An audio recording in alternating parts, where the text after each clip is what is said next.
If you like the video, make sure to like, subscribe, and comment for more videos like this. People who've encountered humanoid creatures, demons, shapeshifters, faceless entities, mimics, forest beings, etc. What was your freakiest, most terrifying sighting story? Faceless creature.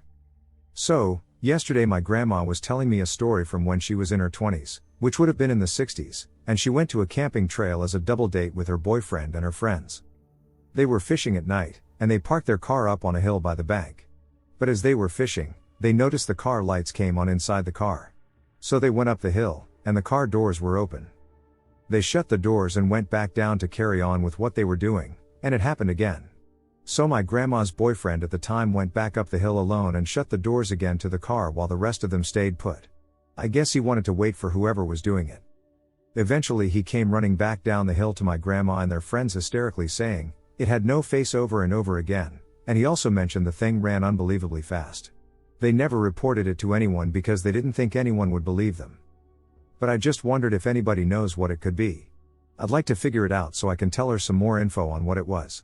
She didn't see the creature personally, but she said it was the scariest thing that's ever happened to her.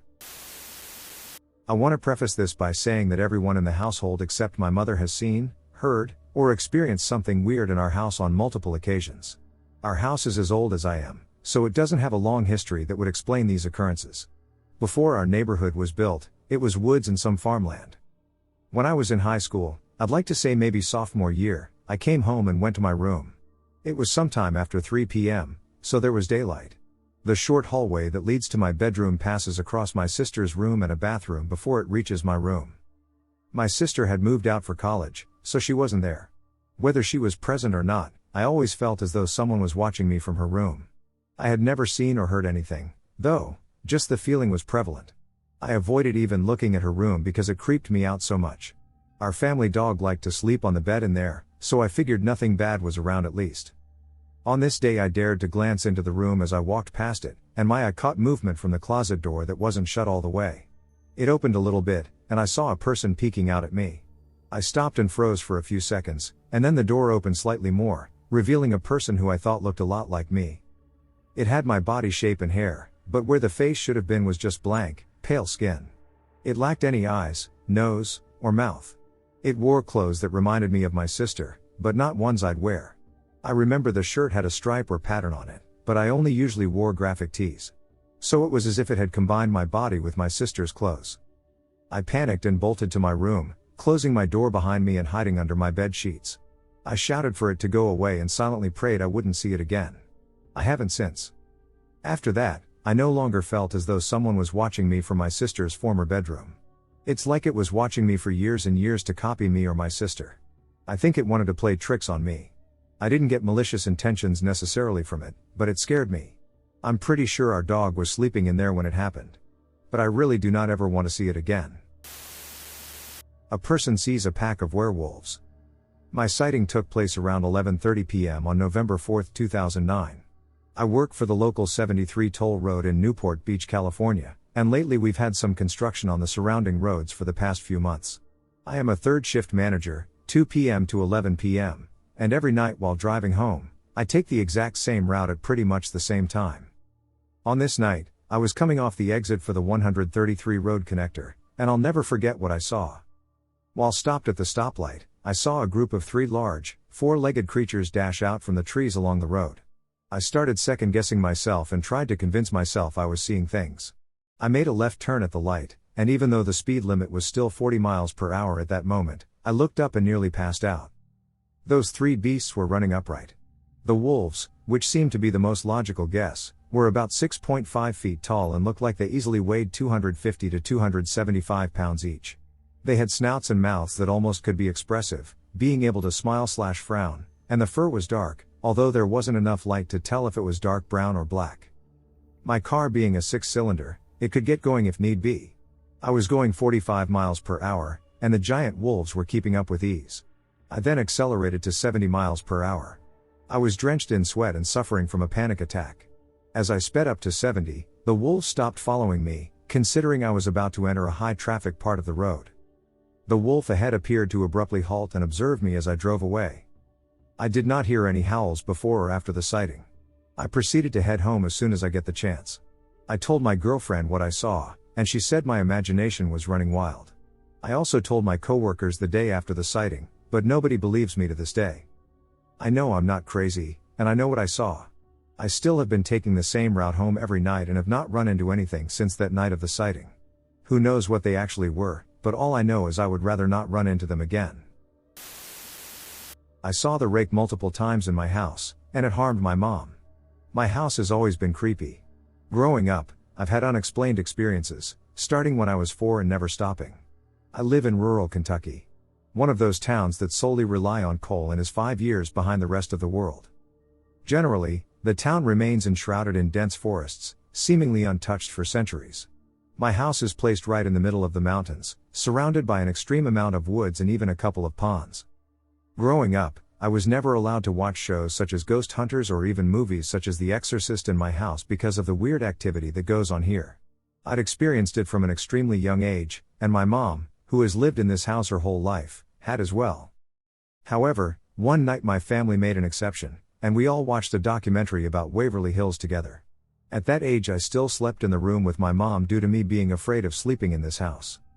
That night I was woken up at 3 a.m. by the feeling of something watching me. I felt extremely uneasy. I rolled over to look around the room, and my eyes locked onto something standing beside my mom. It was extremely tall but looked as if it had a broken back and couldn't stand up completely. It was slouched over and had extremely pale skin and bones sticking out under the skin everywhere due to how skinny it was. It had long claws hanging from both hands. Its face was sunken, and its eyes were completely black holes. A few greasy hairs were visible on its head. It had no clothes but also no genitals or nipples. I was horrified. I rolled over and covered myself from head to toe. I refused to move or look out for the rest of the night even though I was fully awake. Eventually, my mom did wake up that morning. She immediately started complaining of her side hurting. She raised her shirt to look and found huge claw marks down her side. It was 3 deep wounds that were extremely inflamed and still bleeding. I felt horrible knowing that thing did that to her while I lay beside her hidden.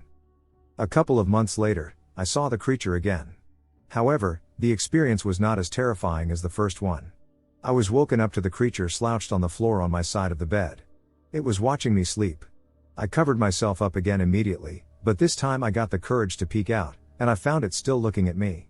I'm not sure when it went away because I didn't dare look again. The feeling this creature gave the room was horrifying. I got chills, and my hair stood on end before even seeing it the first time. It had a complete evil feeling to it. I'm 18 now and obviously sleep in my room now. However, I still live in the same house. My mom still sleeps in the room where I witnessed this creature. Almost nightly she has nightmares about something watching her in her room. She has nightmares about something hiding in the paintings on her walls or something coming from the ceiling in her room while she sleeps. There's one specific corner of the room where almost every dream seems to originate. Our cats refuse to stay in that room if the door is shut. If anyone has any information about any folklore this could relate to, please tell me. I'm desperate for any information about what I've seen. Upright canine encounter. There has been another reported sighting of an upright canine in Pennsylvania. This specific sighting occurred close to an area where our team has previously received activity reports. The following information is notes taken by Butch Witkowski after speaking to the witness.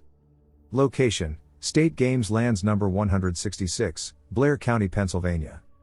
Here are the notes I took when I spoke with the witness on Sunday, 2016. I'm waiting for his written statement and a map pinpointing the area he was in when the sighting occurred. The witness said he was walking a trail in State Game Lands number 166 adjacent to the swamp area near the creek. He had his shotgun for a walk to get a few shots off at some crows. The sun was just starting to set, but there was plenty of daylight left. When he got past the swamp, there was a large patch of mountain laurel that was very high, maybe 5 to 6 feet in places.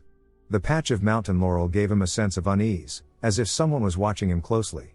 Note: at this time in the conversation, the witness' voice changes, and he is distraught. After a slight pause, he continues the report. He turned and looked at a patch of mountain laurel growth over his shoulder. He could see a figure standing in the growth. As he turned to get a better look, he saw 2 muscular legs under the laurel but could only see from the shoulders up as it was behind a large patch of growth. It was at least 8 feet tall and had locked eyes on his eyes. I asked what the color of the eyes was. He said yellow, and it had, from what he could see, a wolf-like head and dark gray or black short fluffy hair. It never took its eyes off him as he backed away. Witness chokes up again. As he made his way out of the area, he had a really bad feeling about what just took place. Throughout his hunting career, he has consistently observed nothing unusual in the game lands, whether it was during hunting season or not. I asked him how he found me. He explained that he had been searching for a few weeks for someone to report it to, but he had only found Bigfoot enthusiasts, and this was not a Bigfoot sighting. He came across this channel mentioning our coverage on cryptids and a bipedal, wolf-like creature, and he filled out the report.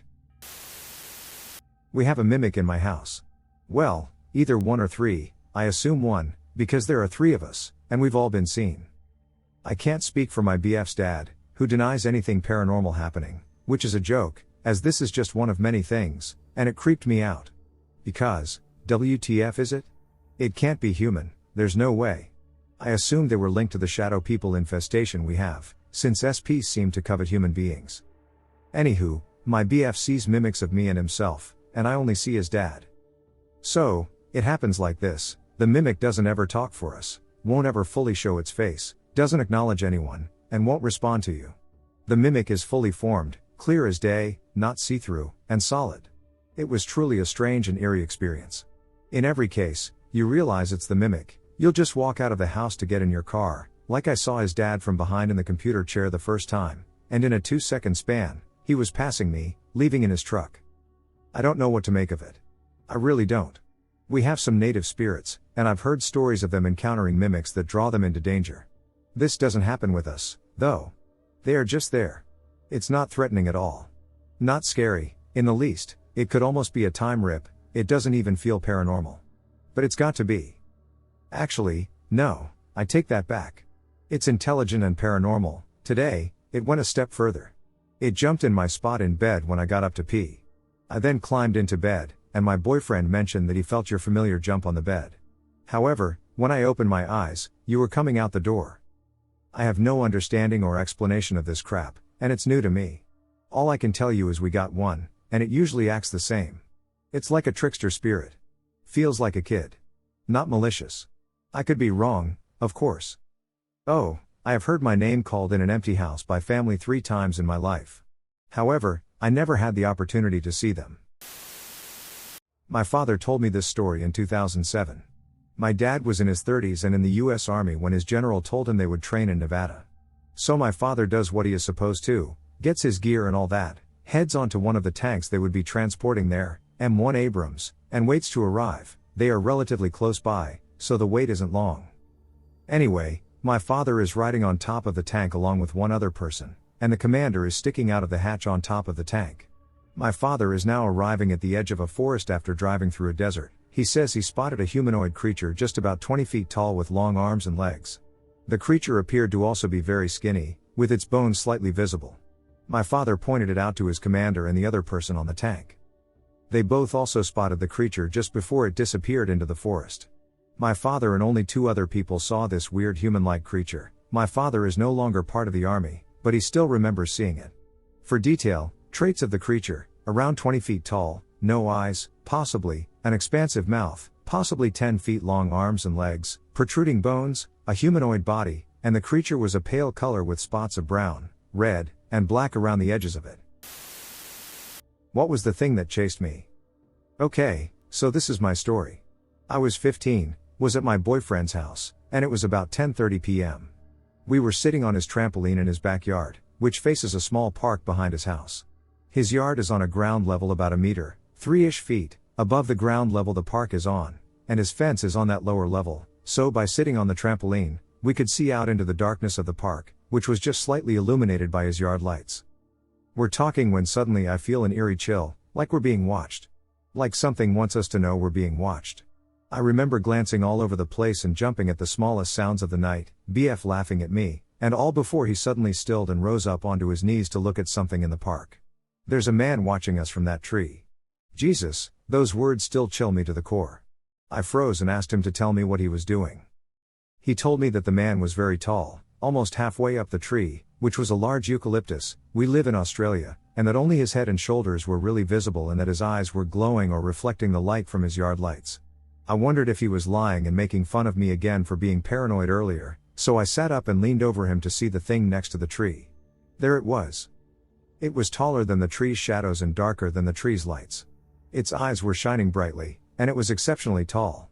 If not for the shoulder and arm draped over the tree, it could not have been a man, nor could it be considered an animal. I fell back onto the trampoline, and BF told me to be quiet and to start moving back towards the house. It was moving towards us. I shook my head. I would rather not move. I couldn't bring myself to move.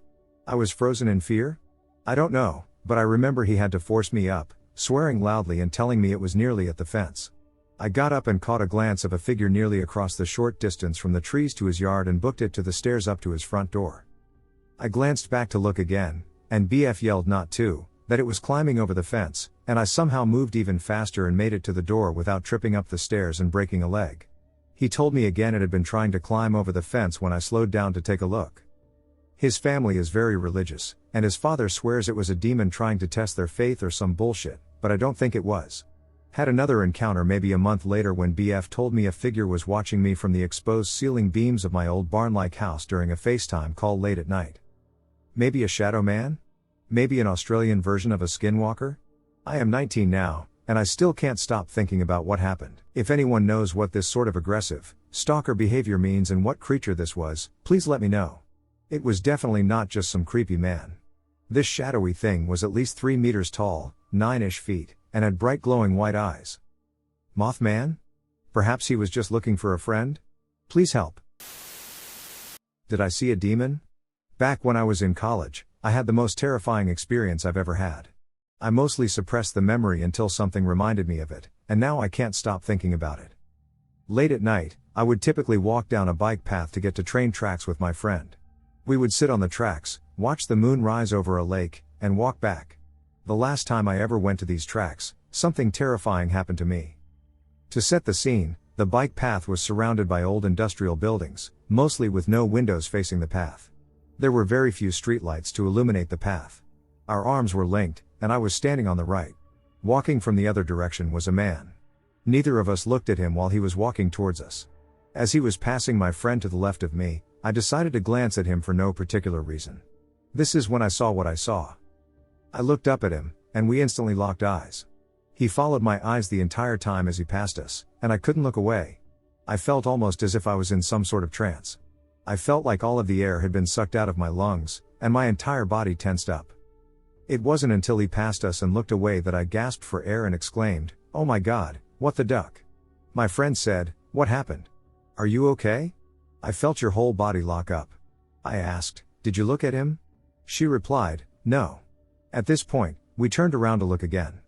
Before I finish the story, I need to explain what he looked like. As soon as we made eye contact, I noticed how horrifying he was. He had on a primary colored suit, with a blue jacket, yellow shirt, and red tie. His eyes were wide open, almost bulging, like glass eyes. His skin was white and waxy, almost like it was wet, sort of like porcelain. He has this disgusting grin on his face that I will never be able to forget. His mouth was smiling so wide you could see all of his teeth.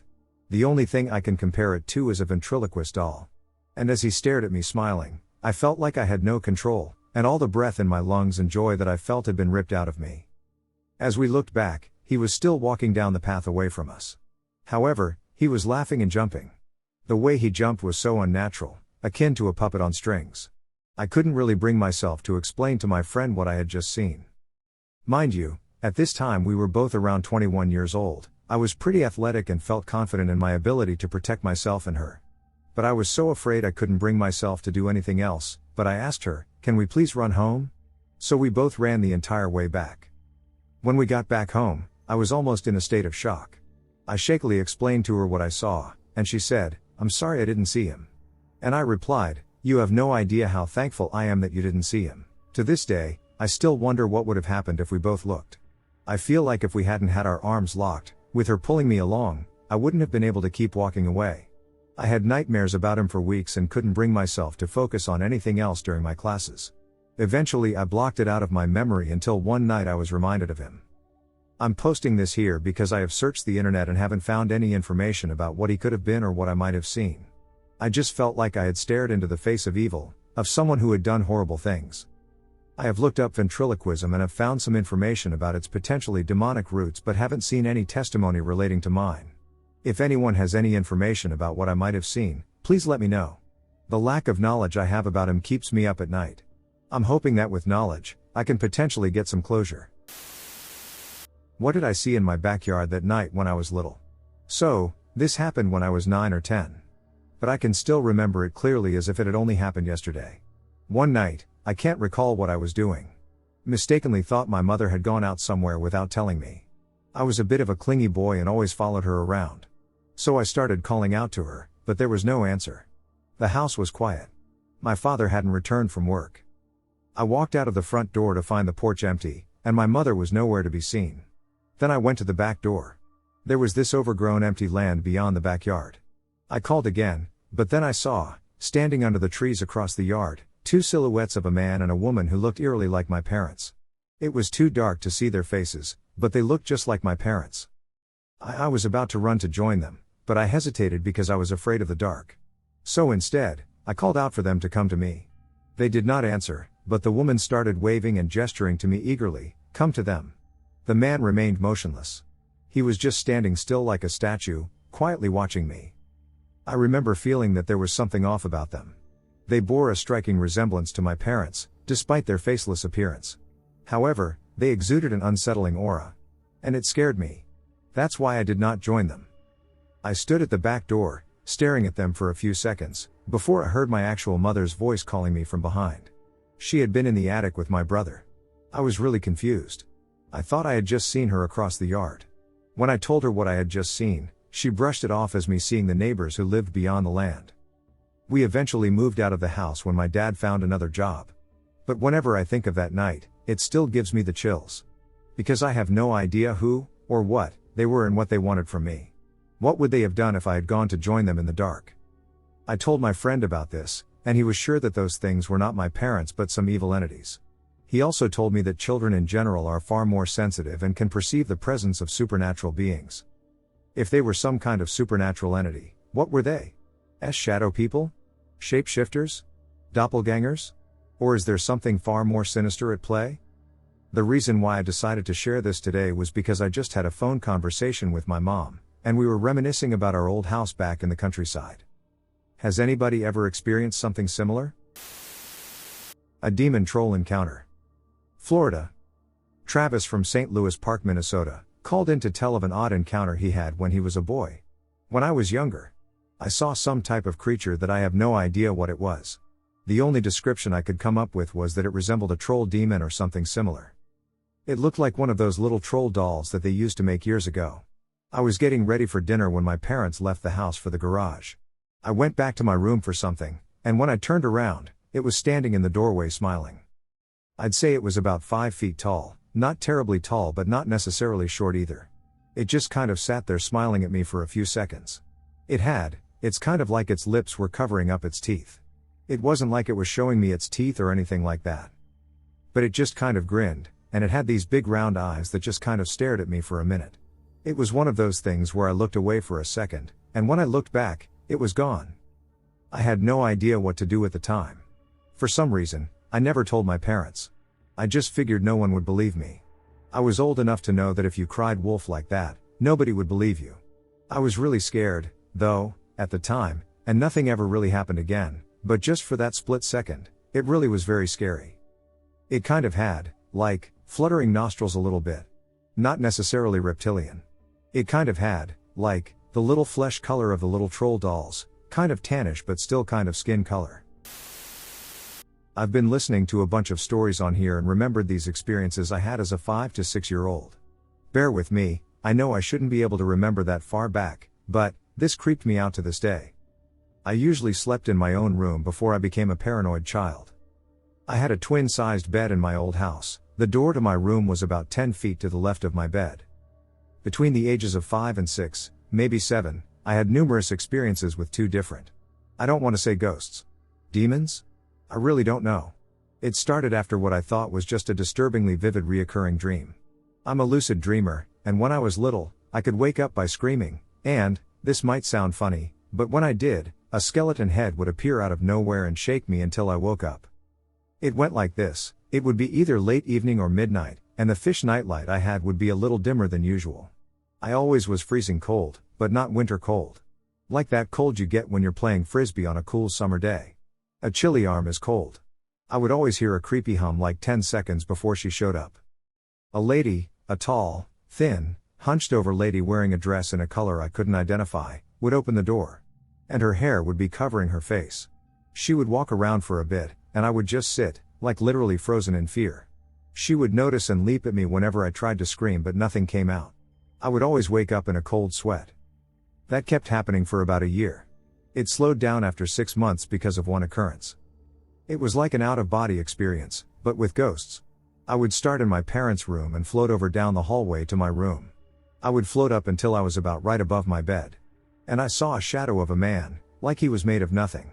Like 8 feet, and his arms went down to his knees. He was almost twig thin, and he was bald. He was looking down at my body, like he was checking to see if I was okay. And he stiffened up after a few seconds. And slowly looked up at where I was, dream me. He had no face. After that I woke up. When I was 9, a few months before we moved, my dad told me he met a woman who knocked on our door for no reason. She told him 2 people died in our house, one, a dude who had a heart attack, and a woman who fell down the stairs and broke her neck. I cannot make this shit up. Now I'm in 8th grade, and I need answers to what the hell this could be. Cat creature. Pete in Ontario, Canada, called in to tell of his cat-like creature sighting. Me and a fellow I went to high school with, there were 3 of us on a night shift working on a gold rush project at the pilot plant of the Ontario Research Foundation, just west of Toronto. As we approached the industrial door at midnight, a 6-foot-ish, all-black creature with its face directly in front of the window caught our attention. So it didn't see us approaching, and I guess it heard the car, maybe the lights caught its peripheral vision, and it turned and looked at us, and the eyes were goldish, reflective, and there was something about its face that was kind of like cat-like, and we were startled. It was startled, and we were looking at each other in the car for a few seconds before it ran into the woods. This was about 1980. I want to look this fellow up to see what he remembers of the incident, but I'm 100% serious and 100% sure we both saw exactly the same thing.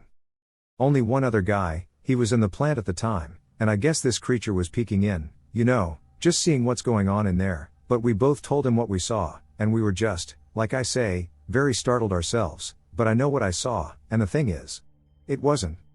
There was something about it that wasn't ape-like, although it was all black fur. There was something about the head that was like a cat-like creature and the way it ran, 2 legs. It was like a human figure, but the speed of the thing when it tore off through the woods was unbelievable.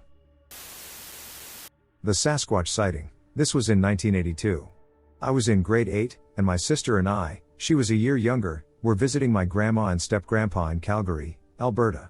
It was summertime, and my sister and I would stay up late watching TV, then go to bed around 2 a.m. We had just gotten to bed. We were sharing a room and a bed at the back of the house, which was a bungalow. Our window was open, with a screen in it. Outside, we heard a loud roar. It was unlike any animal sound I had ever heard. The only thing that I could liken it to was the sound of the Tasmanian devil on the Looney Tunes cartoons.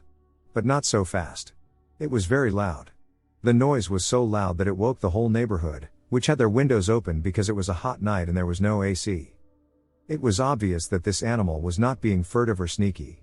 It didn't care who heard it. It sounded frustrated or angry. We could hear it tearing apart the garbage cans.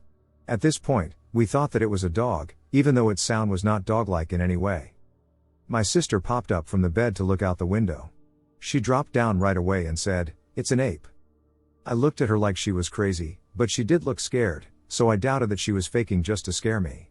I stood up on the bed to look. I couldn't freaking believe it. There was a creature standing over the garbage cans, digging through them.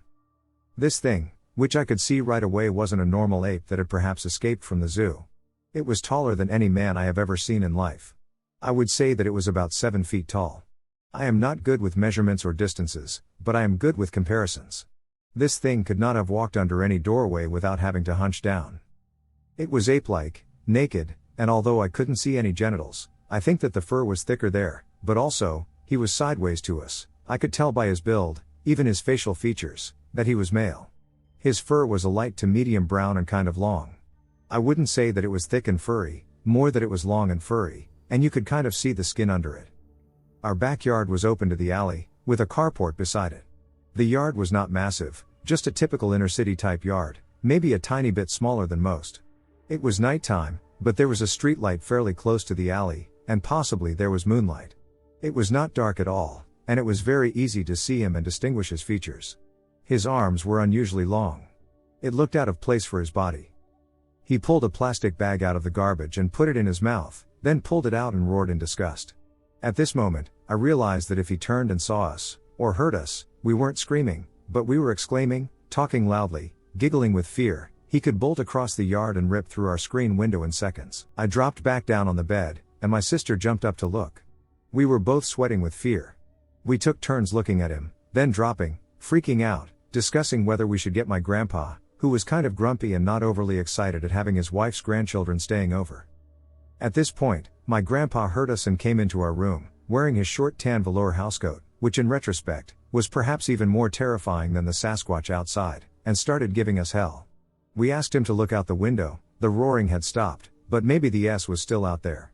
He refused and told us to stop being silly and go back to bed. We lay there for probably an hour, going over what we had just seen. We looked out the window, and it was gone. In the morning, both our garbage and a neighbor's had been torn apart. Dogs, my grandpa said. My sister and I combed the newspaper for a week, hoping to hear of any Sasquatch sightings or of an escaped ape from the zoo.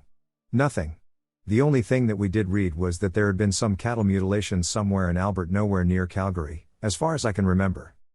What my sister and I could never figure out was where it came from and where it went. Calgary isn't a really big city, and the area where we were, Marlborough, is just houses, houses, houses, mini malls, school fields, etc. No forest, no nothing. How could a Sasquatch, and a loud one, at that, go undetected in a residential area? Even though we were young, and there wasn't a lot out there that you could look up, no internet, not a lot of books on the subject, we both decided that he was either interdimensional or that he came from a UFO. We were scared to walk down our alley after that. We were scared that if he wasn't interdimensional, then perhaps he was hiding in between a garage or under someone's deck, waiting to attack us when we went to 7-Eleven to buy Slurpees. Years later, as an adult, I brought this up with my grandpa. He told me that he did believe my sister and me. He was just too afraid to look outside. I also brought up the Sasquatch with my sister and an adult and asked her to describe it to me, just to see if our memories matched, and her description was bang on with mine. She said that his height and arms reminded her of Alice the Goon from the Popeye cartoons. A baby-like thing ran across my yard. I don't know if I should tag this as a crawler, a little person, or what, but I'll never forget what I saw. This was almost 16 years ago now, but I remember it. I was 14 years old and had stayed up late with two friends, H and S.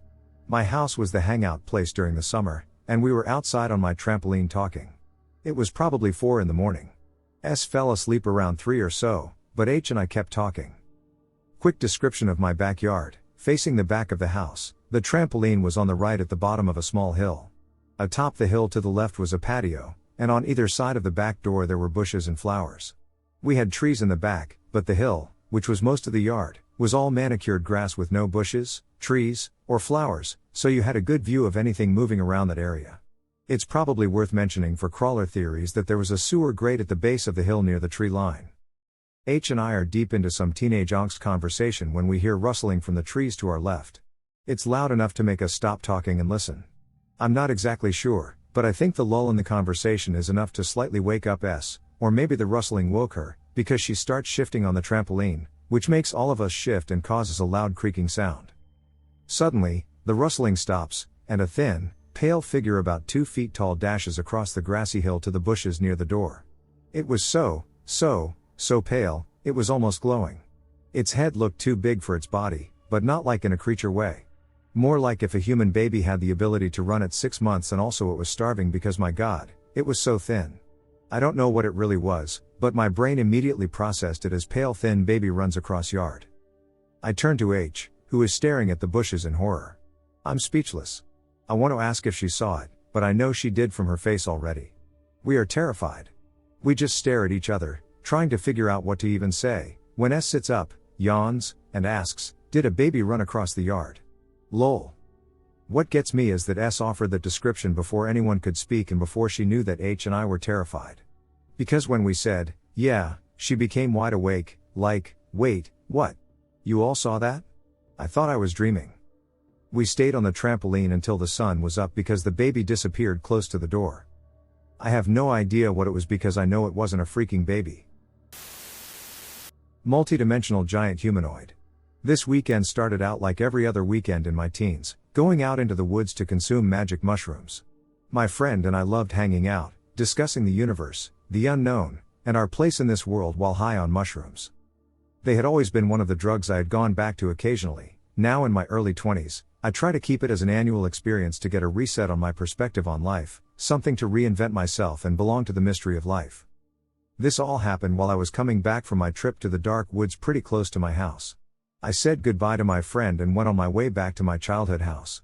Once I got in, I was just enjoying the come down. Everything was just a bit more real to me. I listened to some music before noticing the time was around 3 a.m., and I was both mentally and physically exhausted from my time exploring. After preparing for bed, brushing teeth, cleaning my face, and general stuff, I moved towards my bedroom. This is all on the second floor. Entering my bedroom, I heard a voice internally in my head that didn't sound like mine. He said to come to my window. I did what he said. I went to my window and noticed that something outside was blocking the streetlight slightly with its shape. I opened my blinds on the inside of my window to see a giant humanoid-like creature, with a close resemblance to a human, but it towered well over my house, it would seem, if it were standing up straight. Calling out for me in a peaceful, calm voice for me to open up my window. With my internal voice, I disagreed with it. Something didn't seem right at all to me. It continued to plead with me to do what it ordered, to open up my bedroom window. When I was firm in my disobedience, the voice in my skull raised, with every time of it asking, from calm to a bit louder to louder, and soon it sounded completely demonic in nature. I was frightened completely and scared for myself. But it seemed when I just closed my blinds and took a step away from the window, the energy in my room once again changed, it was peaceful again. If his voice stopped completely, and with this I went into my bed and tried to forget all about this, I slept well that night with no dreams. I have told a few people, once in a while, I will relay my experiences with the unknown. I still believe if I was to do what I was told, I would have gone missing. It seems in this world there is a lot that we don't know, and it seems drugs can, at times, open you up to things that are just out of our normal reality. When we are in a bad place in life, drugs and chance can make us a beacon for dark things to come out and see if we can be taken. This was my only experience with something of the unknown. I am 22 now, but I remember this moment from when I was 18, lying in bed at 3:30 a.m. I am extremely intrigued by what is written here. Thank you for listening. Has anyone ever had an encounter with a mythological creature? About 5 years ago, I was on a ghost hunt at a cemetery in my hometown. It was a small one and hadn't really been visited by researchers because of its location. It's set back off of the highway in a rural area of the county. To be honest, I didn't know it was there until we went there that first night. We began the investigation with the 5 of us doing an EVP session at the beginning of the graves. I got a small cold chill and turned around. I only saw it for a split second, but there was a man sitting on the step at the foot of a grave dressed like he was straight out of Greece, even down to the pack of cigarettes rolled up in his sleeve. After that, we divided into teams, with me and another team member staying at the bottom, while the others moved towards the back of the cemetery. We started another EVP session. I started to provoke for a response. My exact words were, "I don't care what you say. You could say ooga booga booga for all I care. Just say something, or I will just keep standing here all night." At about that time, we saw a shadow in the wooded area rise off the forest floor, form a ball, and shoot back into the woods like a rocket. We didn't chase the shadow that night because we were in an unfamiliar area, it was dark, and we had no flashlights. We finished the night after I got a feeling of dread and started to run to the car. We managed to escape the area and reach the car, where we began to listen to the EVP recording on one of our devices. The last thing the team members said on the recording was drowned out by a strange voice that said "leave now," almost yelling it into the recorder. So we took our leave for the night.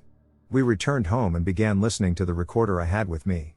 When I said "I don't care if you say ooga booga booga," there was a whisper of a voice that said ooga booga booga. There were a few more things found on the recorder, but they were unintelligible. The second time I went there, it was with my wife and youngest son.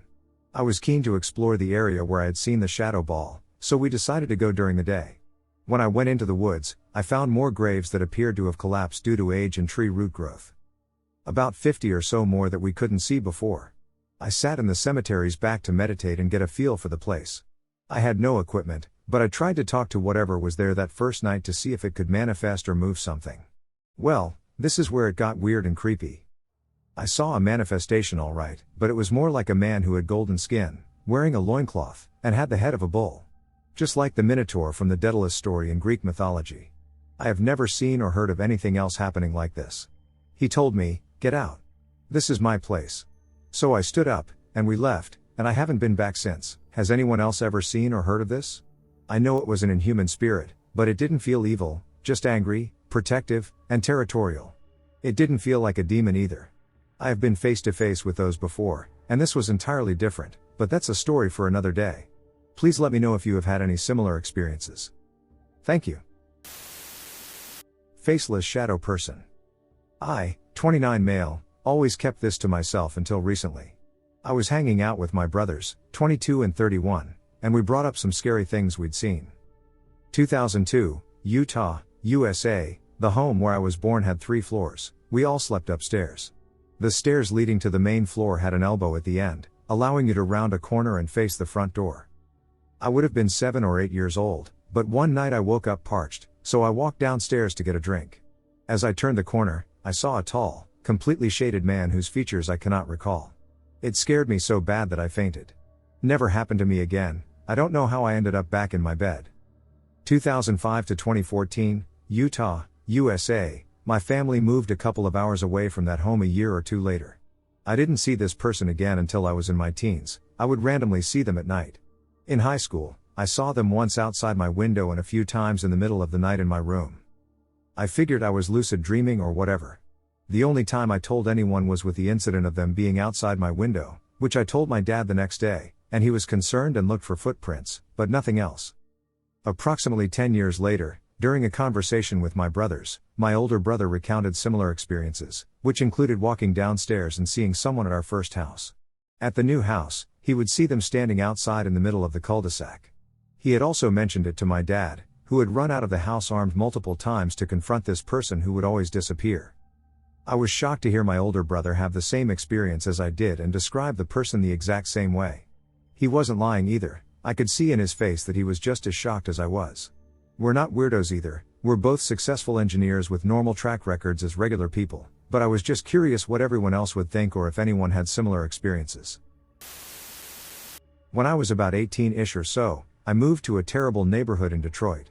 I lived directly across the street from an abandoned, half-burnt-out apartment complex turned crack den. The weird part is that no one familiar with the place would voluntarily go into its basement. At the time, I was engaging in intense partying and experiencing significant mental instability due to an undiagnosed bipolar disorder. Anyway, the subject of this basement came up at some point between a few other people I was hanging out with. Being curious, I asked why no one went into this basement. The reply was, "There's something bad down there." Being 18, stupid, unstable, and high, I immediately dismissed it as nonsense and said I would spend a night down there. I waited a few days to sober up completely to ensure my brain was in decent working order. Looking back on it, I was in a fairly deep depressive cycle rather than hypomanic. So I don't believe any of my experience was a hallucination created by the disorder. So about 8 p.m.ish, I grab my maglite and head into the building with a few people. One of them kept trying to convince me not to do it, but I wasn't having any of that. I wanted to see/experience it for myself. I went into the basement and had a solid look around with the flashlight to ensure I was actually alone. There was only a concentration of flies, an errant rat, and the delightful residual smell of mold and musk. I found an old chair, put it in the corner adjacent to the stairs so I could see the entire basement and the staircase in case anyone came down, and proceeded to wait. After about an hour, I heard a loud growl about an inch away from my right ear, and a harsh, smoker for 50 years voice said, "Oh, it's you. We've been waiting for you." On the far side of the basement, I saw 3 pairs of yellowish eyes. I'm guessing, since that's how they were arranged, I clicked on the flashlight and shined it to that side of the basement. The light hit a chunk of darkness that it just wouldn't penetrate, but I could still see the shining eyes looking back through it at me. I heard a growl in my left ear and felt a searing pain down my back. I wet my pants and bolted for the stairs. My back had 3 marks that looked like scratches and burned like duck. The mark was almost 1.5 feet long. I had nightmares for months after that experience. Of course, people don't believe this story when I relate it, and I can see why. They point to the mental illness or the drugs as the possible source. Me bumping into something is the cause of the scratch even though my coat and shirt weren't damaged in any way. Yes, it very well could have all been a hallucination. My problem with that is, why weren't other people using the basement? Drug dealers and addicts aren't fearful people in general. Damned near everyone avoided that basement, but the incredibly stupid or ignorant. I learned a lot from that experience, though. Real evil exists. It turned a passive interest in the paranormal into a full-blown one. I'm convinced there were demons living in that basement. They allegedly feed on negative emotions and human misery, and that crack den is one of the most negative places I've ever been in. I looked up where I used to live on Google Maps once, and apparently the neighborhood was bulldozed and new buildings put up. The alleyway that used to be directly across the street from my porch was still there, though. I can't imagine what it's like living in the house that was built on top of that location. I can't imagine it's pleasant. Anyway, that's my story. There have been reports of winged humanoid sightings in Asia. Some of the most intriguing reports of strange beasts and entities from around the world involve creatures that are humanoid in form. These come in a wide range of forms and frames but are united in their description of something more or less basically human in appearance, only strange, warped, or twisted somehow. Such reports are not confined to the West, and indeed many of the odder such accounts come to us from the lands of Asia, where there originate a myriad of reports detailing a plethora of humanoid apparitions that defy conventional understanding and propel themselves firmly into the lands of high strangeness. Here we will look at a selection of various bizarre humanoid creatures from Asia that run the gamut from the curious to the downright surreal and disturbing. A rather bizarre flap of sightings of what appear to be strange, winged humanoid creatures occurred in the countries of Malaysia and Singapore in September of 2015 and was detailed on the site Cryptozoology News. In one report, a 27-year-old freelance journalist by the name of Li Fu claimed that she was visiting an abandoned house on the outskirts of Kuala Lumpur, in a residential area known as Bukit Tungku, to research the alleged hauntings there for a magazine on the paranormal when she came across something that was perhaps even weirder than ghosts. Fu reported that as she had walked through the spooky, dusty old house with only a flashlight to pierce the dank dimness, she heard a rustling sound emanating from one of the rooms and went to investigate. When she entered the room that was the source of the unidentified noise, she was terrified to see two glowing red eyes peering at her from the darkness.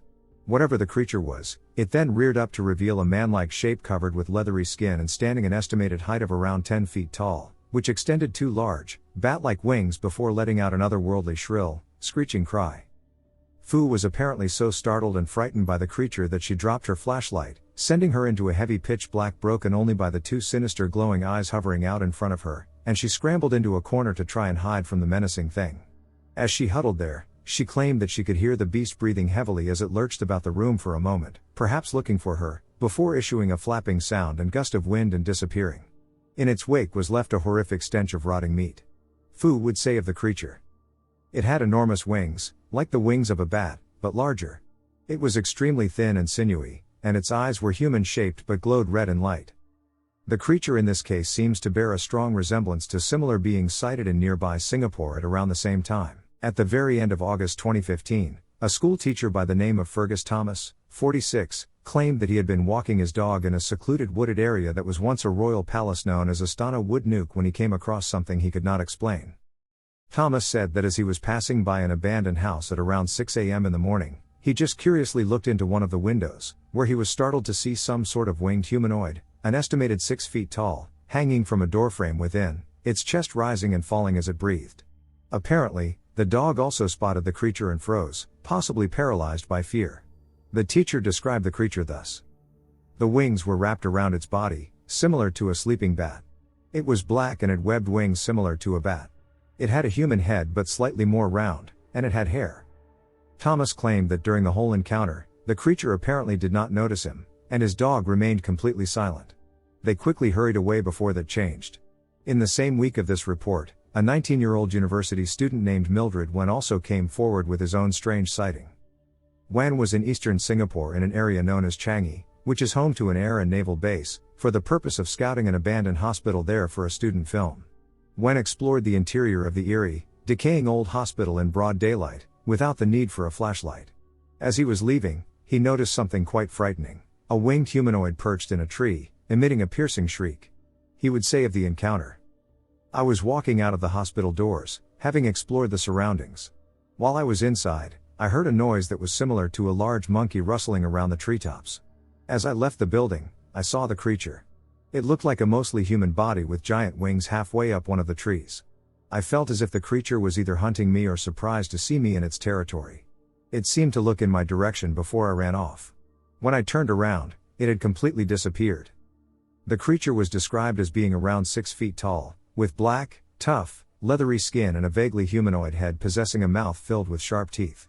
Despite carrying photographic equipment for his assignment, Wan had already packed it away and was on his way out of the location when the sudden sighting occurred, leaving him unable to capture any images.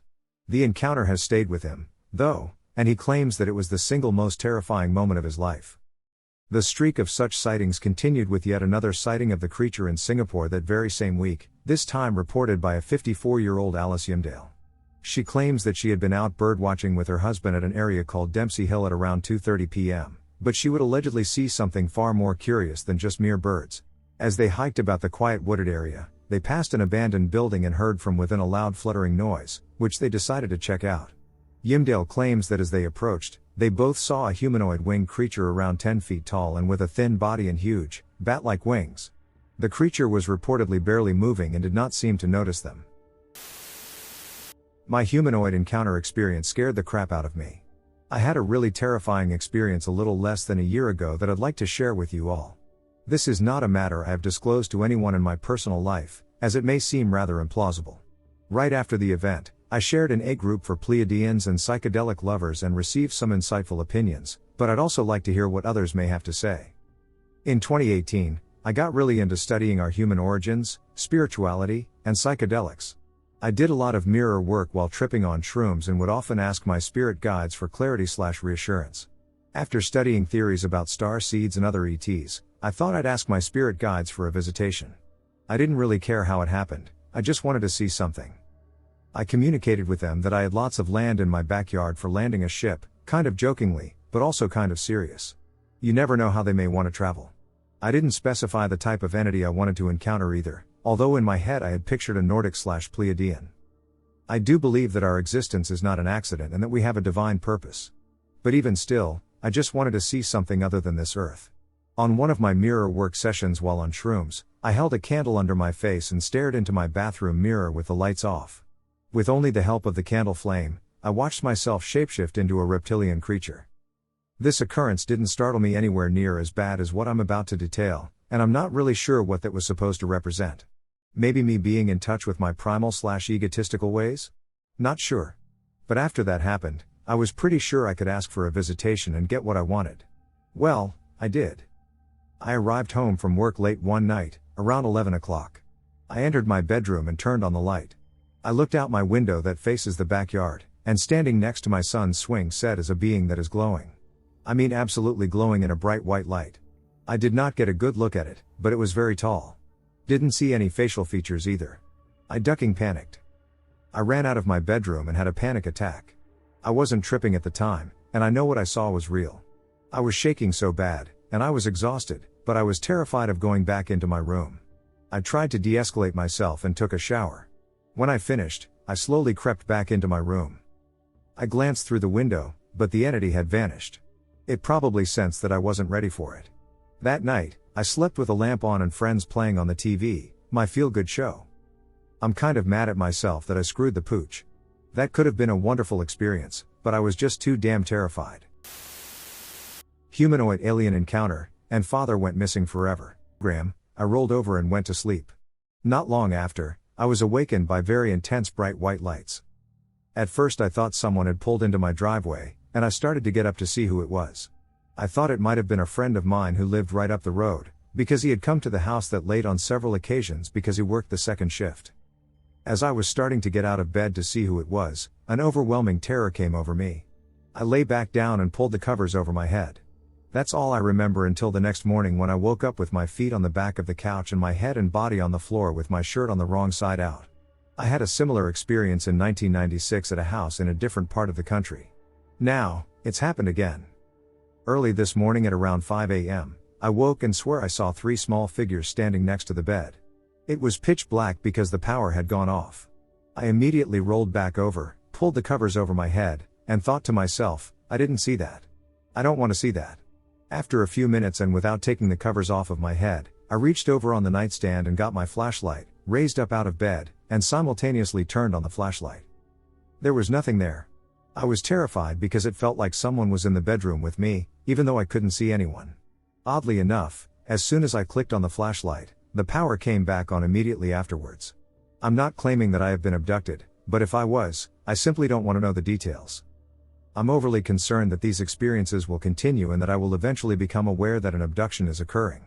I have never received any communication, and I cannot find any marks on my body. The only symptoms I have are insomnia for several days and loss of appetite. I don't get tired or sleepy. I have noticed that some items in the house are moved around, and, in fact, a few things have gone missing, including a perfume bottle, a hairbrush, and a blanket. To be honest, my real concern is centered around my father and the UFO incident that occurred in October 1988. The night I had the sighting and encounter, my father went missing. He has never been seen or heard from again. Previously, he asserted that extraterrestrials had abducted him and conducted experiments on him. The encounter my friend and I had was very scary and confusing. We have never been able to talk about it to each other, even though we are still close. I have an awful feeling something may happen to me and that I may actually find out what became of my father. Can someone possibly give me sound advice? I have seen psychiatrists and psychologists for almost 15 years now. No one has been able to alleviate my fear. When I was a kid, I was visited on multiple occasions by what I think was an alien and what my dad thinks was a demon. I want to start off by saying that I am open to any ideas of what this could have been. I am now 26 years old, and this happened between the ages of 4 and 8. I avoided discussing this until recently. When I do think about it, I usually tell myself, that was sleep paralysis, but I am not entirely sure if I believe that. Here's my 100% true story. I grew up in the south suburbs of Chicago, and I lived in the Chicagoland area my whole life up until this past year. The neighborhood I grew up in was about 20 minutes south of the city. Our house was not in a rural area, but we lived right next to train tracks and a huge golf course. I was never a scared or skittish kid up until these instances started to occur. The first time it happened was when I was 4 years old and sleeping in my bedroom. I don't remember falling asleep, but I know my dad would have put me to sleep in my bed. That was our routine. I vividly remember what happened in the middle of that night. I woke up to a being hovering over me, looking me right in my eyes and communicating with me through the gaze. I was completely paralyzed. This being was not human but had human features. It had large eyes and gray skin. It did not look like the typical alien, think emoji alien, but it was otherworldly. I was terrified, and I wanted to scream, but I couldn't. I felt this immense amount of pressure in my chest, and I could not make a sound. I recall the entity guiding me out of the front door. I'm uncertain if they carried me out or floated me out. The next thing I remember is waking up scared shitless, and I yelled out for my dad, and he came to my bed and asked me what was wrong, and I told him, I can't tell you, or they'll come back to get me. He let me sleep with him and my mom that night, and he brushed it off as a dream. Okay, sure, no big deal, until it happened multiple times after that. This dream kept happening for years until I was about 8 years old, and it would always happen around fall. Sometimes the dream would happen only once a year, other times it felt like it happened multiple times in a year, but always around the same time of year. I believe that it was the same being and situation every time, but I do feel like there was some variance in how I was taken out of the house. Each time, I would confide in my dad, telling him that I couldn't tell him what was happening. My dad confided in me years later when I was in my early 20s that those were some of the scariest moments of being a dad. He said I was absolutely terrified, and he worried it was a demon of some sort visiting me. He is religious, I am not. I remember once he asked my aunts to light candles all around my bedroom and say a prayer before I went to bed, and I think that must have been their way of protecting me from whatever was visiting me. My dad also mentioned a time when we were playing catch in the house, and I ran to get the ball from my brother's room, and I came out and told my dad, we can't play anymore. When he told me that, it jogged my memory of running into my brother's room, looking out the window that faced the backyard, and feeling that intense, paralyzing stare from the alien/humanoid. As I've gotten older, I have been interested in aliens, but I am not quick to believe everything I read or hear. I am just here to share my story of what happened to me as a kid. This event still shakes me and my dad up when we think about it over 20 years later. 10 years ago, when I went to bed, I dozed off for about 2 minutes when I suddenly heard something moving by the window to my right. I saw the blinds curve up, as if something were between them and the windowsill. As I regained my senses, I realized to my horror that a figure was crawling in through the window. I lay there in horror, not knowing what to do, apart from staring at it. It was pale and had long brown hair. The moment I stared at it, it stopped in its tracks. On all fours it slowly moved its head towards me, and I shit you not, it had no face. It was completely smooth where the face should have been, like a mannequin. I jolted out of my bed and ran out in the hallway and took my baseball bat. I barged into my room, and there was no one there, and the window was closed. By the way, I live on the 3rd floor, with no fire escape. A couple of weeks later, I sat on the balcony during sundown when suddenly something caught my eye. On the roof of the opposite building, I saw a head peek up, and a couple of seconds later it slowly went down and disappeared. Of course there could be logical explanations for all of this. Maybe I hadn't fully woken up yet. And the head peeking up could have been a bird. It wasn't sleep paralysis because I could move the whole time. But to this day it scares me. Someone told me it could have been some kind of forest spirit. Have you ever seen anything like it? Encounter with a demon looking to change. This is a story from when I was very, very young. My mom would often share crazy tales about the paranormal, and based on my personal encounters with a shadow patrolling my hallway, a guardian demon who I suspect is still present, and a harassing ghost in my closet, I consistently attempted to remain skeptical. She told me many stories about myself that I had a hard time believing, such as that my father's eyes glowed red the night I was conceived, and that he didn't remember procreating, that imps tried to kidnap me as a baby, or that I could control fire when I was 3, but the strangest story she told me was the one I consider my only confirmable encounter. Let me preface with the fact that I am an atheist who truly believes the universe is either a pointless simulation or one of many infinite, pointless multiverses. I believe that all paranormal experiences can be explained by illusions, glitches, misrememberances, lies, or simply that it's in the programming. When I was around 5 or 6, my mom told me that I took my Bible outside while I was playing. She asked me why, and I told her that I was going to read it with a new friend. When I came back in the house a short time later, it was no longer in my possession, and my mom was pissed. The Bible in question was a birthday gift from my grandmother, slightly expensive, and had my name engraved into it in gold, or yellow, whatever, and she asked if my friend stole it. The story 5 or 6-year-old me told her is that my friend was one of Satan's bastard children, with red skin and horns, and he didn't want to live with his dad anymore and wanted to go to the good place and sought me out because he knew I could help him since I was like him. Apparently I told her that I saw him like a brother and gave him my Bible to help him go to heaven. If that was all there was to the story, it wouldn't be that impressive, just the ravings of a crazy woman with an overactive imagination, although interestingly enough I have aphantasia, and she might as well. However, there was one more piece to this story, which makes me question everything she has ever told me. When I was around 11 years old, in an entirely different city than the Bible gifting encounter, I was riding my bike around the trailer park when a kid around my age approached me asking for directions. He was wearing black jeans and a black hoodie, with the hood up, but I will never forget the details of his face. The fact that he was an albino kid with extremely pale skin, piercing red eyes, no visible hair, and what might have been scarring on his forehead. I cannot firmly remember if the scarring existed or was added as I retold this story to myself, but the eyes were certainly red, and as I showed him where to go, he said something along the lines of "Thank you for everything" and handed me a small wrapped book. It was a dirty, old Bible, with my name engraved in the bottom right in gold and the first page a small note written by my grandmother to the younger me for his birthday. By the time I looked up, the kid was gone, without making a sound. I held onto the Bible for a while, but my mom thought it was attracting demons to our house, which were attacking her since they couldn't get to me. Guardian demon apparently stopped them, and she did have lots of burned handprints, scratches, and shit some mornings, so she burned it in a bonfire. The craziest part of that experience is that I found another Bible. This one did not have my name in it, in the ashes of the fire, and threw it away because it freaked me the duck out. This story is from a long time ago, and some of the details have undoubtedly changed since it happened, but this is my first time writing it down. It might have been something special, maybe I'm just crazy, or perhaps it was actually an encounter with a humanoid creature. Thank you for listening to this, and you are welcome to ask me questions. The one fact about my mom's crazy stories is that over the years the details have never changed, and this one really hasn't either. I saw a humanoid creature on holiday. Every summer I go on holiday and stay with my aunt at her house. She has 2 guard dogs that stay in her garden. When we got there, she told us the dogs had been barking a lot recently and much more than they usually do. I said to my aunt, "They usually always bark, isn't that normal?" She said it was happening at night, every night, and they were very aggressive, which is unusual for them. She thought it was monkeys teasing the dogs, but that was odd at night since she'd only seen it during the day. I share a room with my brother, and we sleep on the 2nd floor. The ground floor is the garage, basement, and the dog's walled area.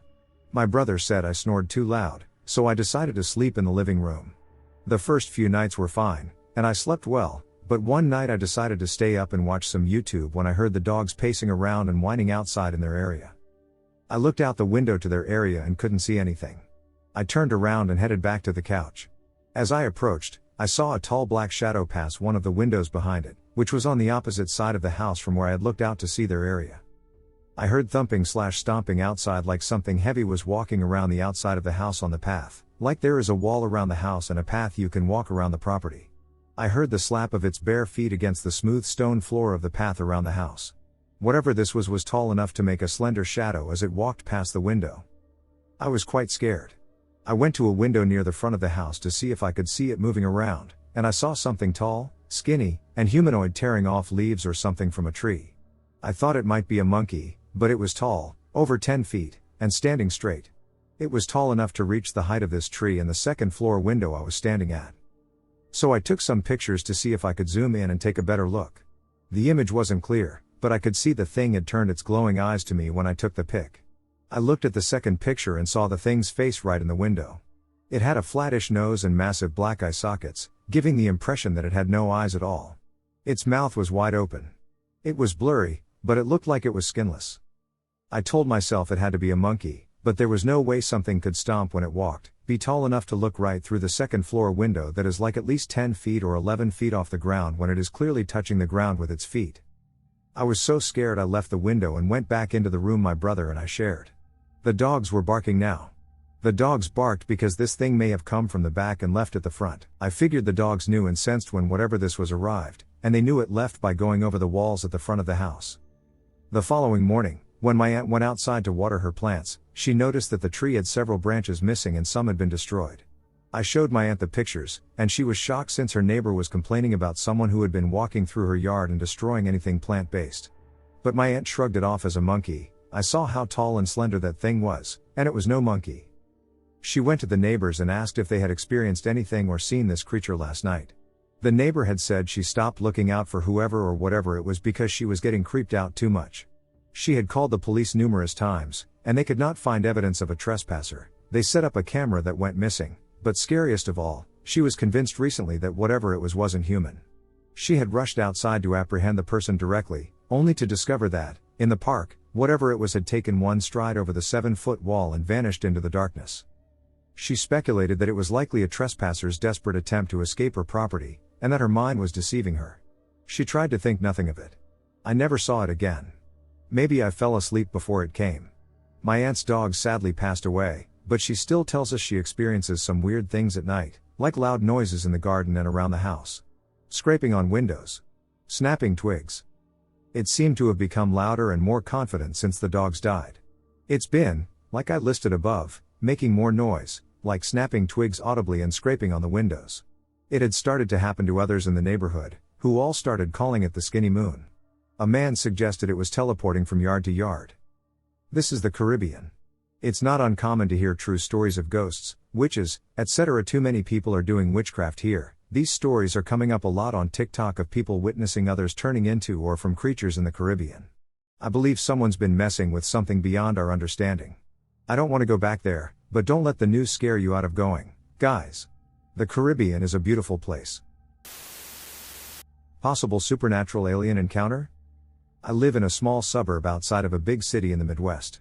This happened when I was in my mid-20s. I'm 33 now. Before I say what happened, this was the height of my alcohol abuse. It's something I'm not proud of, but some families still believe I could have been drunk or withdrawing, but I can assure you I wasn't. I stepped out on the back porch to have a cigarette. It must have been between 11 p.m. and midnight. A dead quiet and peaceful night. There is a small creek that divides my block and the other block of houses. I'm just stargazing, but I look across the creek to a neighboring house when I see 3 lights. The best way I can describe it is as a neon orange-yellow color. They are faintly rotating in a neighbor's backyard across the creek. I thought it was kind of strange, but when I looked down, a literal chill went up my spine. Behind a tree, I saw a small humanoid-looking figure peeking around it with the same color eyes as the lights. It was aggressively doing this, though, like a cat about to pounce. I acted as if I didn't notice it, but I had a gut-wrenching feeling like it knew I did, and it knew what I was thinking. I finished my smoke, went back inside, and it's safe to say I had a full-blown panic attack. I didn't get much sleep that night and to this day have no idea what I witnessed that night. I've experienced paranormal activity before, but that was the first time I was truly terrified. A strange, faceless humanoid appeared in front of me a few years ago. The incident happened around the summer of 2011. It was around 1:30 in the morning. I randomly woke up and looked at the clock, and then a few minutes later I heard faint footsteps. At first I was thinking that it was just in my head. I eventually decided to take a look around, as I always do when I wake up. With the corner of my eye, I noticed that I couldn't directly look into my brother's room as if something was standing in front or blocking the entryway. I turned, and I saw a figure about 7 feet tall. It was faceless and had a fair complexion. It was dressed pretty old-fashioned, wearing slacks and a sweater. The part that creeped me out was I started examining it, and I noticed that it had freakishly long arms. I also noticed that it had visible veins running all over its faceless expression. I started blinking and moving my head around in hope that I was dreaming or hallucinating, and I immediately freaked out when I found out I was not dreaming and pulled the covers over my face. After 30 minutes, I summoned the courage to remove the covers, and to my astonishment, the entity had vanished. Some people claim it's Slenderman, but to me, it didn't really look like him. Others say it's a harmless spirit. What do you guys think it could have possibly been? Full-bodied shadow figure in the living room. A bit of background: I've had a spirit attached to me my whole life. I remember seeing this Polaroid from when I was like 6 years old, and there was a hazy figure standing right next to me. The spirit has never felt negative in any way. It's more just a friend that I always have. I can't describe exactly how his presence feels, but it's comfortable and familiar. I named him Henry and can always tell when it's him messing around in the house or if it's something else. So, I noticed that I hadn't really felt Henry in a while. I could sense other things in the house, but Henry's energy was just gone. Like I said, I felt other entities in the house, and one particular entity frightened me. I have always been sensitive to the paranormal and can sense their intentions, but I couldn't with this one, though it felt dark. One day I was in my kitchen washing dishes. The sink is against a half wall. On the other side is the living room, which is pretty open in the middle since all the furniture is against the walls. The glass door plus the windows on the opposing wall let in so much natural light that everything is illuminated. As I was washing the dishes, I casually glanced around the living room. In the center of it stood a dark figure. I quickly shifted my gaze and didn't look at it long because every single instinct told me I would regret it. I didn't look at it long, but the image is burned into my memory. This figure was shaped like a person, more than 6 feet tall with broad shoulders. The arms were uncomfortably long, and the fingers were too big and too few. The figure was a solid black and so dark that it seemed to mess with the colors of the living room. From my peripherals, I saw that it actually seemed to be rising out of the floor. I listened to my instincts and looked away, made myself focus on the dishes, not pay attention to my peripheral vision, and immediately stopped thinking of the figure that was standing a few feet from me. After a moment I felt that it had left. I know this was the entity that I had been sensing, and I knew that if I gave it the attention it wanted, I would regret it. I also knew deep down that this entity was the reason Henry was no longer with me. I don't know how things work in the spirit world, if entities can scare others or send them away. This was a few years ago that I saw this figure, and I have since gotten rid of it, but Henry has yet to return. Though I had never actually gotten to see or speak with Henry, he was a dear friend that always made me feel safe, and I miss him. During my operations in South America, I encountered and engaged with hostile bat-faced humanoids. I just recently got out of the Marine Corps, and now as a citizen, I finally feel comfortable sharing this story. 3 years ago I was an assistant radio operator within a Marine Force recon unit. Our company was sent down to a South American country that I will not name to act as QRF for the JSOC units operating in that area. I won't elaborate on our purpose for being there since it doesn't relate to my experience. One night our JSOC handler came into where we were stationed and requested that a platoon-sized unit be mobilized to a grid outside of an area that they were sending personnel into for an operation.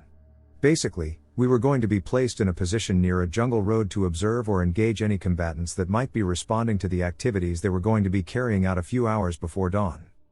My team and the rest of our platoon were driven out into the middle of the jungle and then ordered to hump 9 miles to an elevated location that overlooked the road stated before. We arrived at this location at around 1 a.m. The JSOC operation was taking place at 4:30. Our commanding officer had my team set up higher on the hillside to act as overwatch for the rest of the unit, which was set up closer to the road, roughly 200 yards down from us. There were 6 other Marines with me that night, my team plus an extra radio operator, so 7 of us total. We were all ordered to go completely dark, zero illumination, no lights, and have minimal radio contact unless we were identifying combatants. So it's your basic jungle night, everything is loud as shit, bugs chirping, ducking everywhere, and the whole place is alive and moving. My team and I are all lying against the lip of a small creek bed. Next to me are my team leader and the radio operator.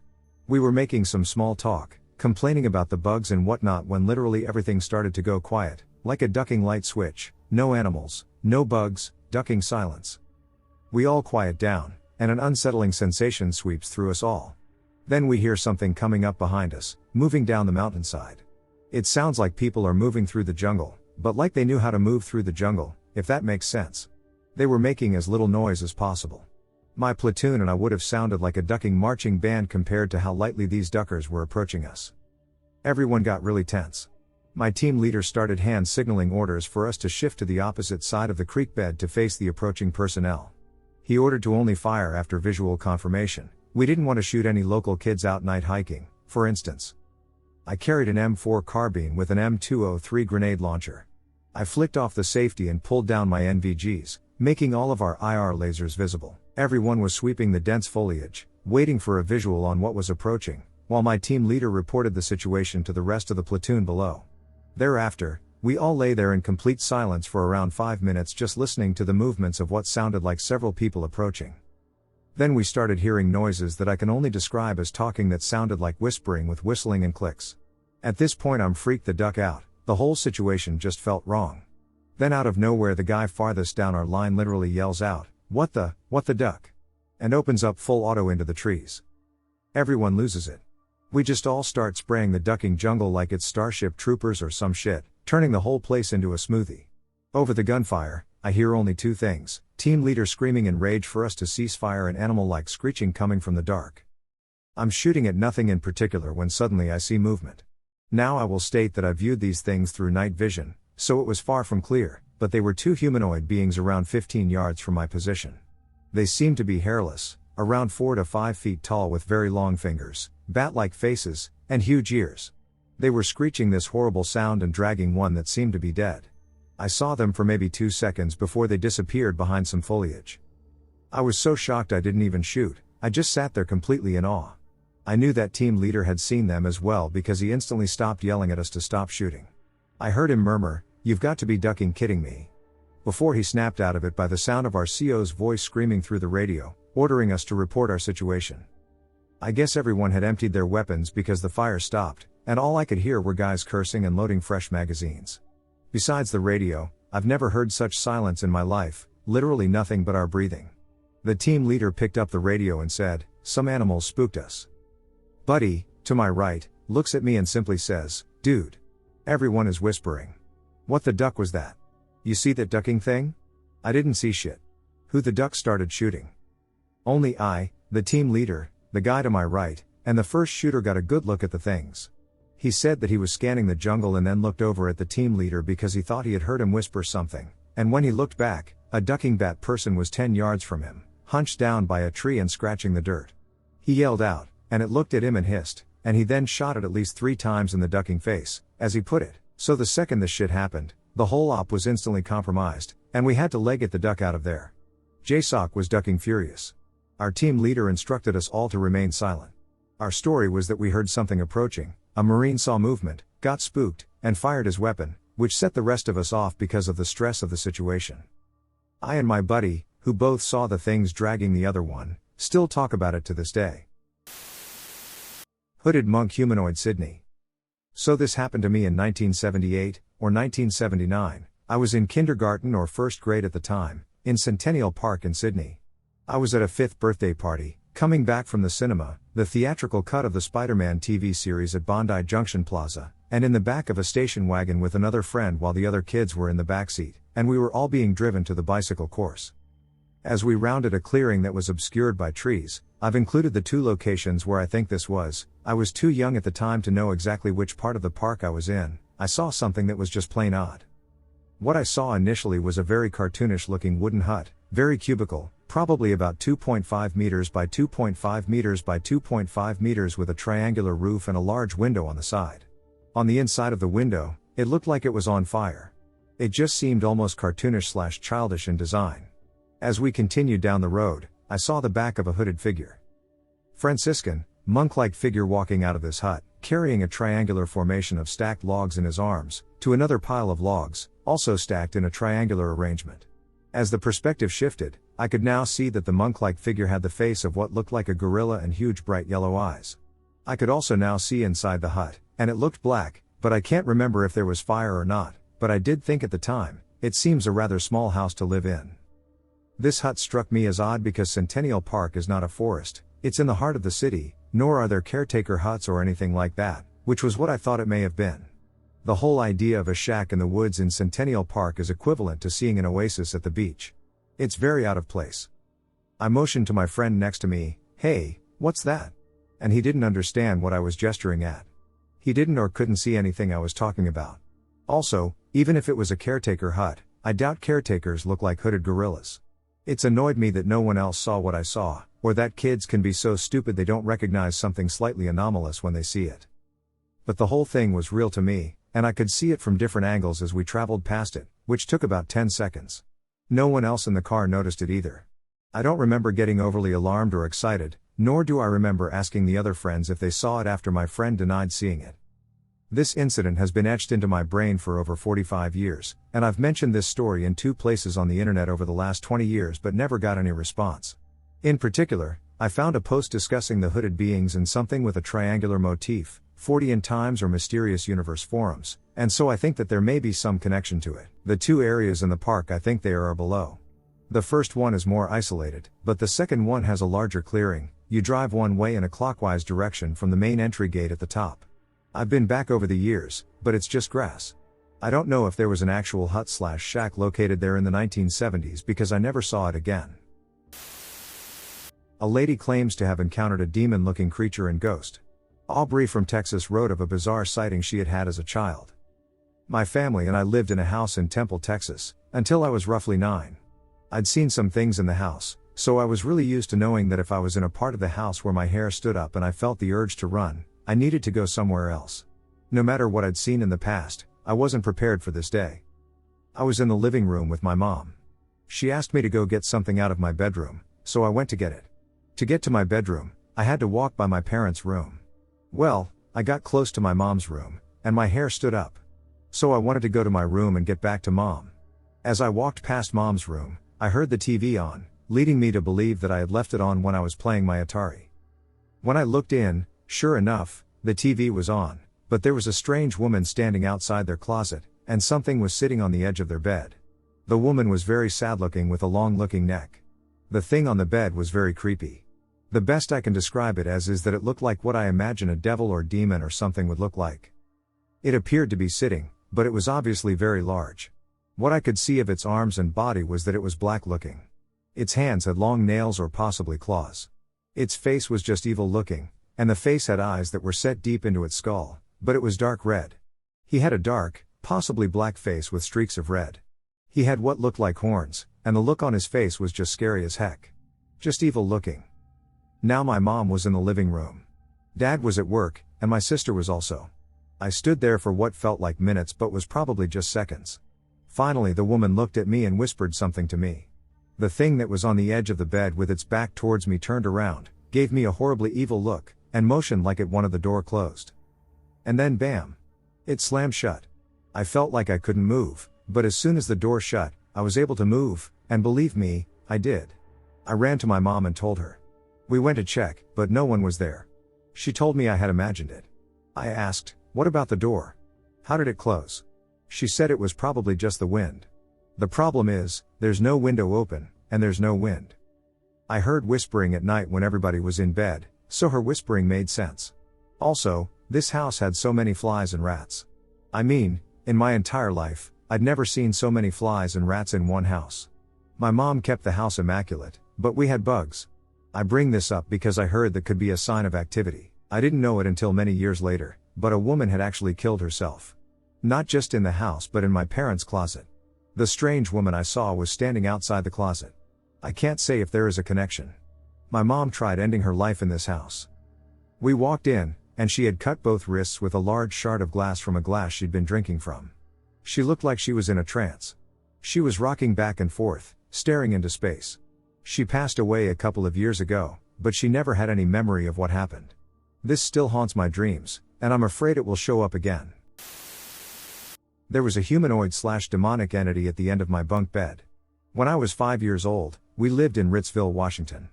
A very, very small town. My brother and I had a bunk bed, and I slept on the top bunk. I had to get up and go to the bathroom one night because I wet the bed as a kid. I tossed my covers to the side and sat up in bed. Straight ahead at the end of the bunk, a 6-foot creature was staring at me. Its head was oval in shape and spanned almost 3 feet across. It had beady yellow eyes that were centered in the middle of its face but were wide apart. There was enough light in the room to see that its skin was black. I stared at it for a few seconds, long enough for the image to be burnt inside my memory, and so I did what any kid would do, hide under the covers. I was unbelievably scared and breathing extremely fast, hoping it would go away. I don't know how long it was watching me, but I could feel it staring at me underneath the cover. I eventually fell back asleep and told my mom the first thing in the morning. I always made it a habit to close the closet door in the room before bedtime, and the weird part is, it was open when my brother and I woke up. I've thought about it every single night for 24 years. Occasionally I half expect to see it again. I remember it like it was yesterday. Also, another strange memory is when I was around 3, which is still vivid to me.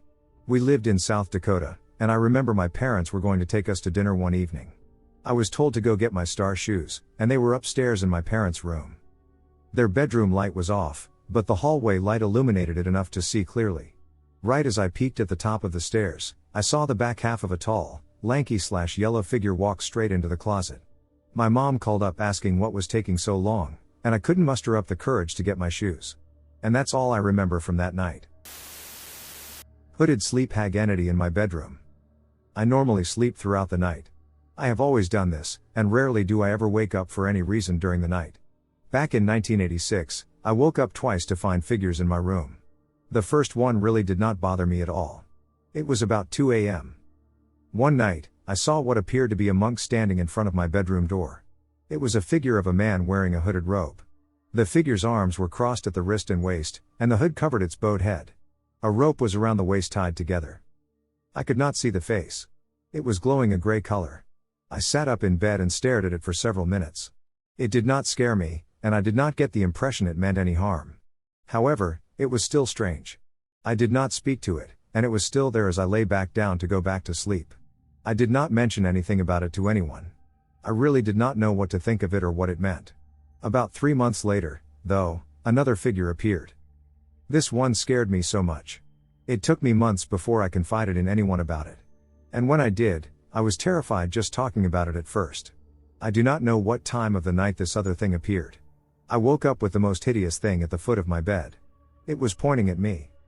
The thing had a grin only a mother could love. Its head was slightly tilted. If you could imagine something with a mouth full of pointed teeth, grinning at you with the most evil look in its eyes, and on top of that, these long bony fingers with almost claw-like long pointed fingernails that seemed at least 3 inches long, pointing at me. Whatever you can muster up with your imagination, I guarantee you that this thing was uglier. It was also dressed in some sort of robe, as I could see a sleeve hanging down from its wrist as it pointed at me. This definitely was not the same figure I saw standing in the doorway only 3 months previously. It even glowed a different color, which was green. The only thing I could think of was to pray. I pulled my pillow over my head and said aloud this, "Dear Lord, I do not know what that thing is at the foot of my bed, but whatever it is, please make it go away. In Jesus' name, I pray, Amen." After the prayer, I carefully removed the pillow from my head, and to my surprise, it vanished. I was relieved, and if I recall correctly, I did not have a problem falling right back to sleep. It still scared the daylights out of me when I thought about it. I guess that is why it took me so long to mention it to anyone. With time, though, I can talk about it without it bothering me. One day on the phone, my brother told me about a very similar story he had read somewhere. He said many people have woken during the night with a figure at the foot of their bed. Some too with the figure pointing at them.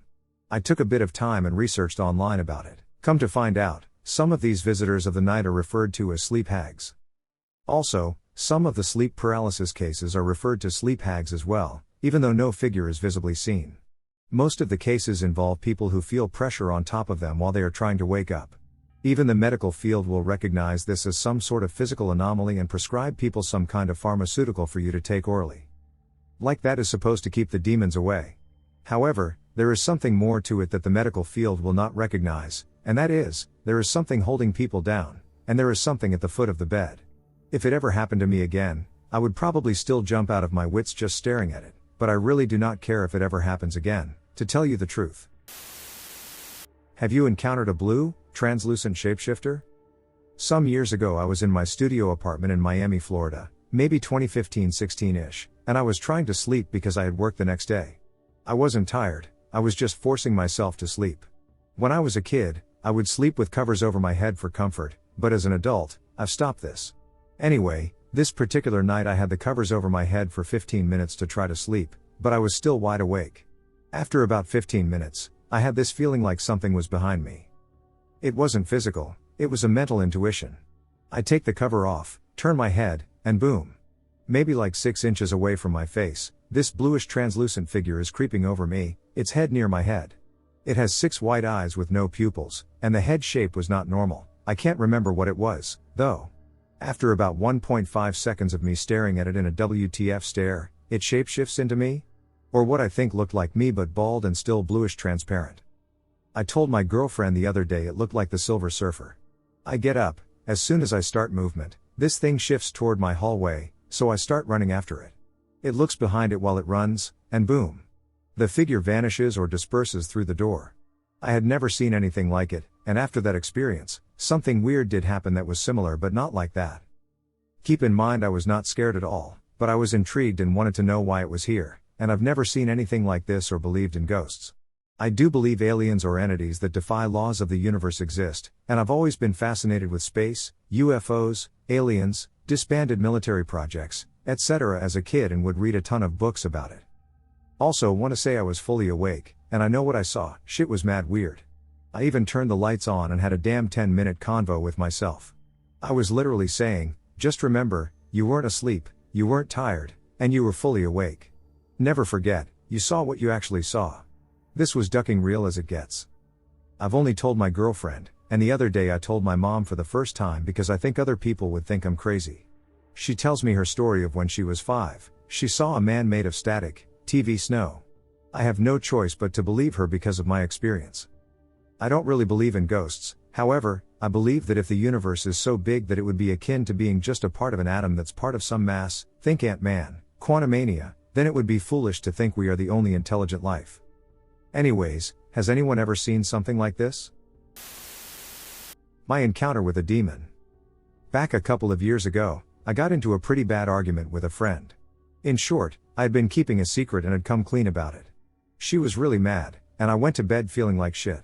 Of course, I'll admit, I've had some issues with mental health, like depression, and my family doesn't have a good track record with mental health either. But I had never experienced anything like this before. About halfway through the night, I woke up. I think it was a dream. I thought about it again. I was sitting upright in my bed, holding a knife in my hand. I looked around, and my room was illuminated by particularly bright moonlight. Odd, since my curtains were closed. But it didn't feel off. I looked at a part of my wall that the light was illuminating quite brightly and saw words written in some kind of paint? I don't want to say blood because that sounds cheesy, but that's honestly what it looked like. The words were "kill yourself." The words appeared to be written in what appeared to be blood. Yes, it's cheesy, but honestly, I believe those are common demonic tropes for a reason. Basically, when I read those words, everything made sense to me.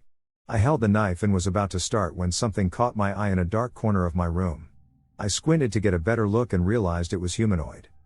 It looked absolutely terrifying and had these eyes and teeth that looked like those of a deep-sea fish. Imagine Gollum combined with a human and an anglerfish. Not pleasant. When I saw it, the light in the room suddenly went from moonlight to flickering orange. A few minutes before my alarm, I suddenly bolted upright in a panic. I figured, it's just a creepy nightmare, so I just got up and went to school. My skin was crawling the whole drive there. I get out of my first class, and I start getting anxious, so I reach up to touch my cross necklace. As I do, a voice that isn't mine speaks in my head and says, "God won't save you." For the next few months, I had these incidents where basically it would feel like some outside force would jump on me and want me to kill myself at the slightest negative happening. I tried to face this feeling by picking up the knife to prove I could resist, but the instant I picked up the knife, it felt like I couldn't put it down.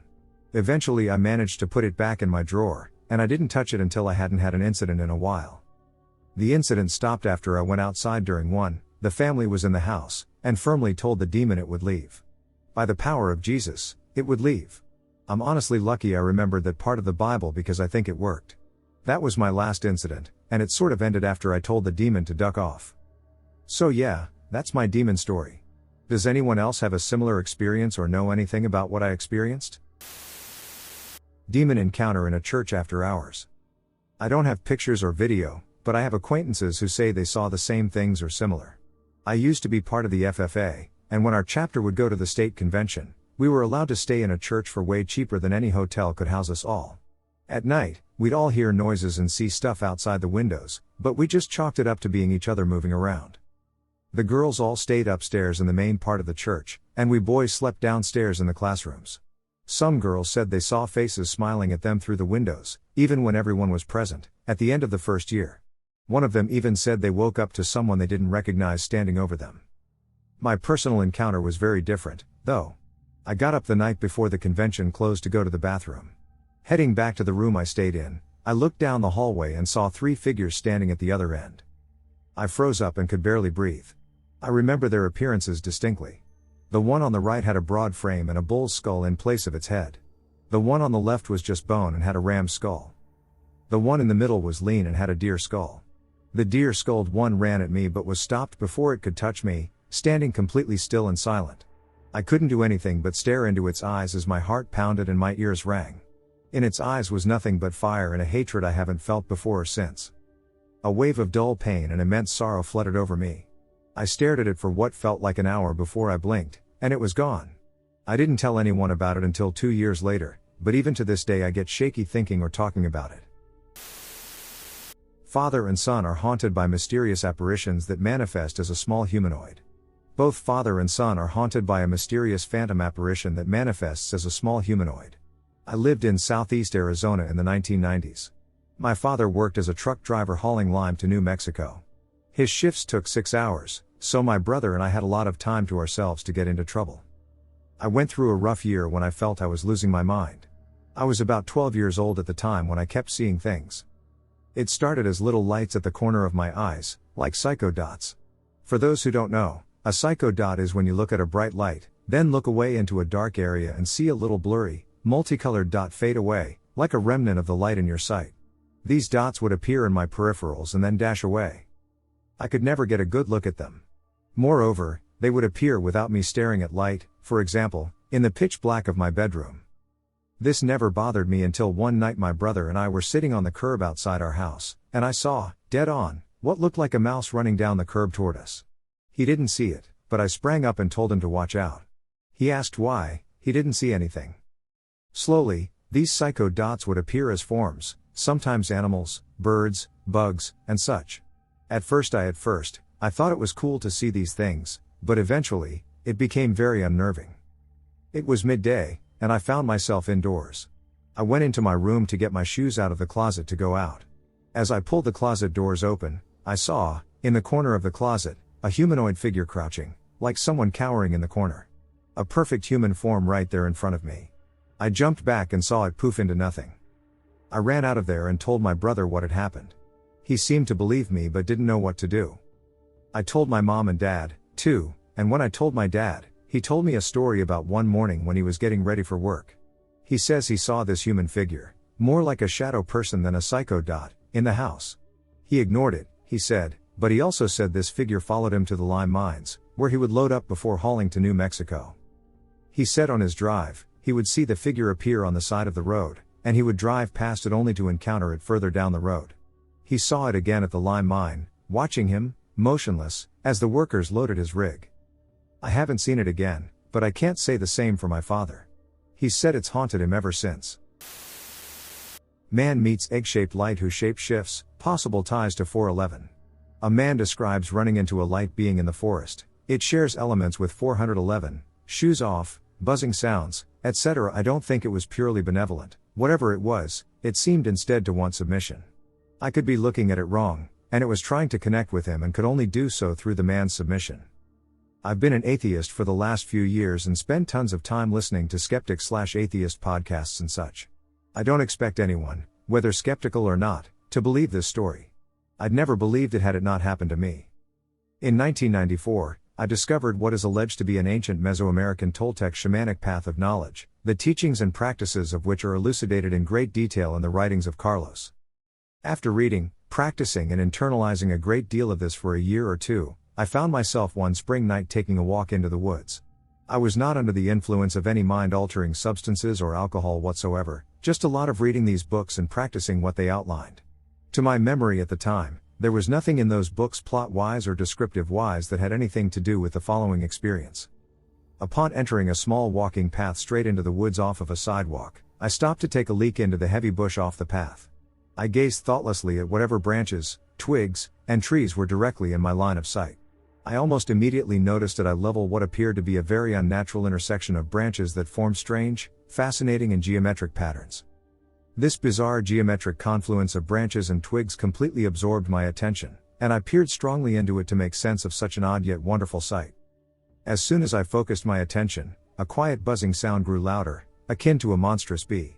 At the same time this buzzing started, at eye level, within the strange patterns of branches, I saw a spot of light as big as a quarter, which also quickly grew in size.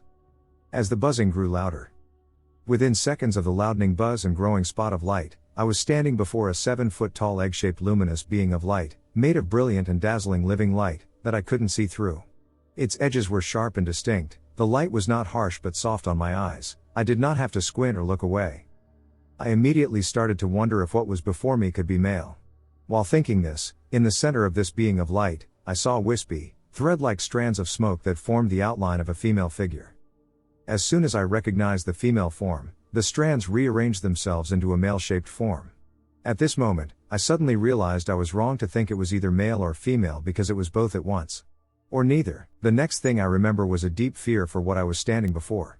I sensed at a deep instinctual level that I was in the presence of a being vastly superior in intelligence, ability, and knowledge to myself, an energetic being made of living light and consciousness that could, in a blink, should it choose, cut me down. In response to this fear, I said to it the most subservient, submissive and loving thing I could think of to let it know that I had only the very best intentions towards it. I said, "Tell me how I can best channel love to you so that I can be to you the very best I am capable of so that you don't hurt me." The very next moment, I had the overwhelming sensation of having to remove my army boots and socks. The feeling I had was that somehow the boots and socks were a disgusting defilement to what was occurring between us, that the interaction would be best, more respectful, more natural and sacred if I had my boots and socks off. So I immediately took off my boots and socks. The next strong sensation I felt was that I needed to express my love and submission to this being by kneeling, sitting on my heels, and bending all the way forward so that my arms, hands, and face were on the ground. While in this position, I felt the entire earth below me, through and through, as a single living and conscious being, alive and aware, that I deeply loved, more than any love imaginable. Also during this sensation, I recognized it as a long ago forgotten experience and knowledge, since my own primordial beginnings, something I'd always and forever known, yet had completely forgotten from my earliest days of life. I cried and bawled on the forest floor as I grasped handfuls of the forest floor in a loving caress, with a deep pleasure to hold and touch this living being in my hands. I was also crying with the newfound knowledge, just by the existence of this luminous being, that a consciousness and awareness does not need a physical body. This knowledge soothed and dissipated a long-held fear and dread of the nothingness and emptiness I believed waited for me upon death. I had living proof that a conscious and aware being, this one, needed no physical body to be alive. If it didn't need a body, perhaps something of me might continue to live without a body.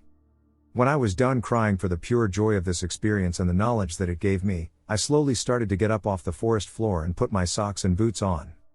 During this time, I felt deep fear. I could not even look in the direction of where the being of light had been. I do not even know if it was still there or gone. I didn't dare to look. I simply tied up my military boots, got up off the forest floor, and exited straight back the way I came, just a few meters out of the woods back onto the sidewalk on Wagoner's Lane. I went home. I cannot remember anything about what I did or thought that night, except that I was seized by the conviction to spread to the world what I had experienced. Oddly, I did not do that. Since 1994, I have occasionally shared this story with a few people, despite my belief that it is a waste of time for most people. However, there are individuals who are receptive to the story.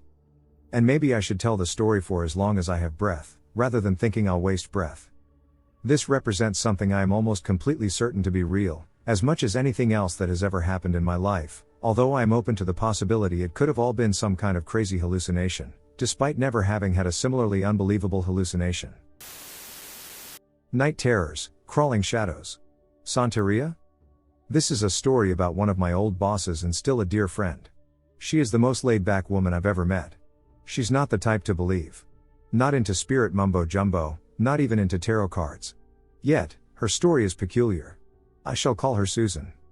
Susan suffers from night terrors. She claims hardly a night goes by that she doesn't wake up frantically. She says it doesn't bother her because she's had night terrors from as early as she can remember. When she's not sleeping, she sees black, faceless entities crawling in front of her. They used to disappear if she looked at them straight on, but the older she gets, the more brazen they become. They are about 6 feet tall, and they crawl sideways on all fours.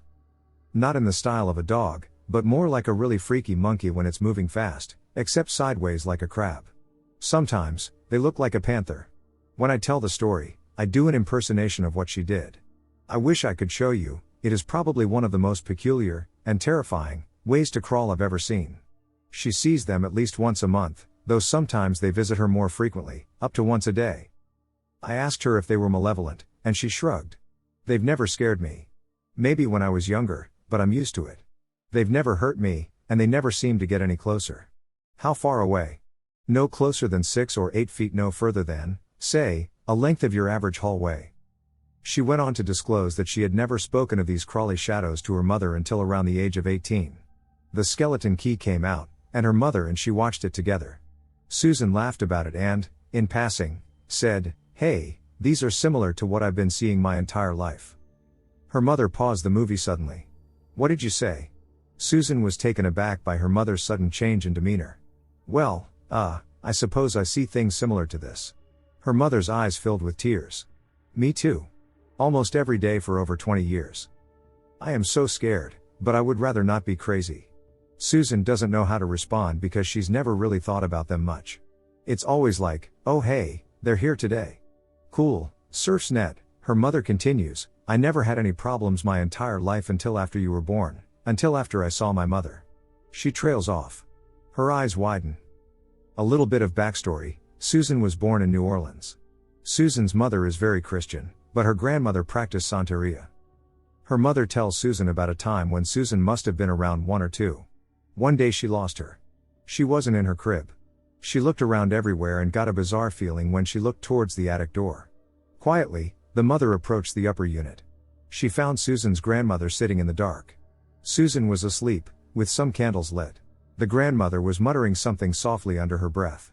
Susan's mother angrily ran up and snatched Susan away, scolding the grandmother the way any concerned mother would.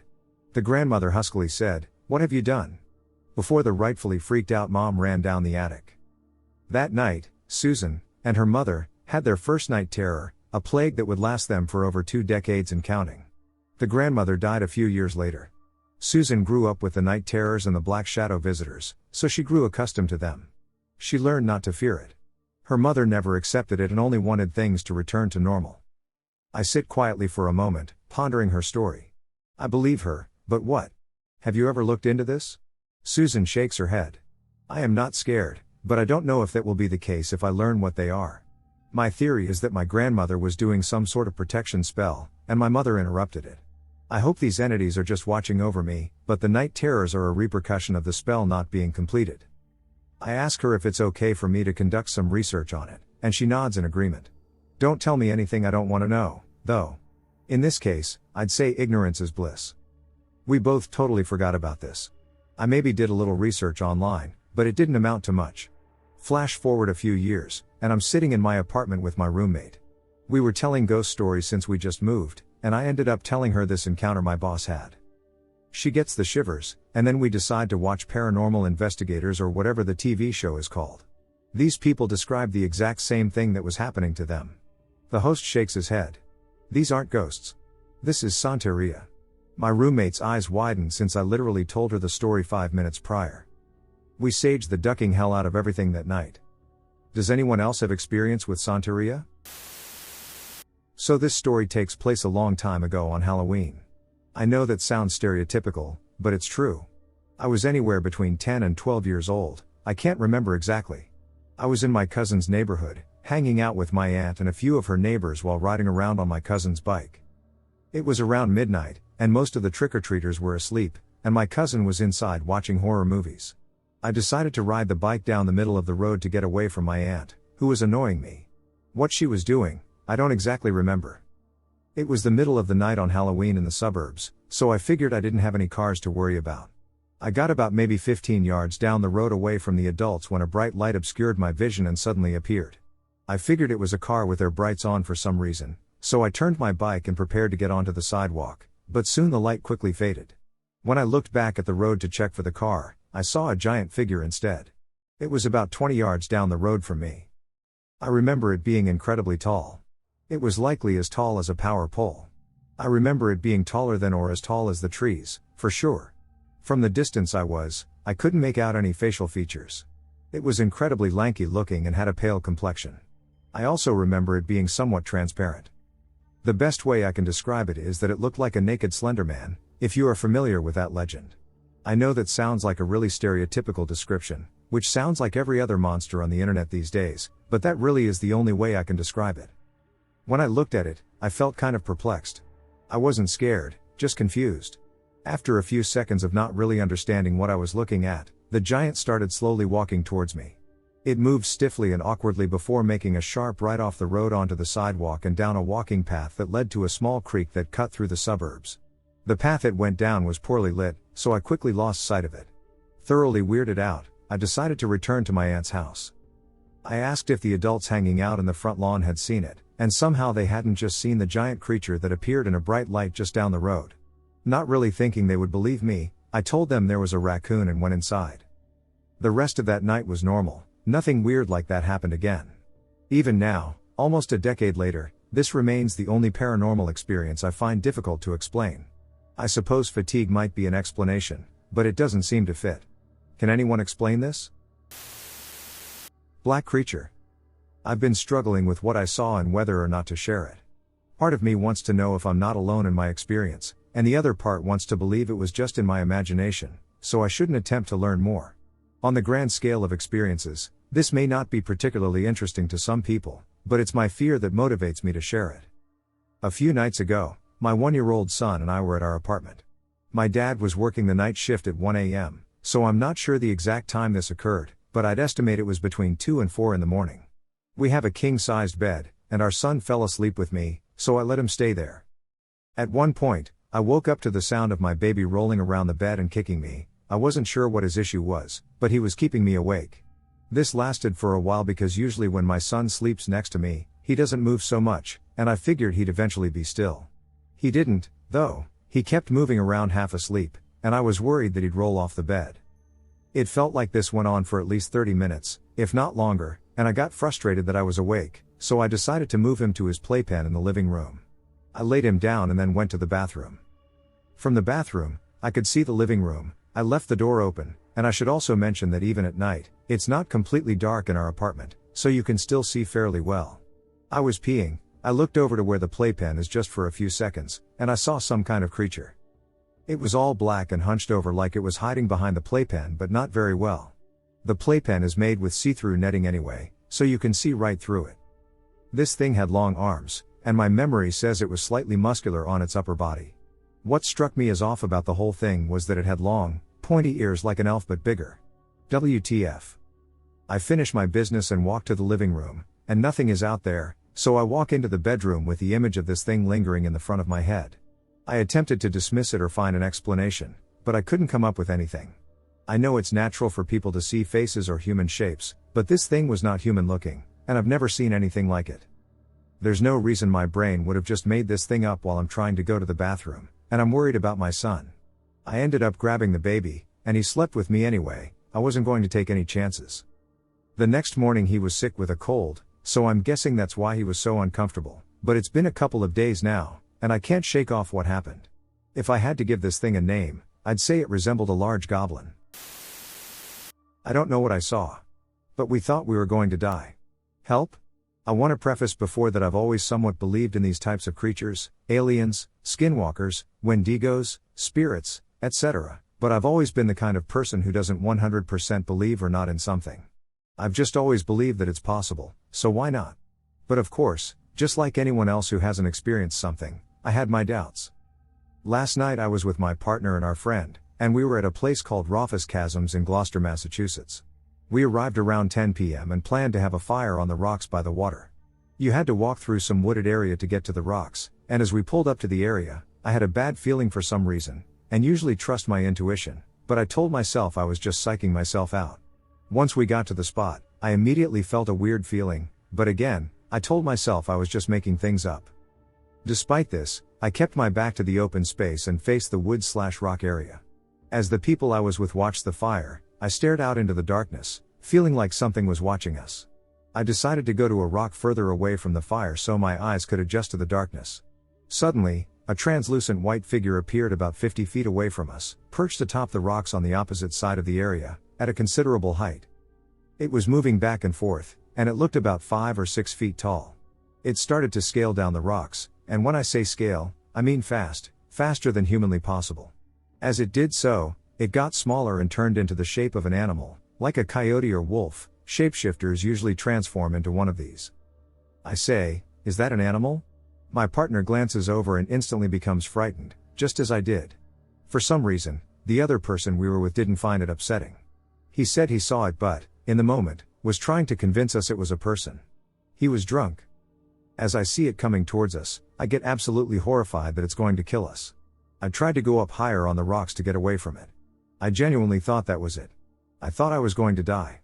I had the most horrifying feeling, and it was genuinely the scariest, most terrifying thing I have ever felt or seen. I pulled out my phone and shined my flashlight on it to make sure I wasn't tripping, and I think that it deterred whatever it was away from us because it ended up running into the woods and disappearing.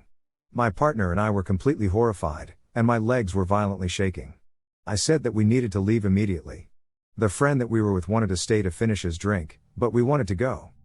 He told us that he would prove that it was a human by trying to run down the rocks as fast as he could to prove that a human could be going that fast. But when he did, we could hear him running around. And that's the scary part about what we saw.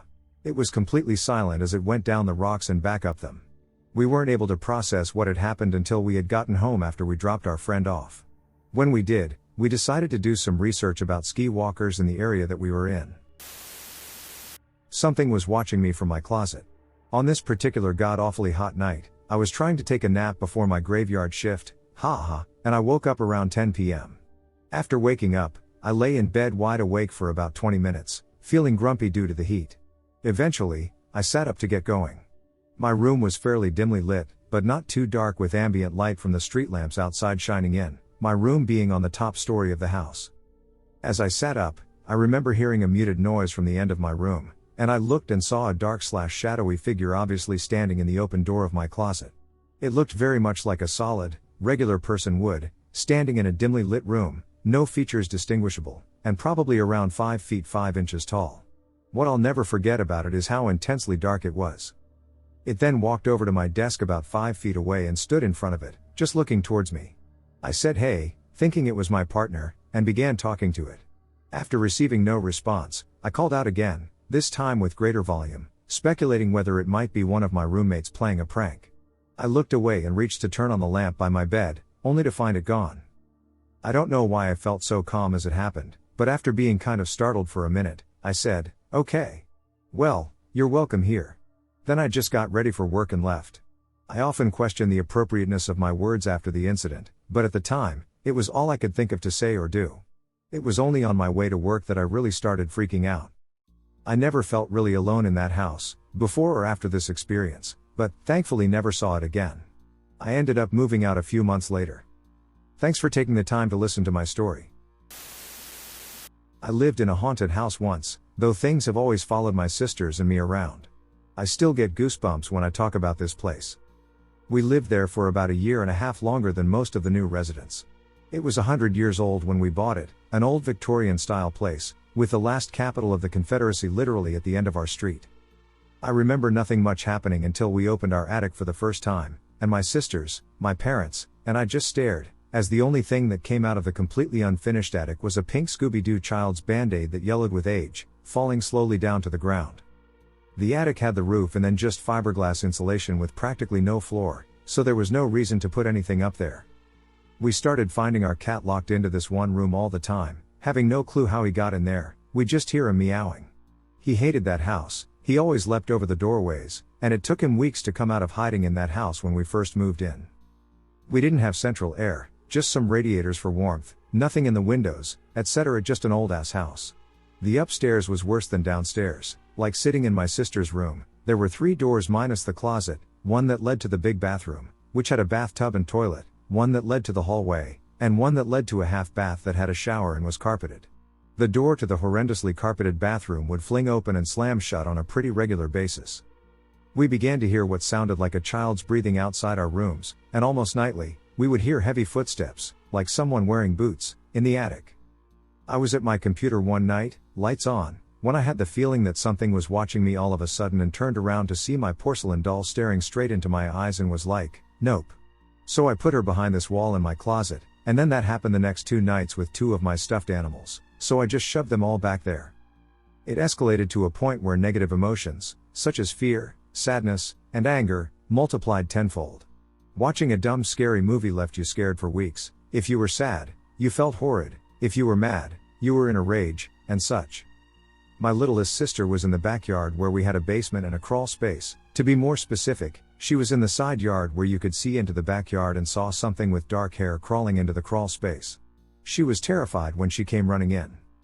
My 2 little sisters would sleep right next to each other because of everything going on, and one night with the lights on and everything, we'll call her B and the other one K. B was lying in bed holding K's hand, and there was loud knocking on the bottom of B's bed, and so she got scared and was like, WTF, do it again, and the knocking happened, and then something brushed their arms, and B leapt onto K's bed. She also saw a face beneath her bed. I remember running in, I think it was the same night, because the breathing was getting loud outside my room, so I was like, duck this, and we all slept on K's bed that night. It got to the point where just being upstairs, no matter the time of day, was terrifying, especially if you were alone. Once I was watching videos, and it turned out to be a jump scare, but it was like pictures of the devil set to screaming. I am not religious at all, more like agnostic, but this scared me worse than anything in my life ever has. I flung my headphones to the ground and covered my eyes and tried not to go into hysterics. I was 14 at the time. After that, I ran downstairs and outside. By the end I didn't know why, but I was certain someone was going to get pushed down the stairs, and I was especially certain it was going to be K first, and KD always told her to be extra careful going up and down them. There were cold spots all over the upstairs during the day. During the night it didn't matter, none of us could sleep anymore. One night my mom woke up certain someone had broken into the house and taken one of us. She checked every nook and cranny after making sure we were in our rooms. She made sure all the doors were locked, and checked the windows. It was just another random experience. She usually wasn't paranoid like that.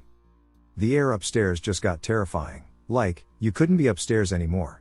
You could feel it as soon as there was no one else upstairs. It was time to go downstairs. We got a flea infestation from ducking nowhere right before we moved out, like. They just appeared to have hundreds of thousands of fleas that weren't in any other house, despite having more animals and only being a few feet away. This is without even mentioning my creepy neighbor Robin or the makeshift asylum at the bottom of the street or the creepy guy Jerry or the mailman who decided, duck that house, and stop delivering our mail.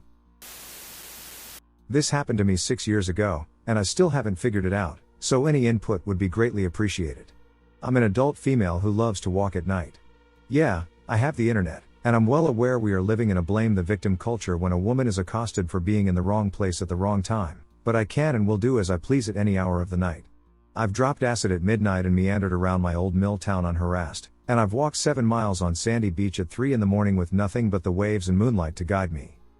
My state is relatively safe in more populated areas, but there are horror stories from the northernmost parts, paranormal or just a variety of.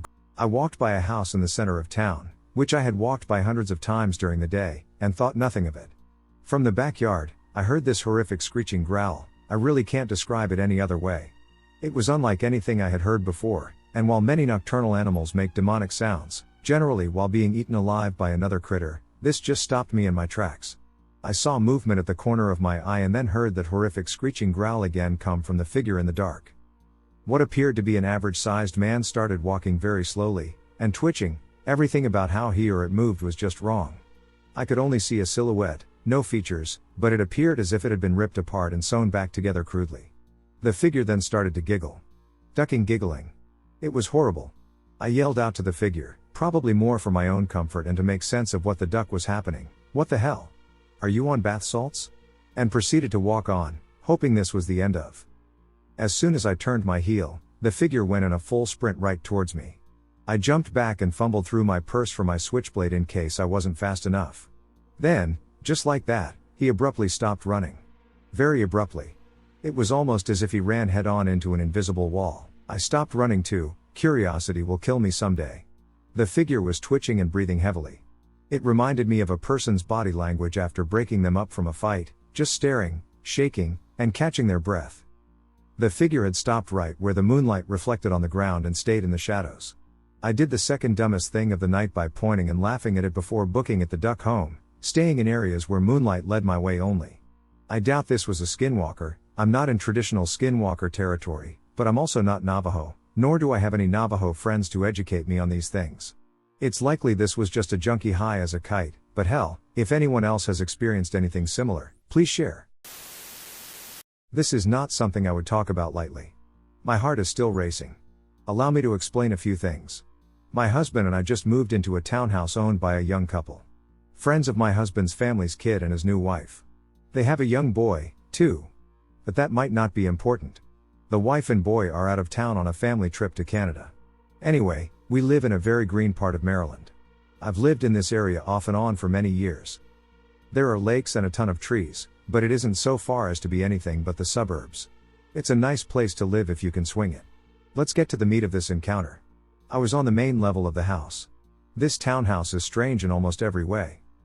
When you walk into the house, the kitchen has an open doorway to the right, and the half bath is on the left. If you walk straight into the hallway to the open living room, the staircase that connects the top, main, and basement floors sticks out more than a foot into the walkway. This is important for later. So, my husband, I'll call him Nick for brevity's sake, asked me to clean up dinner. Nothing big, just the dishes. We live in the basement, so climbing the 3 sets of small stairs with plates felt a lot like work, but Nick loves to cook, and the rule in this house is the chef of the night doesn't do the dishes. So there I go, up, and into the kitchen. I see the dishwasher finished and decided to empty it so I can just put the dirty ones in and call it a night. I've been listening to Glitches and the Matrix compilations on YouTube this whole time, BTW. My headphones rarely leave my ears. When I see I just have the silverware left. Great, the job is almost done, and I grab the caddy from the dishwasher. So this is where I am. I'm facing the foyer through that doorway into the kitchen, and I see it. I'm not sure what it is, but I see it. 2 long, featureless limbs with a rounded head shape between them stretching across the floor from the direction of the stairs towards the front door. I thought it must be a shadow frantically, but it had dimension to it with a texture. I was shocked silent. I told myself I couldn't look away. I knew what looking away meant. I knew it would disappear if I did. I held my breath and stared. In stories like these, they always say it felt like forever had passed within a few seconds, and I believe it. I was stuck to the spot, looking at old nightmares come to life in my hallway. That's when I hear Nick coming up the stairs. I hear it over my headphones, and I still can't move. It's still right there, and it stops too. My heart starts to hammer in my chest. It pushes itself back the way it came, faster this time. Strange floor-colored limbs and dragging hairless head moving back towards the stairs. No noise over the stories in my ears and Nick coming up the stairs. I hear my name from the landing, and I finally blink. He walks in behind me through the doorway into the living room and asks me what's taking so long. Nick pulls an earplug from my ear. I'm frozen. I must have looked so scared because he asked what's wrong. So I tell him. He thinks I'm just seeing things and says, I shouldn't be listening to scary stories before bed. Fair enough, but this was real. I couldn't be seeing things, right? He still sees how freaked I am and stays to help with the rest of the cleanup. I finish with the caddy slowly as if my limbs are defrosting. Never taking my eyes away from the foyer. When we finished, he asked if I wanted to go to bed. I followed slowly but not through the living room exit. I walked around the foyer, turning a few times. I looked into the living room past the hulking staircase and out the windows into a black night. With all my courage exhausted, I move it down the stairs. Nick was at the bottom waiting for me. We get ready for bed. I clean the litter boxes and keep all the lights on as I finish my task. Usually, I take the litter trash straight outside to the trash can, but now I feel it. Eyes on my neck. I realized it started when I looked outside at the patio. Something looking back. I put the trash in the bathroom, it would be a problem for the morning. I closed our flimsy divider and put up the baby gate, our version of a door, and went to bed. That is where I am now. Awake. The reason I'm writing this is because all our roommates are out of the house, and I'm hearing thudding. I wouldn't call it walking, for one, it sounds faster than a walk, and something about it isn't consistent. I'm not sure what I saw, but I know what I'm hearing. I don't know what to do. My cats are still acting strange for the third night in a row, and I still feel eyes on me. I could use some advice on this quickly. I'm not sure where to start. I have had a few supernatural experiences in my home. My friend thinks there's a shapeshifter in my house, but I'm uncertain about it. She thinks this because she apparently saw whatever it is that is in my house twice, and it was two different things both times, once as a woman with a long, gaping mouth and big eyes staring at her in the living room, and another time as a human-sized, dog-like creature that chased her up my staircase. I wanted to try to get other opinions on the matter. Once a few years ago I was grabbing money from my room with my boyfriend at the time, ex-boyfriend now. The house is also where my parents live, but both of my parents were at work at the time. However, as I was grabbing my wallet, I heard my mom call for me from downstairs. It was clearly her voice and sounded as though it had come from the living room. At the exact same time, though, my boyfriend of the time freaked out. I asked him why he was freaking out, and he told me that he had just heard a growl right outside my door. I figured we both had heard something different at the exact same time, as I didn't hear the growl, and apparently he hadn't heard my mom. I did try to call out to my mom after he had told me what he had heard, but I didn't hear her after that. We were quick to leave because we were both freaked out quite a bit, and when we left, we didn't run into my mom at all. This event still is on my mind a lot, even years later, and since I still live in the same house, I have always wondered what had caused this to occur. There have also been other occurrences, but I don't want to make this too long. I am just wondering if anyone on this channel could give me an opinion on what they think might have caused what occurred in my house. An Airbnb experience I'll never forget. The city had been suffocating me. The constant noise, the never-ending hustle, and the relentless pressure, they were all taking a toll on my mental health. I was just 32, but I felt decades older. So, I decided to escape to a place where silence was the loudest noise, where the pace of life was dictated by the rising and setting of the sun. I found a quaint little Airbnb in the countryside, an idyllic log cabin surrounded by acres of dense woods, far away from the maddening crowd. TBH, it seemed like a dream. But little did I know, it was a nightmare in disguise. Upon my arrival, the cabin appeared as charming as the pictures, rustic, isolated, and peaceful. But as the sun began to set, the cabin started revealing its true colors. At first, it was the little things. The sound of the wooden floor creaking beneath my feet was a constant presence, even when I stood motionless. The peculiar smell that lingered in the air was sweet yet metallic. The way the wind howled through the trees was almost like a mournful cry. Then, I started noticing the oddities. The mirrors in the cabin didn't reflect my image correctly. My reflection was always slightly delayed, as if it were another person mimicking my movements. The paintings on the walls seemed to shift when I looked away, their subjects twisting into grotesque figures. As the night fell, I heard whispers. The whispers were soft and eerie, seemingly emanating from the walls themselves. They spoke of sorrow, of loss, and of something darker that I dared not contemplate. Then came the figure. Every night, at the stroke of midnight, I could see it in the window, a silhouette standing in the woods, watching. It was always there, unmoving, just watching. Despite the terror that gripped me, I couldn't bring myself to leave. It was as if the cabin had ensnared me in its eerie charm. Every day, I would tell myself, OMG, I'm leaving tomorrow, but when tomorrow came, I found myself drawn further into the mystery of the cabin. What is this place? What secrets does it hold? Why does it not let me go? The questions consumed me, fueling my curiosity and fear in equal measure. But I was determined to uncover the truth or be consumed by it. Days turned into weeks. I found myself weirdly drawn deeper into the hypnotic rhythm of the cabin. The whispers grew louder, the figure in the woods seemed closer, and the cabin's oddities became more pronounced. One day, I found a trapdoor under a worn-out rug. It led to a basement I hadn't known existed. The air was damp, filled with the scent of old earth and something else. The smell caused my stomach to churn. It was the same sweet yet metallic smell I'd noticed when I first arrived. In the dim light, I could see something etched into the stone walls. Symbols, old and unfamiliar, crisscrossed the surface in a pattern that made my head spin. The same symbols were carved into a wooden pedestal at the center of the room, upon which sat an old, leather-bound book. As I approached the book, the whispers grew into a cacophony. I could hear distinct words now, a chant, repeating the same phrase over and over. I couldn't understand it, but I felt a pull, a compulsion to open the book. With trembling hands, I opened it. The pages, yellowed with age, bore the same symbols from the walls. But there, in the middle of the book, was a picture that made my blood run cold. It was the cabin. And standing by the window was a figure, the same figure I saw every night. But in the book, the figure wasn't outside the cabin, it was inside, staring directly at me. I recoiled in horror, dropping the book. The room plunged into silence. I could feel a presence behind me. I would rather not turn around, didn't want to see what I knew was there. But I had to. I turned around, and there it was. The figure. It was no longer a silhouette but a clear, ghastly apparition. It was as if someone had taken a snapshot of despair and molded it into a humanoid shape. It reached out for me with a hand that was both there and not there. My instincts urged me to flee, yet I remained stationary. I was a statue, a prisoner of my fear. The apparition's hand touched my face. It was ice cold, yet it burned. As it did, I felt a wave of emotions flood into me, sadness, anger, fear, and despair. These weren't my emotions, they were its. Suddenly, I was somewhere else. I was still in the cabin, but it was different, alive, filled with people.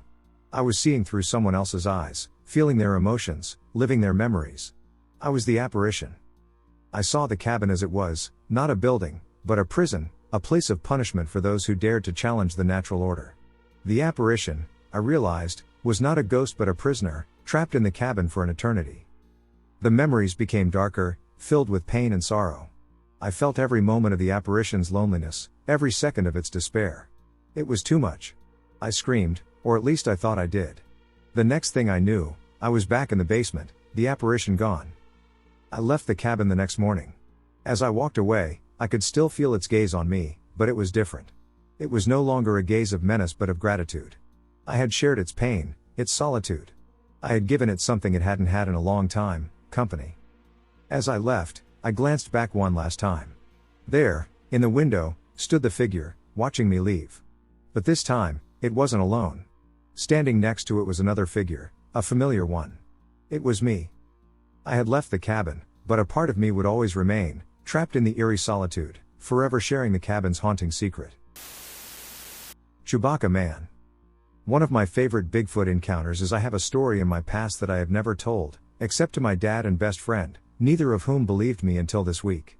My best childhood friend called me this week and said, "Remember that weird story you told me about the Chewbacca Man? Well, I believe you now, buddy." He had an encounter this past weekend in East Texas, and for some reason he's a believer now. Allow me to explain. I was about 11 years old at the time. My dad was a land developer in East Texas around Toledo Bend and Sam Rayburn Reservoir. He would buy lakeside plots of land and get a surveyor to break it down, and Dad would sell the lots. He developed a few campgrounds this way. I cannot disclose the exact location, my dad's name, or the surveyor's name. I wish for the people involved and myself to remain anonymous. I grew up in a small town in deep East Texas around the Sabine and Angelina National Forest just above the Big Thicket. Every so often my dad would go see the surveyor to discuss business. Mr. W, the surveyor, had his office in a small building beside his house. The surveyor's house was way outside of town down an FM road in the Sabine National Forest. Dad would ask me to come along sometimes because the surveyor had a son about my age. The boy's name was Tommy James TJ. He was really a couple of years younger than me, but Dad just thought I would like to come along for the ride. Mr. W and my dad would discuss land, and I would go play with TJ. At this time I think I was 11 and TJ was 9. TJ had a dirt pile in his backyard we usually played in.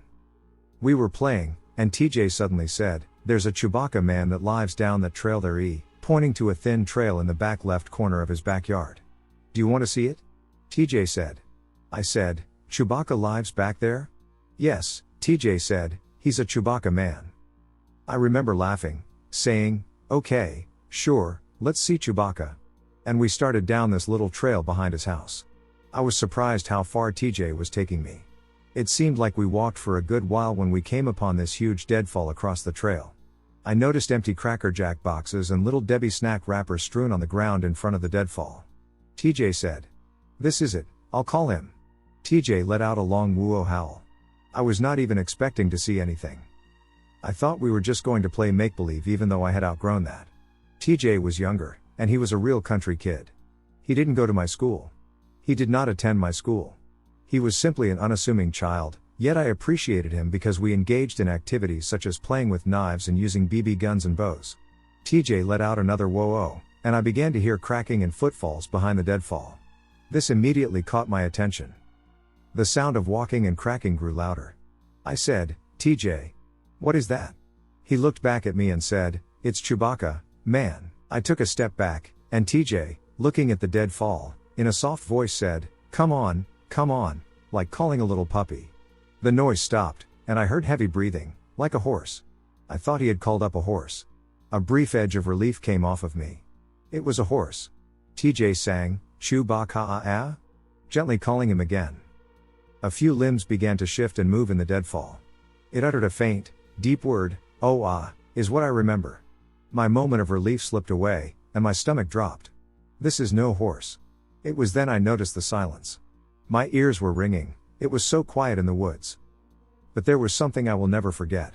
The feel of this thing, the mass you could feel on the other side of this deadfall. Breathing. Come on. TJ sweetly beckoned to it again. I whispered, Tommy, let's go. And at that second this thing yelled, Shat. The sound or word was so percussive, it was so massively deep it penetrated my chest. A cold blood fear came over me, and I was stunned in place. My eyes widened, and I stopped breathing. TJ was still calling the thing. I felt hot. I felt sick. My heart raced in my ears. TJ was unafraid. Limbs in the deadfall began to move and snap again. I thought the thing was coming over the fall. Hesitated, and then I heard big grunts of breath and the slamming of limbs. Frozen, I listened to the thing raise hell behind that deadfall. It was then flight came over me. As I turned to run, TJ turned and calmly said, he doesn't like you. I ran. TJ shouted, no, wait, I yelled, run, Tommy, he yelled, it's okay. As he ran behind me. The thing followed us.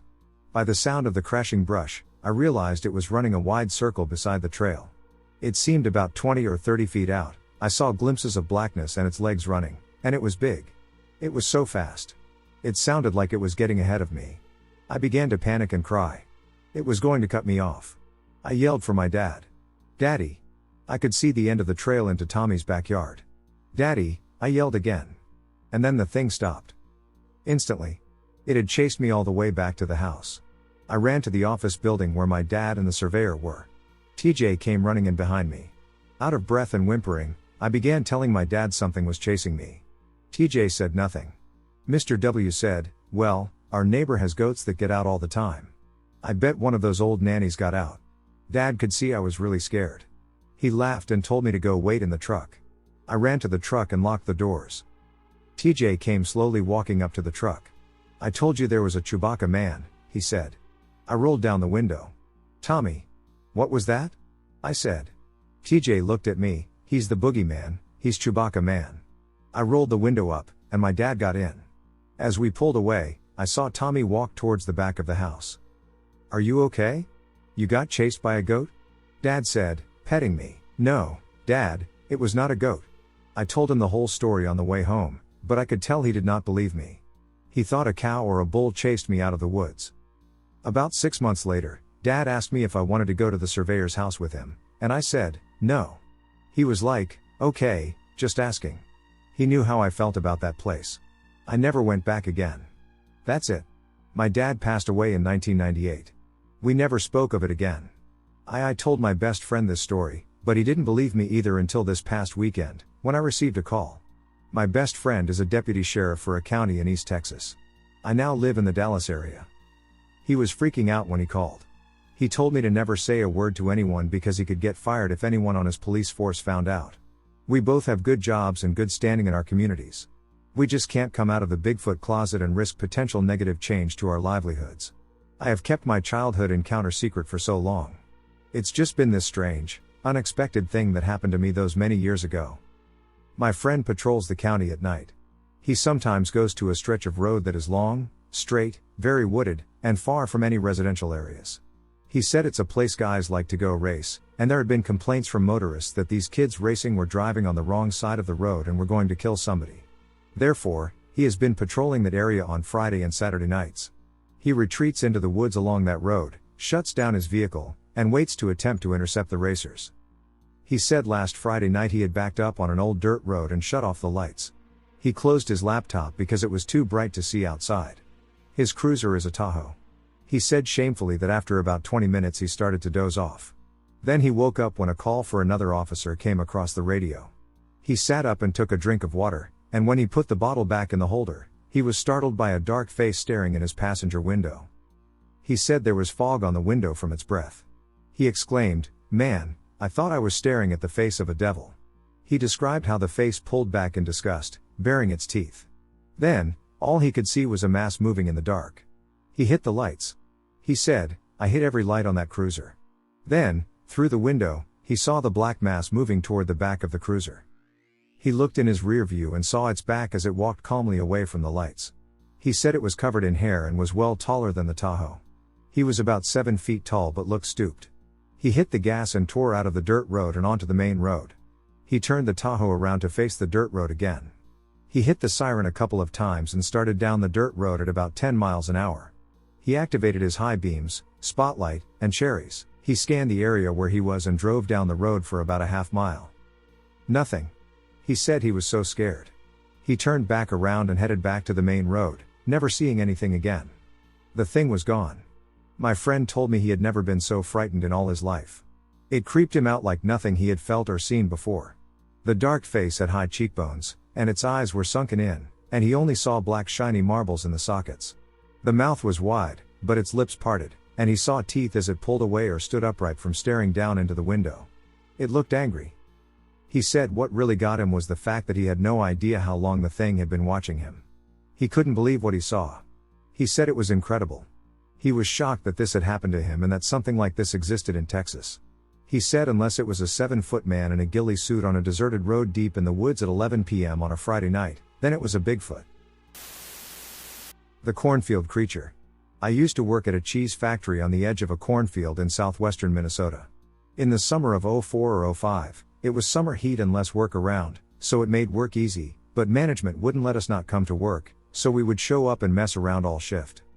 Was working nights at the time. It was around 2 or 3 a.m. when I found myself on the loading dock, enjoying the cool night air while watching bats flutter around the floodlights. The corn was about as high as my shoulder, so about 5 feet 10 inches. As I was watching the bats, I looked down at the edge of the cornfield. Something was moving there. It was the size of a small child and extremely thin.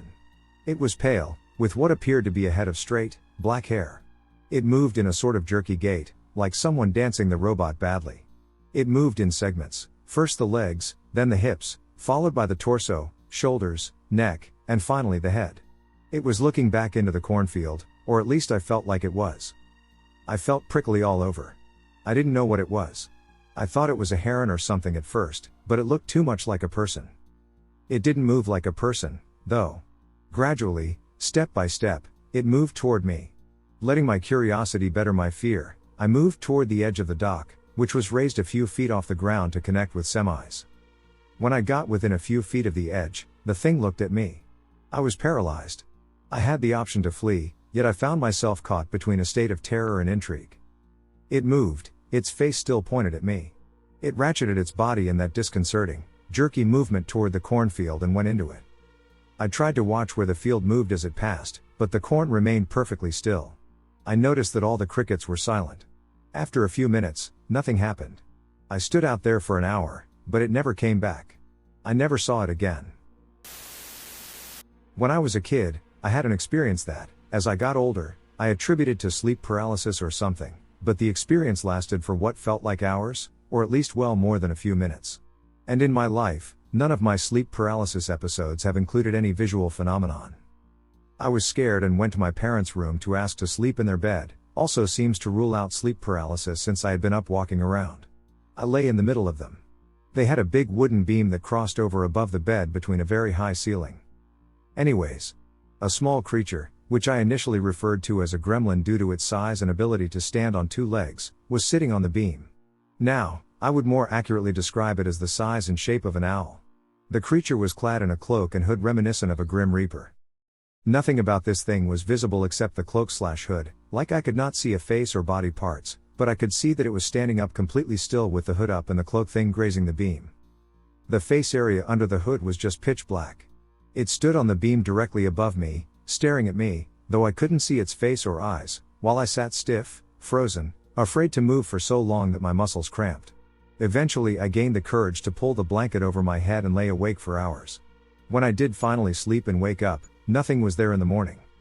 I checked everything in the room to see if there was something that could have, looked like it was on the beam but was across the room or something, but absolutely nothing was present to explain it. Was this somehow sleep paralysis, or are there owl/gremlin/mini creatures in Grim Reaper hoods watching children sleep or something? I've never heard of any similar encounters or descriptions. I think a gray humanoid followed me for months as an early teen. I've always had super vivid dreams. I grew up in a Wiccan family, and although I am now a practicing Christian, I still hold beliefs about a person's dreams. When I was 13, I remember having a dream that kicked off months of fear and confusion for me. In this dream, I'm lying in my bed. I suddenly hear a very low droning sound and realize there's someone at the door. I walk down to the front door, and there's this thing standing there looking at me. Just staring. Suddenly I feel the word inside and open the door to my home. When I do, this thing takes off inside the house. It doesn't actually run, it just moves. I have no idea how to describe it. It simply appeared in every room at a rapid pace. It's hard for me to describe how he looks because I didn't actually see him. I was only vaguely aware of his presence and his appearance. I mean, I could kind of see him, and if he looked physically present, it was just a brief flash. Had no distinguishing gender but always called it a he. Was less than 3 feet tall. Dark gray skin that had the same texture as a turtle. The texture was slightly loose in certain areas, yet it remained consistent. I vividly remember thinking he was dehydrated. Had these large, gooey eyes. The same shape as a little kitten. They were so dark and thoughtful but still unsettling. For months, I would see this thing. I would never actually see it with my eyes, but I might catch a glimpse of it standing in a corner or creeping down a hallway. I was always acutely aware of its presence when it was there, whether I saw it or not. It never made a sound or moved, yet I felt uneasy around it. It had a male presence to it, and I just felt strange being watched. He would just show up and stare at me with these huge, unblinking eyes. I do remember there were a few times that I could feel him reaching out to touch me, and I would freak out. The longer he was there, it was like he was trying to show me other things. But they were much scarier. He would be standing there, and suddenly I'd get a flash of these creatures. Many were bug-like, close to a giant centipede. Another one was harder to describe, but it was just like an awareness accompanied by this droning sound. I don't know. Some of these things were frightening, but it was like they rarely knew I was there. I just remember thinking, I don't want to see this, I didn't ask for this. I finally told my mom about it and had a meltdown. For a long time, I figured that my anxiety was creating this thing in my mind, but it wasn't real. When I told my mom, she got very quiet and started trying to cleanse the home. I think she assumed it was a spiritual entity because she tried to bind it to a box filled with salt and sent it to be dumped in Salt Lake, Utah. I don't know if that ever happened, she doesn't even know anyone there. I know she was angry that I let it into the home and assigned it a gender. But I remember when we did that, it felt like he needed to leave. Never said goodbye, but I felt him signing off almost. Haven't experienced it since. He was never aggressive. But he made me uncomfortable. He was scary looking, way too fast, accompanied by this god-awful droning sound. I could feel him watching me when I didn't want to be watched. I was seeing things I would rather not see. Especially when I was having an emotional crisis, like an anxiety attack. I could feel him just watching me. Never helping, but never hurting. Just wanted to watch. I hated it. However, he is no longer with us. Has anyone experienced anything similar? I honestly wonder if it was a really long hallucination because I never felt like I was seeing a physical thing, I just knew what was there. I don't know. Well, this happened when I was a little girl, around 5 I think. I shared a room with my sister, a few years older, and instead of going to sleep, we were joking and teasing each other. Our parents were seating in the living room, but they couldn't really hear us since our room was at the other end of a long T-shaped corridor. At some point, as part of the teasing, I got up to go snitch to our parents, but I had no real intention of doing so. Instead, I went to the center of the corridor to wait a little. As I turned towards our bedroom, still smiling, I saw a doppelganger of my sister coming out of the dark room next to ours. The thing is, I knew immediately it wasn't my sister, even though it looked just like her. It was walking towards me with a sardonic smile, and rolled eyes, its arms stretched towards me. It was wearing pajamas that my sister owned, but wasn't wearing that night. I remember I ran screaming hysterically to my parents in the living room, and they had a real hard time calming me down. It was terrifying. I don't know what it was, but it seems to me that it was almost comically cut to fit what would scare a little girl. To this day, decades later, I don't like standing at that point in the corridor, and looking in that direction. That corner of the building has a little something to it, but not too bad. The Faceless Woman. As a backstory, the women on my mother's side of the family have always seemed to be sensitive to the paranormal. My grandma has told me stories that terrify me to this day. My mother and grandmother can talk for hours about their paranormal experiences. As for me, I have had many throughout my life as well. I will describe the most terrifying experience I had. My parents' house is located in a rural area, with the only nearby landmark being a small church situated on the opposite side of the road. The church is no longer in use, and the small graveyard surrounding it is extremely old. Most of the graves are from the early 1900s and even late 1800s. They've had many odd things happen in the house while I was young and after I had moved out. Fortunately, nothing sinister or overly aggressive occurred. Was in high school and had to wake up early to meet my team and leave for a tournament. It was about 4 a.m. when I rolled out of bed to shower and get ready. My bedroom is right next to the bathroom, and to the direct left is my parents' room. My brother's room is down the hallway, and his door is the end of the hall. It opens directly into his room. As I step out of my room, I see a figure at the end of the hallway. My brother's door is open, and they are standing in the doorway with their back to me. The figure is clearly human and a woman. She had dark hair and was wearing a silky-looking nightgown. Now, my mother has dark brown hair the same length and wore a nightgown that looked exactly like the one I was seeing from behind. Now, in hindsight, I realize that in the pitch-black house, it would have been extremely unlikely for me to see someone as clearly as I did. I was overcome with fear, mistakenly believing that I was observing my mother standing in my brother's doorway. I took a few steps forward and called out to my mom, "What are you doing?" There was no response, and the figure didn't move, so I tried again, "Mom, what are you doing?" I was whispering, but that loud whisper because I would rather not wake anyone up. I took another step forward as I addressed the figure the second time, so I was standing no more than 4 feet away from it and directly beside the bathroom door. At first, I didn't think I was going to get an answer, so I stood there in silence for no more than 3 to 5 seconds, though it seemed like minutes. And was ready to walk up to my mom and touch her, thinking she was sleepwalking. Before I could do so, the figure slowly turned to peer at me over its shoulder. I instantly was paralyzed with fear. The entity had no face, it was just a solid, smooth blankness where features should be. The skin, pale as moonlight, was framed by dark hair. Other than that movement, the figure remained still, but I certainly didn't.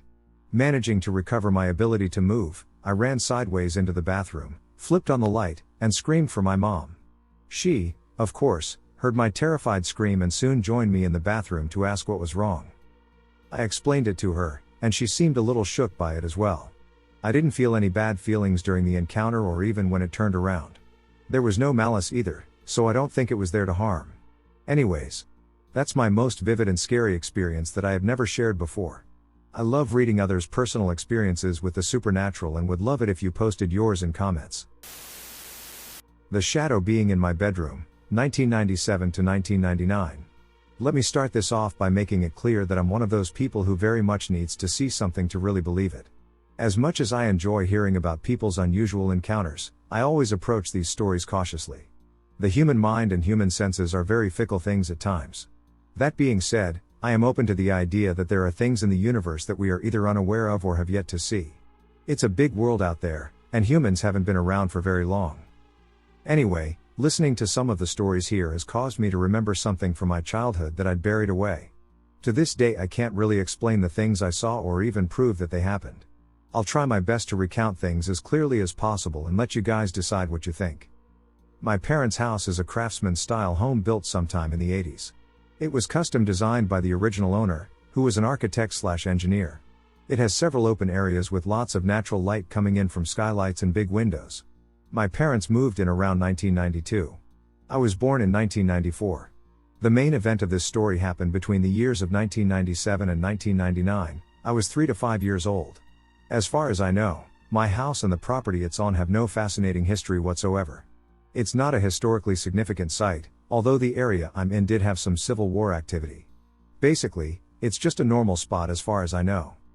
My childhood home is located in a heavily forested suburb in Northern Virginia. While we're only an hour's drive from Washington, D.C., my neighborhood was specifically designed with nature and privacy in mind. The original properties built in the 1980s have a decent buffer of old-growth trees, and they all have backyards that go into a forest that is spread out throughout the region. Our house is set pretty far back from the main road to the point where you can't even see it. All you can see is a long, narrow driveway that goes into a wooded field.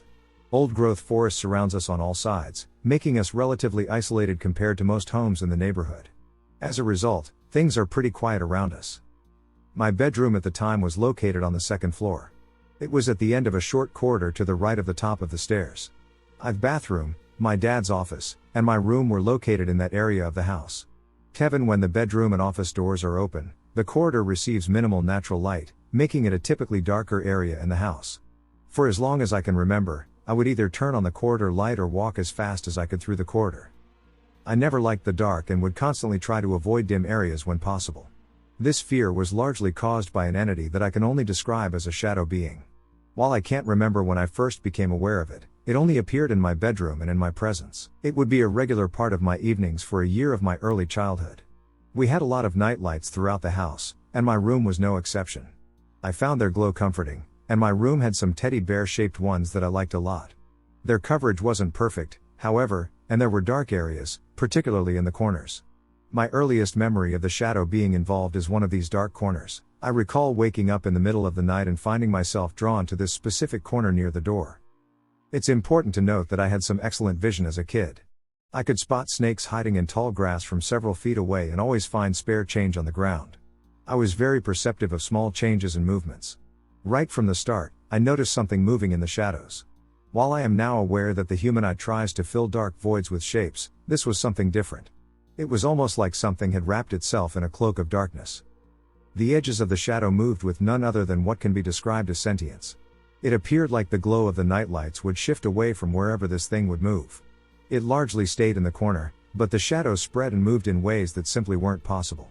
It appeared as though it was exploring its boundaries. I hid under my blankets and eventually went back to sleep. I didn't see it again for a while. For several weeks following the encounter, the dark corners were normal. The nightlights did their job, and the shadows didn't move.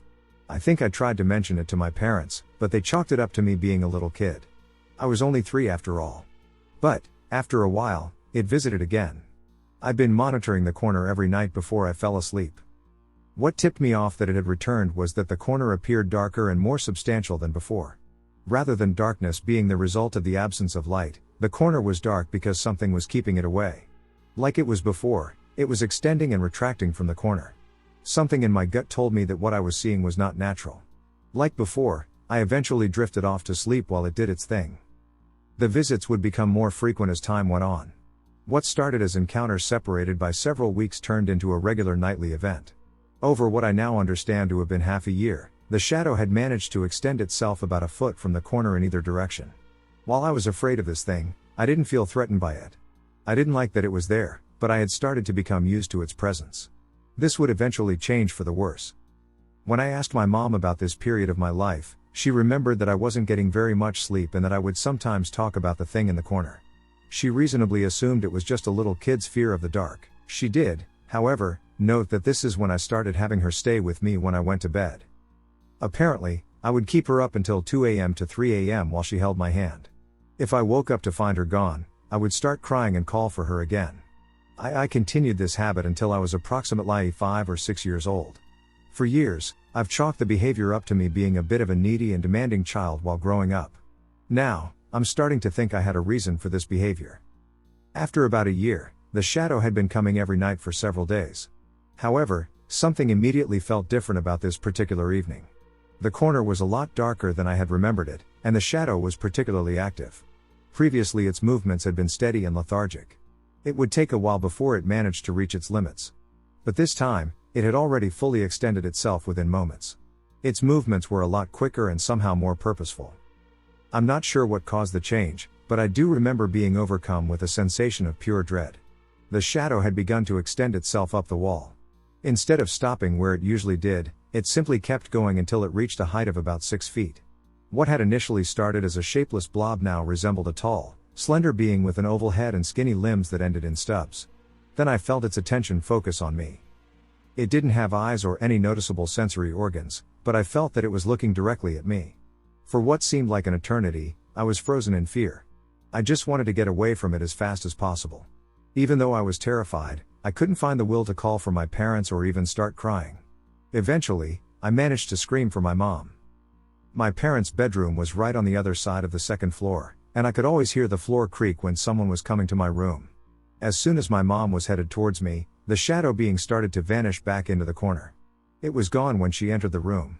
At that point, I was a blubbering, inconsolable mess, and I don't think I ever managed to fully explain what had happened. For almost 2 years after that encounter, I had my mom hold my hand and stay with me while I fell asleep. I think that her presence kept it away.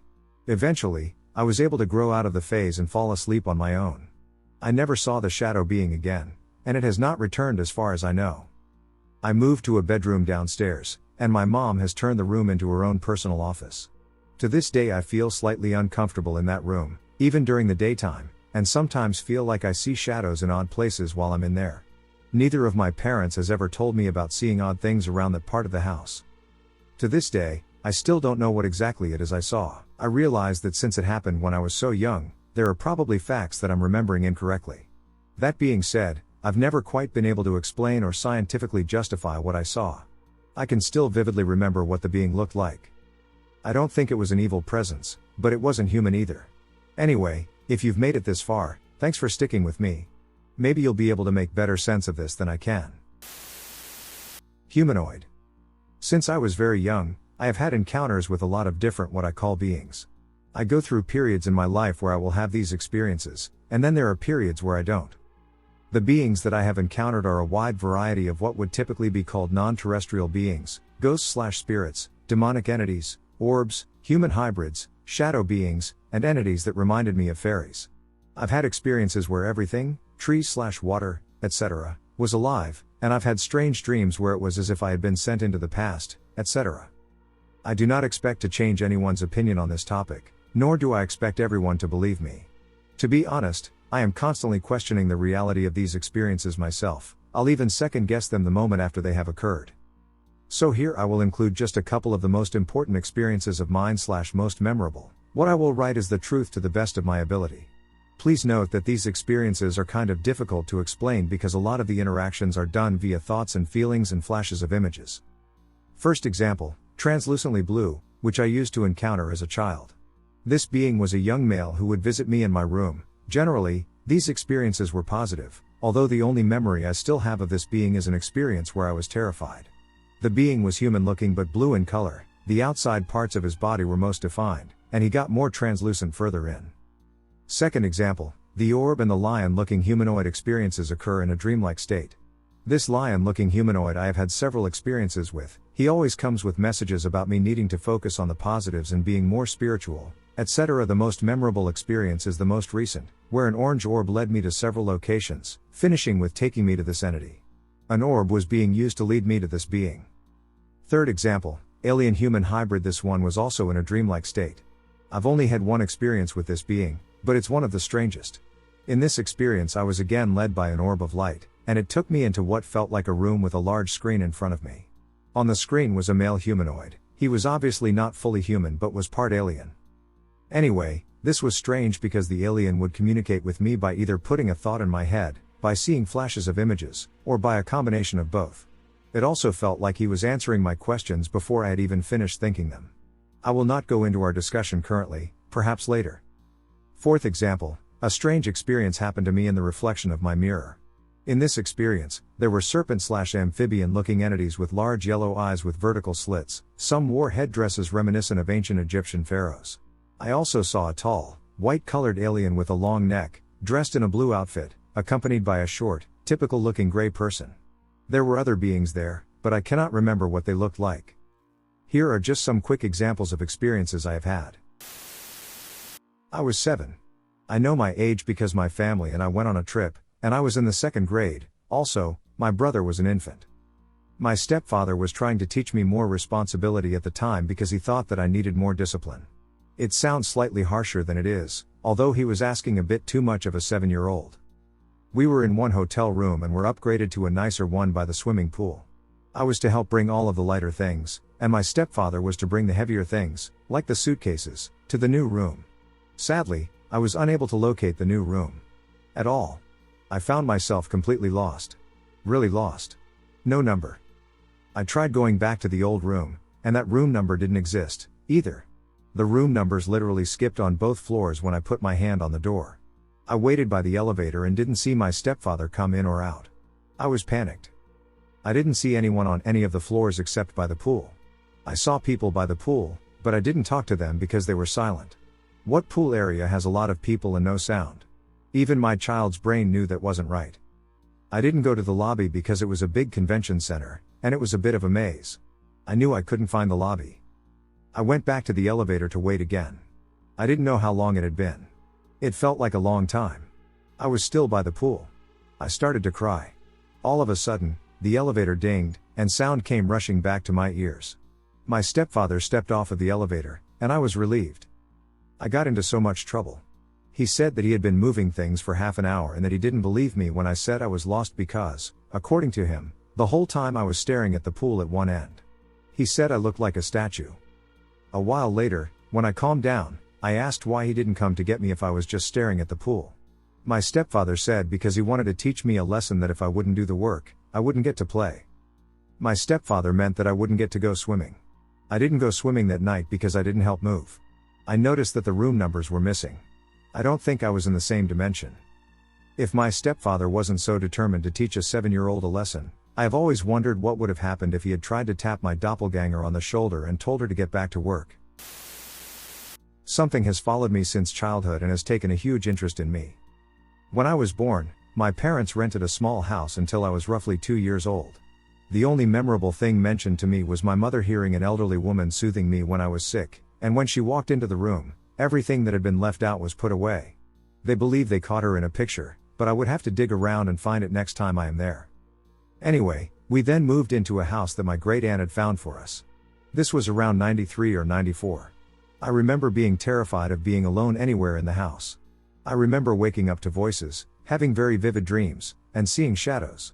The scariest moment was when I woke up and looked at my window to see what looked like a shadow trying to get in. Now, you're thinking, so what? Someone tried to break in. Nothing paranormal about that. True, except my room was on the 3rd floor, and the only thing outside my window was a long fall to the ground. For the record, this entity was not the old woman. This thing was / different. After that incident, I slept in my parents' room for a few years.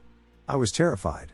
Looking back at some of the pictures, you can see odd shadows here and there. We have also had cats our entire lives, and each cat would become very protective of me. My parents figured it was just cat behavior to look after the weakest family member, but it happened until I was much older. When I was 13, we finally moved out of that house and into a newly built one. We were and still are the first occupants. The first night there, I heard footsteps in my room followed by a loud bang that terrified me. I went to my parents and told them that whatever was at the old house followed us here. They dismissed it as the house settling, but I knew better. Over the years, things were relatively quiet. I ended up joining a paranormal group and honed in on my sensing abilities since I had originally shut them off as a child. Upon meeting the members, one of them looked at me and asked if she could talk to me in private. She then accurately described my old house, where my room was, the color and layout of the room, and my experiences. I had not yet shared these experiences with anyone, so I was somewhat surprised. She said she couldn't fully get a look at what it is, but whatever it is, it's still with me. This reaffirmed my belief that it wished to remain hidden. To this day, every time I try to focus in on it, I get a nasty headache and the feeling of being blocked. After a few years of investigating places, we obviously had things attached to us. The good, bad, and demonic. The demonic things had a significant impact on all of us, particularly on my wonderful future wife, but those are tales best left for another time. What I want to mention is that whenever they were around me, I got the sense that the thing from my childhood was a lot stronger than them and became the ringleader. I felt that he/it would give the orders and sit back and watch. Getting back on track about the house. Some of the memorable occurrences there have happened to only me. I woke up to my dog whining, which meant she wanted me to put her on the bed. I asked her to just go ahead and jump because I'm not getting up. I felt something get on the bed, and as soon as I felt it, my dog went crazy. She started barking and growling, and my cat, Kitty, original, I know, started hissing. I assumed that meant Kitty was on the bed and they were just fighting since she hated the dog. I then realized the barking and growling were from the door, not the bed. I finally looked and saw both animals staring at whatever was on the end of the bed. When I turned to look, I just saw a black blob. I could faintly make out eyes and that it was moving its head. I was so tired that I just said, "Look, I'm exhausted from work and not putting up with this. Go away." It left, and that was that. Another day, my mother came home and asked why I messed with her headbands. Now, she had a wall thing where she put her headbands. I walked in, and they were all sticking straight out. Once, while I was in the shower, I heard the front door open and someone walk in. I assumed it was my father since it was around the time he normally comes home. I got out and heard what sounded like him whistling. No big deal until I looked outside and saw that my car was the only one in the driveway. As soon as I noticed this, the whistling stopped.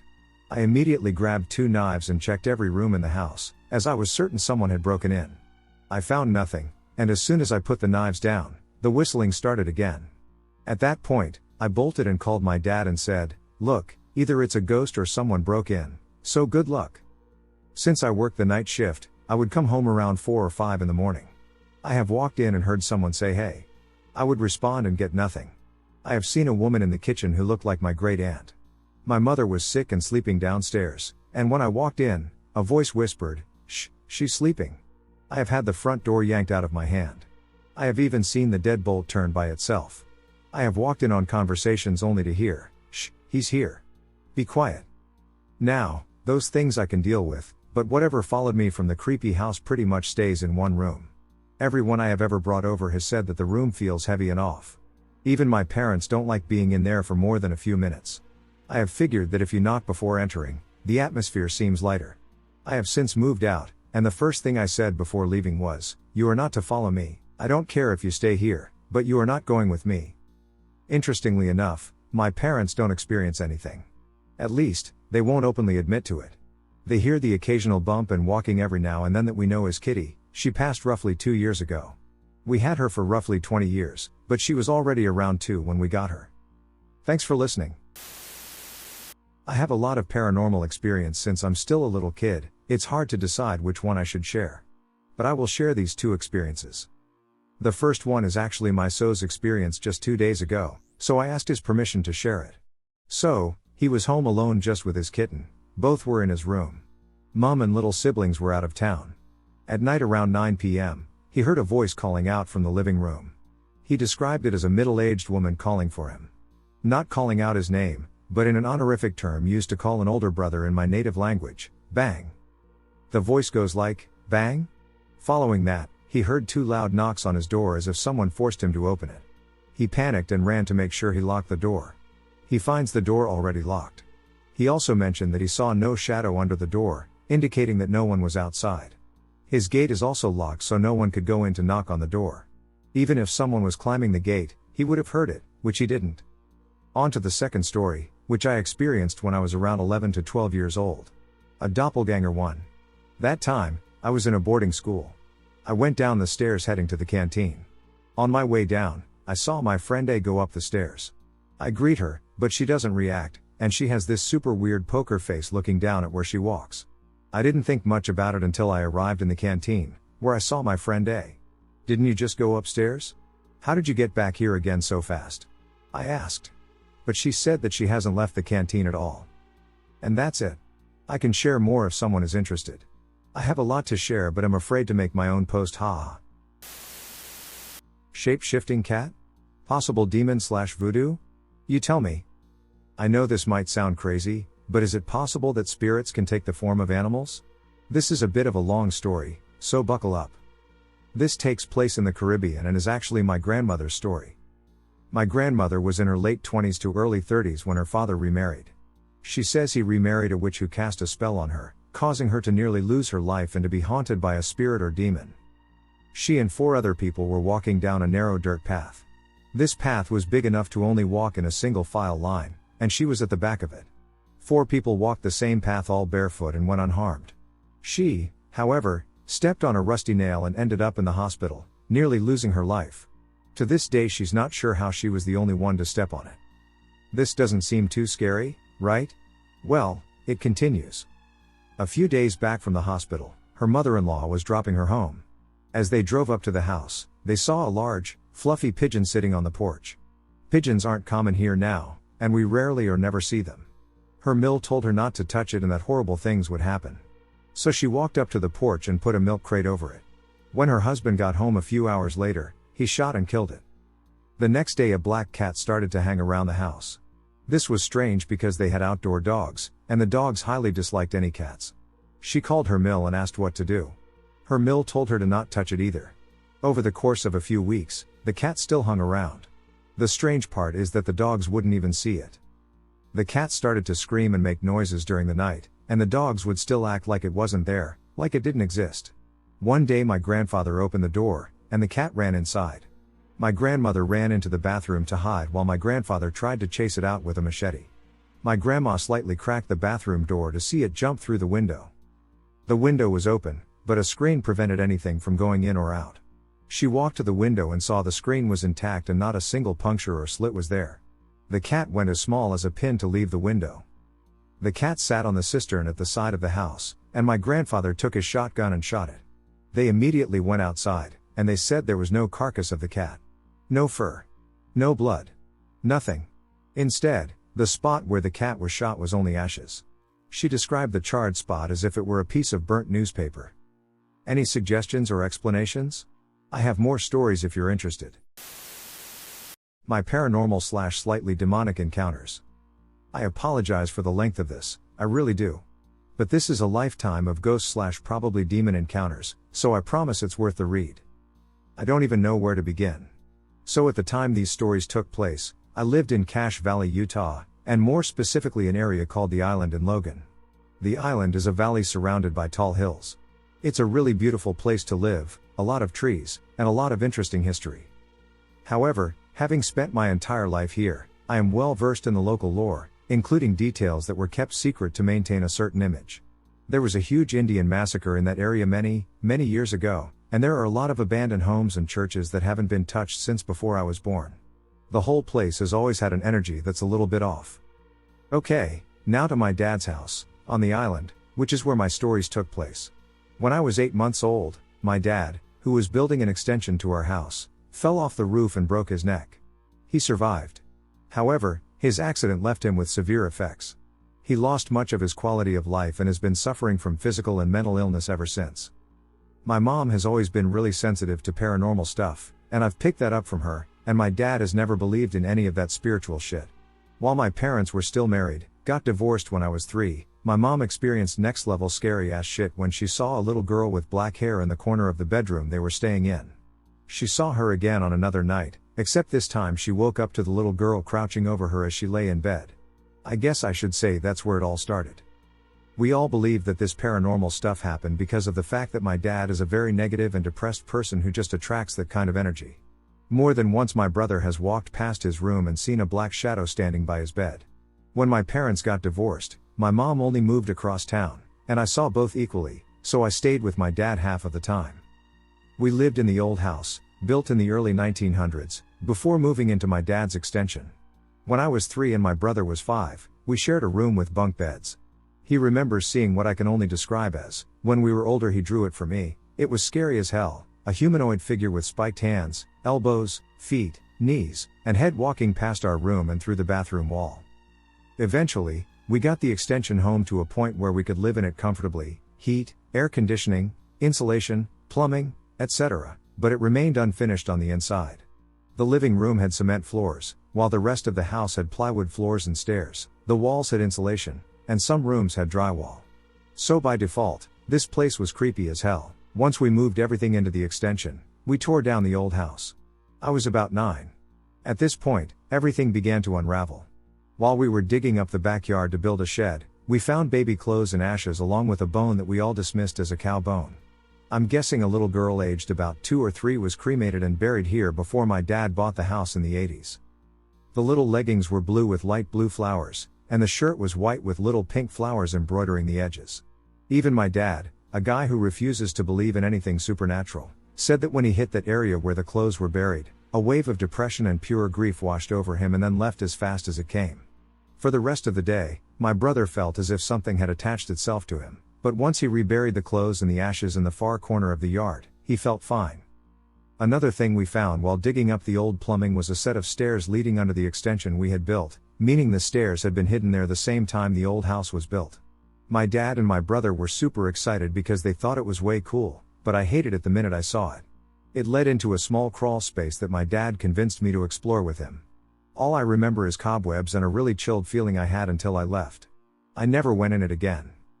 The only exception was when my brother took the initiative and instructed me to jump into the hole in the ground that led to the eerie stairs in order to retrieve a can of soup that had fallen down there.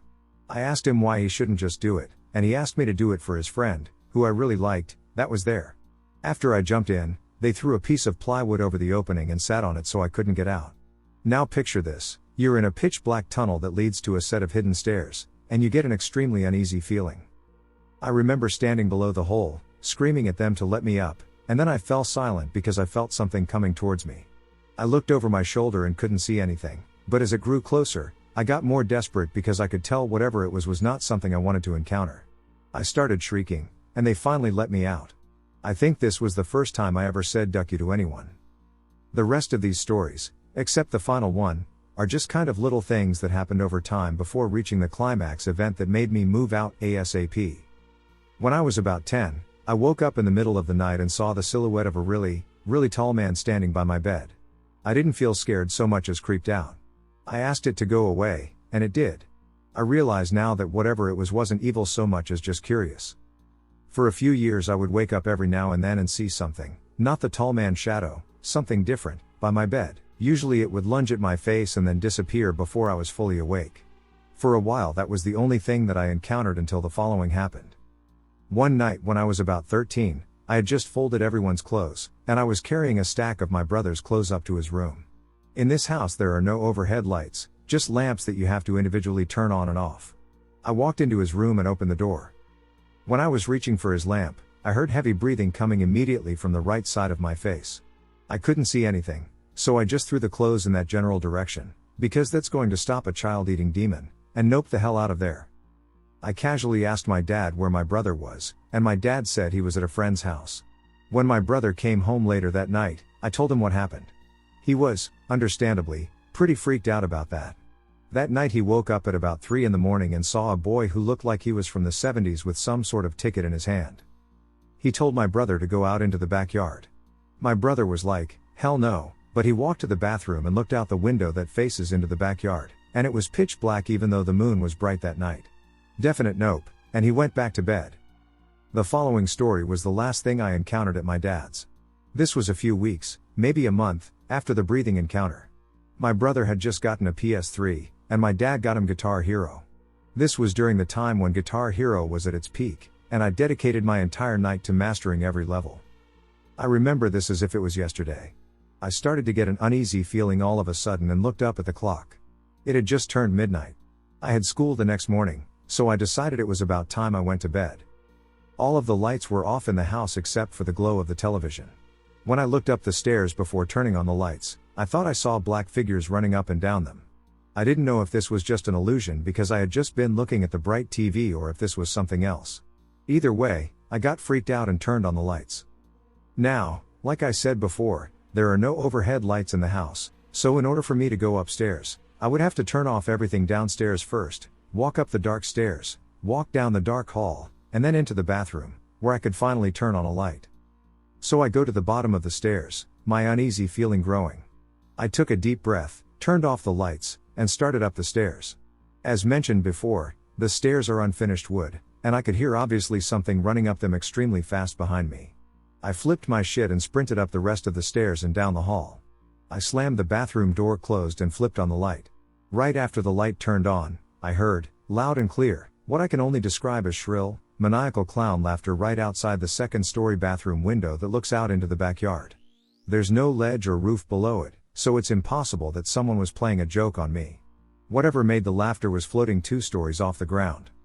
Like most people, I sat on the floor flipping my shit for a solid 45 minutes, feeling completely trapped.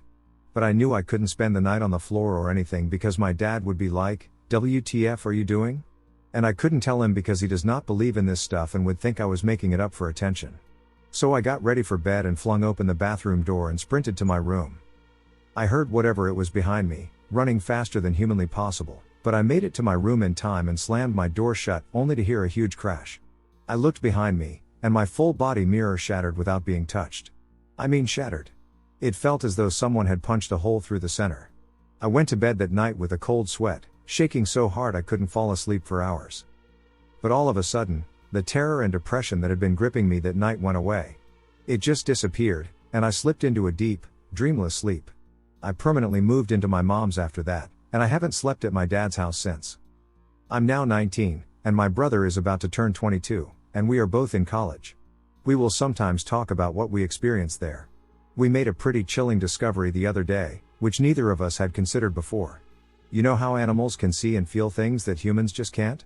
Well, when we were both still living with my dad, we had 3 dogs who were always glued to my dad at the hip. They were just his dogs, simple as that. They loved us, and we adored them, but if my dad was home, they were always with him. The only time they would go out of their way to leave my dad's side and spend time with us was when one of us was taking a shower in the upstairs bathroom. They would always be lying outside the door when we took a shower. Sometimes just one of the dogs would be there, or sometimes all 3 dogs, including the 2 cats, would be there. This was odd because our dogs and cats never got along, so to walk out and see them lying next to each other, having been there for 20 minutes at a time, was shocking. I dismissed it because I just thought they liked the warmth coming from under the door or something, but when I talked about it with my brother, he said they would always do the same thing with him. We had a ritual. They would follow us to the bathroom, lie down outside of the door while we were showering, follow us out of the bathroom, and stay with us, sitting with their backs to us and staring down the hallway or lying by our feet until we changed or I got my makeup on and was headed downstairs. Then things would go back to normal. Dogs would chase cats, cats would hate dogs would follow my dad all over the house, etc. That's when we realized that they weren't going out of their way to spend quality time with us necessarily, they were protecting us. I don't know what they were protecting us from, but judging from the experiences I had in that house, I am so grateful they were there. I think I've seen a shapeshifter. The hell? So okay, let me first clarify that I am open-minded when it comes to these things, but unlike some ufologists or extraterrestrial researchers, I am not really obsessed with it. I don't think about it much, but I do believe that it'd be madness to think we're alone in the universe.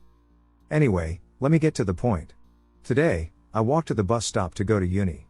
At the stop, there was this tall guy with a long nose. He had messy black hair and a 5 o'clock shadow beard going on. Something about him seemed strange to me, though, because he was constantly smiling. There was this odd smile on his face as he glanced around. He would look at me regularly, though he would shift his gaze as soon as our eyes met. So the bus arrived, and we all got on it. He sat at the back somewhere, but I didn't really pay attention to him that much. It was just odd to me that he was constantly smiling, that's it. Eventually he pressed the button to stop the bus at where I was also going to stop at. We both got off, but there was no one else, just us.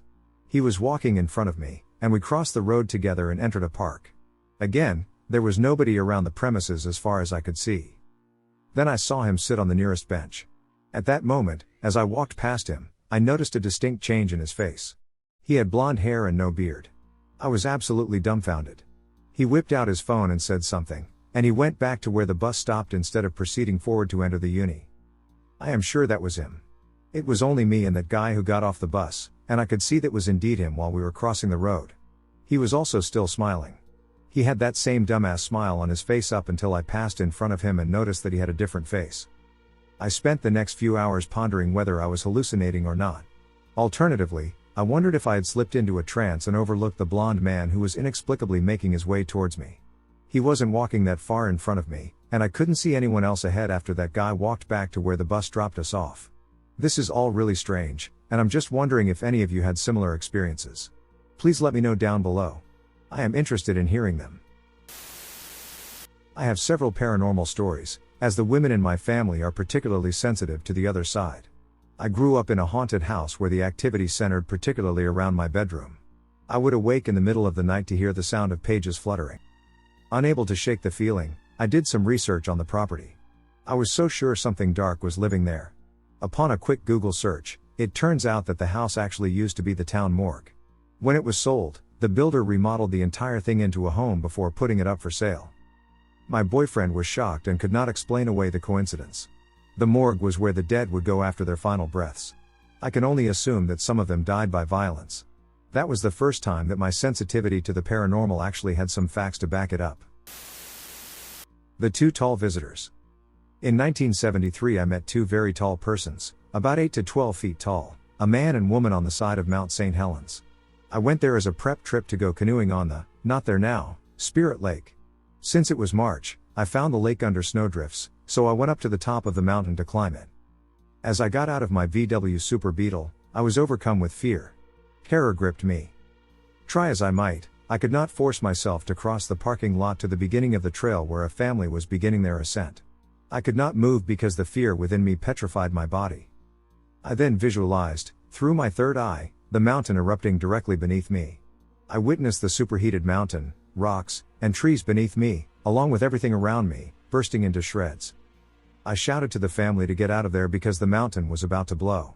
They stared at me as if I were a crazy person, possibly under the influence of drugs.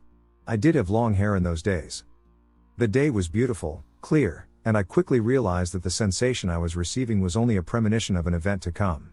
I fell back into my car and got out of there.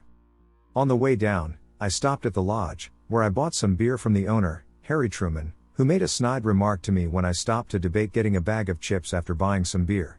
I almost, knowing, said to him that someday he would die up there with his mountain. I didn't, and I left. As I rounded a sharp corner further down the mountaintop, I came across two individuals dressed in white robes. At first glance I thought that they were Hare Krishnas out for a hike, and being 20 miles from Toledo, Washington, I pulled over and got out to offer them a ride to town. Immediately, two things happened. First, as I walked up to them, I realized that I had to look up at them like I was looking at the top of a basketball net. That realization freaked me out, but I love an adventure. As I walked up to them, I offered to give them a lift to town. The woman then turned to the man and said quietly, "I thought we were supposed to meet someone here." The man, who also had long hair, only slightly raised his right hand in my direction to indicate that I was the contactee they were waiting for. This point was not lost on me. Next, a car pulled up and asked me if I was all right. Again, my senses told me all was not normal, at all. I knew the man and carload of 4 persons, perhaps a man and his wife in the front seat with his daughter and son in the back seat, could not see the tall persons towering over me. I said that I was simply overtaken by the beauty of the scenery and just had to get out and look at it. Slowly, very slowly, they drove away. I had covered for what then seemed like me talking to imaginary persons. But they were real, very real. The woman again turned to the man and said, "He can see us," to which he replied, "He's in an altered state of consciousness." Then the man turned to me and said, "You deceived them?" Thinking that I had done them a favor by covering for them, I did not have a ready reply. I then asked them if they wanted a ride to town. At this point, I was torn between what I knew about my reality in this dimension and what I really knew, that those who were standing before me were beings who were not from this dimension. Yet, I could not wholly accept that fact. The man turned to the woman and said with a sweeping gesture toward the car, "Shall we?" So they walked to the car. I wanted to tell them about what had just happened on top of Mount St. Helens. As they approached my Super Beetle, I knew that they were very, very tall, not normally tall, but way tall, and would not fit in my car. I said, "Maybe it's not such a good idea," to which the man replied, "We'll fit fine." Before my eyes, those two beings began to shrink. The man and the woman slid into the back seat, which is typically reserved for men in our culture. After they got in, the man turned to the woman and said, "Are you okay?" She said, "I'm fine." I needed a beer. I opened a Bud, this was rural backwoods Washington State, 1973, and offered them a beer too. I took in my now normal-sized guest in the back seat of my souped-up Super Beetle. Their robes were somewhat soiled and had dirt marks and signs of wear like they had been hiking through the woods. I did not expect this from what I had come to accept as aliens or some kind of angels. They really looked real. The guy had very long fingers, and that's when I saw that, to my surprise, he had 6 fingers on his hands. Since I was driving at the time, the man said in a polite but commanding voice, "Turn around and watch the road," to which I replied as any young 20-year-old who had already totaled 3 cars doing stunts. "I'm good, man. I can drive and talk at the same time." "What are you drinking?" he said. "It's a Bud," I said. "What is that?" He said. Beer, alcohol. That's when he said, alcohol? That's poison. My guest hesitated for a few seconds before he spoke again. Alcohol is going to cause you many problems in your lifetime. He was right about that. I turned around again to scope out these two hitchhikers. The young woman smiled. They both looked to be in their early 30s. She had long brown hair. His hair was as long as hers, which was at least shoulder length. I said, Toledo's 20 miles away. That would have been a long walk, I said. What were you doing on the mountain? He asked. I was now battling the idea that I might have two aliens in my car who just chewed me out for drinking and shapeshifted in size. I was beginning to question my rationality, and what if they wanted to eat me? I told them all about my experience on the mountain and the feelings and visions I had just had. That's when he began to give me details about the date and time of the eruption of Mount St. Helens. He even told me how many people were going to die up there. About 60 to 70 people will die on that mountain when it erupts, he said. On May 18, 1980, 68 people lost their lives. 7 years later I would find myself working for Lewis County as a transporter for senior services. I had something to do with the red zone being established, but that's another story. I had told so many predictions about the mountain that came true before the eruption that one grandma, just after it erupted, said, "You did it. You made that mountain blow up." The alien, or whatever, said something that triggered a repressed memory I had. He said it would happen because of the flood that we had prevented that year. Then I began to feel really strange about this encounter. I was sure that he could not have known about the topographical map I had drawn in my cabin last year and how I had highlighted in blue everything in the state of Washington under 3,000 feet and wrote a short story about me and my family living on Mount St. Helens Island after the flood, or could he? "Who are you?"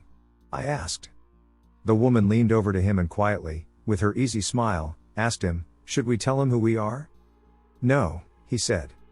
Then he said to me, "We're watchers," he said. Right about then, I knew I had stepped into a forest I did not know how to get through.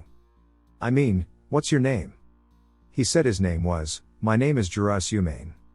I said I would not be able to remember his name, and I didn't for 33 years. Then in a dream I heard his name as he had spoken it. "And my name is Isu." It's really easy to remember.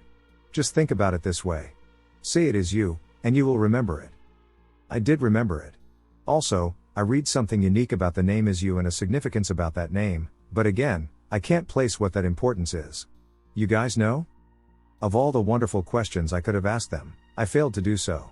I still beat myself up for letting a great opportunity slip through my fingers out of primal fear of the unknown.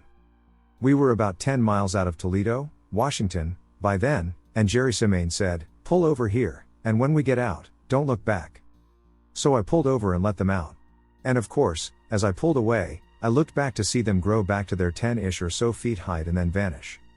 Later, the next year, in a total accident, I was pinned inside my Super Beetle on a bridge over a river. With no way out and not knowing how to swim, I was lifted out of the window and flown out over the river. I was set down in front of a car, and the driver took me to the hospital. "Who are you?" she asked. "I'm just a man," I replied. "It's all that any of us can be." Anonymous. This was shared with me by my mom and brother, who both witnessed the event. I was around 16 or 17 at the time and had gone to my friend's house for the night. Sometime in the night, I started feeling awful and wanted to go home, but because my friend and I had plans the next morning, I decided to just hang out. I was really close to his family, so it was like I was home anyways. So the next afternoon when I made it home, my mom and brother acted kind of strange when I came home. I didn't think much of it, said hello, and went to my room to get ready to shower, then chill out and play some Nintendo 64. Yes, I just dated myself, but duck it. Anyways, after the shower, my brother knocks on my door, and he and my mom come into the room. My brother asked me if I had come home the night prior at any point. I informed him that I had spent the entire night at Tim's house, contemplating returning home, but ultimately decided against it. I asked why, slightly concerned because we always had weird shit happening in the house and forest we lived in. My mom spoke up and told me what happened. She said she and my brother were sitting in her room talking when they heard the front door open and close, then it sounded like it locked. Then they heard me walking up the stairs and saw me walk past the door. They then heard my bedroom door open and close and my TV come on. They heard me laughing, so they decided to come and make sure I was okay because I had planned on being at Tim's all night. She said when they opened the door, the TV was on, but I was nowhere to be found. My car wasn't in the driveway, and they searched everywhere, even the basement, and could not find me. What makes this even weirder is that before I fell asleep, which was around the same time they saw me, I really had a major urge to go home. Possibly a shapeshifter. I have a story that happened just a couple of days ago, on Jan 20th, about 2 to 3 Amish. I am writing this to find out if anyone has experienced something similar. My boyfriend and I went to park at a parking lot right by a church. We were in his Jeep facing the church, and he was telling me his past life story, and I was listening to him talk because it was something heavy that was on his chest that he felt he needed to let out to me. So he works the night shift and was on a break, so he gets a call to go back to work at 3, and we are pulling out of the parking lot, and we noticed 3 deer, and there was an alleyway that went towards the direction where you can get a good glance at them. My boyfriend asked me if we should pull in to see these deer. So I said yes, and we did, and we parked there for a minute, staring at these deer. 2 of them were male and 1 was female, but they kept walking while the other 2 male deer stopped and stared. We just looked at them and were like, cool, and then we backed out with the headlights facing toward the 3rd deer standing there. We stopped, and my boyfriend stared at it and said, "That's an ugly, weird-looking deer," and I looked, and it did not look normal at all. It stared back at us, but this stare looked so eerie. This deer had a white face from the bottom to its eyes, and its nose was pushed downwards like a flat face. The eyes were looking directly at us, unlike a normal deer that looks sideways. The body resembled that of a deer, and as my boyfriend continued to stare and examine it, I couldn't help but wonder if it was indeed a deer or something else entirely. He responded, "No, that's a deer." I stared at it, and I told my boyfriend, "Why are we staring at it?" And I looked away because I didn't want to stare at it anymore. And I told him to go, and we left, and I was like, "That deer did not look normal," and he was like, "You saw that too, right?" And I had the chills all the way back home. He asked me to not tell anyone what we saw and tried to convince me that we only saw 2 male deer and not the 3rd one to help me feel not as scared considering I was going home alone. I got home safe and went right to sleep. The next morning, I and my boyfriend talked about it and agreed on what we both saw and then stopped talking about it because I can still see how it looked in my mind. But that's my story. It has just been so on my mind because I have never seen anything like that in my life. We were next to a reservation, and I don't know if this is relevant, but about 30 minutes before we left, we heard coyotes whining in the field, but they stopped when we rolled down the windows. Scary Goatman story. So we ended up playing football. Messing around with me, there's the white kid Tanner, 5 of my cousins, and then 4 of their friends. In total, there were 5 girls and 6 boys. We were all around 15 or 17 and just wasted the day away. Eventually, we head back to the camp and pull out some stuff for a campfire, even though the trailers both had kitchenettes. Tanner says that his family's property sits up against my uncle's. He wants to run home and ask his dad if he can come out camping with us. My cousin Rooster says he's going to go with him since it's going to get dark soon. One of the girls also wants to tag along. It's about 7 o'clock, and it's starting to get pretty dark. They grab flashlights and take the trail toward Tan's property. The rest of us chill. About 30 or 40 minutes later, there's the smell of ozone again. You could notice it over the scent of the fire we had started, this really nasty, coppery smell, like right after you've had a nosebleed and it stopped. It wasn't exactly like dried blood, rather, it was that metallic, back of your throat smell. We immediately think that it's some kind of electrical malfunction, that someone left a hot plate on, or something. We search the trailers, and nothing's on, but we can all smell it. All of a sudden, we can hear people booking it down the path toward us. Rooster, Tan, and the girl run into the clearing, out of breath. And they don't even break stride, they all run into the trailer, right by where the fire is. We all get out of there and into the trailers. They end up calming down, even Rooster is crying his eyes out at this point. All the while, the fire is guttering lower and lower, so my other cousins say forget it and are about to go outside to get the generator out of a shed between the trailers. Tanner says, "No. Lock the front door, nobody else is going outside." He's been crying too, his eyes are bloodshot and puffy, and his pants are dirty. He goes on to tell us that they went up to his house. His father allowed him to go camping, but advised him to be cautious on the way back and to consider bringing one of the hunting rifles just in case. Evidently, Tanner had seen something in their yard a few days before. They had found one of their pigs ripped up and half-eaten. They assumed it was just some big cats or coyotes, even though they don't usually mess with live animals. Tanner went upstairs, packed his stuff, and told his dad they would be okay without the rifle because coyotes avoid people. Then they started walking back toward where we were camping. Rooster finally stops crying and shaking, the girl already had, but was now just staring out the window with a dumb look on her face. He says they had gotten halfway into the woods toward the camp when they'd started to hear stuff in the forest. It was almost pitch black by this time, so they weren't sure at first what it was. The girl says that she heard something in the bushes right off the trail. They all beamed their flashlights over there, and they saw someone standing in the woods, partially hidden by a small hollow. Rooster said they shouted at him and told him that he was scaring them and what a jerk he was. He says that's when he realized that the guy was facing away from them. They keep walking, and they start smelling the nasty coppery ozone smell. They look off into the forest on the opposite side and see a man standing there with his back turned, slightly closer to the path. They started power walking, and Tan kept saying, "I should have taken the rifle." As they tell the story, the smell remained strong, even inside the cabin. They say that after they started walking faster, a kind of low gibbering had begun coming from both sides of the wood. As they booked it back to the trailer, the girl said she flashed her light out to the side of them and saw something jerking itself through the woods. The gibbering just got louder and louder, and when they could see the light from our campfire, something had come out of the woods about 40 yards behind them onto the track. Then they just flat out ran as hard as they could to the trailer. So we're out in the woods, and we're assuming at this point it's some rednecks or something trying to mess with us. All of a sudden, my other cousin, Junior, starts going on about how he went to school with a native kid who was telling him about the goat man or something. We promptly tell him to shut up because we don't need any spooky talk right now. But he just keeps going on and on about how it's the goat man and how we're in his woods and blah, blah, blah. Now at the time, I had never heard of this goat man or any of that, but then a couple of years ago, the year before I graduated from college, I had a Menem for a roommate, and I ended up asking him about it. In short, it's a man with a goat's head who can shapeshift and terrorize people. It's also supposed to be like the Wendigo. It's bad mojo to even talk about and even worse if you see it. Keep in mind, I didn't know this back when I was 16. So my cousin is going, the goat man's going to get in and get us. My cousins and I are trying to figure out if it's just some hillbillies or an animal, and the girls are all scared. All of a sudden, the smell just goes away.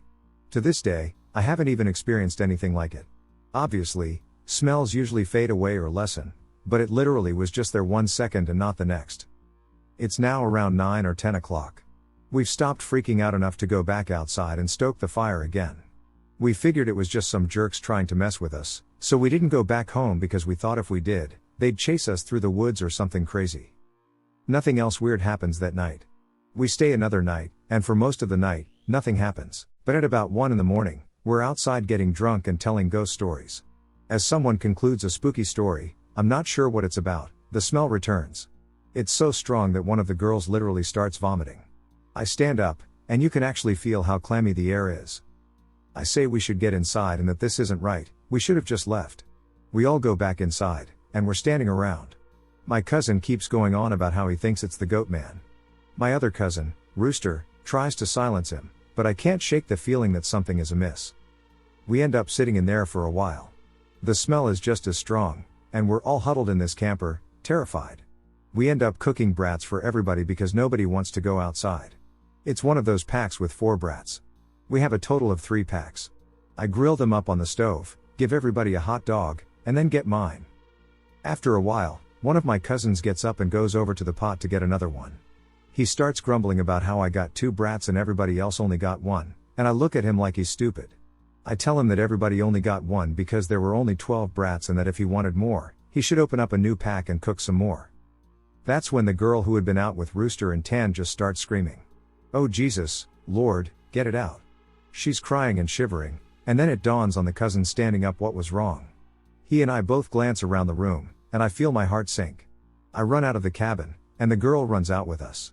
The trailer door is banging against the side of the trailer as everybody books it out. One of my cousin's friends asks us what was wrong. I start counting the group. There's only 11 now. I'm not kidding, my cousin confirmed. There had been 12 people in the cabin. But being that everybody didn't really know each other well, nobody had noticed the whole time that there was an extra person.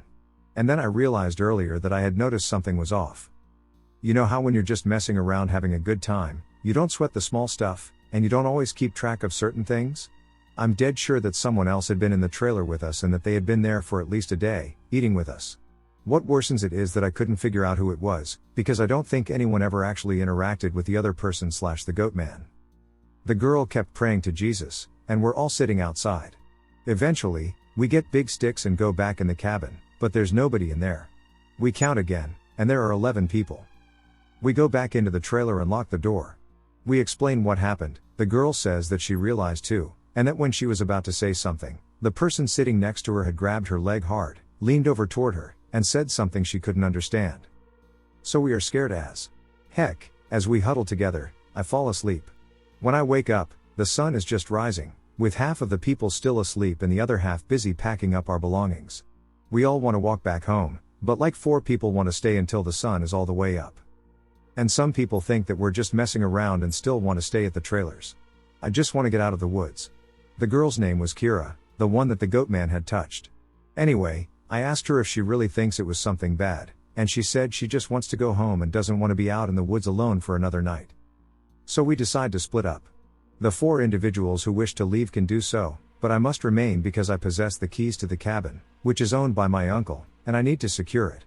I'm super irritated at this point, because I feel like people aren't taking this seriously. I definitely didn't want to be out in the woods for another night.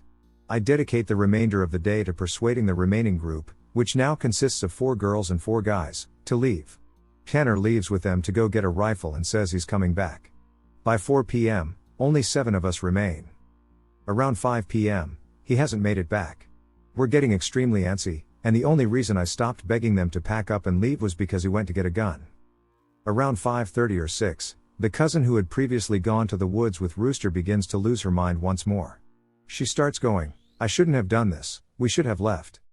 And we're all like, "What are you talking about?"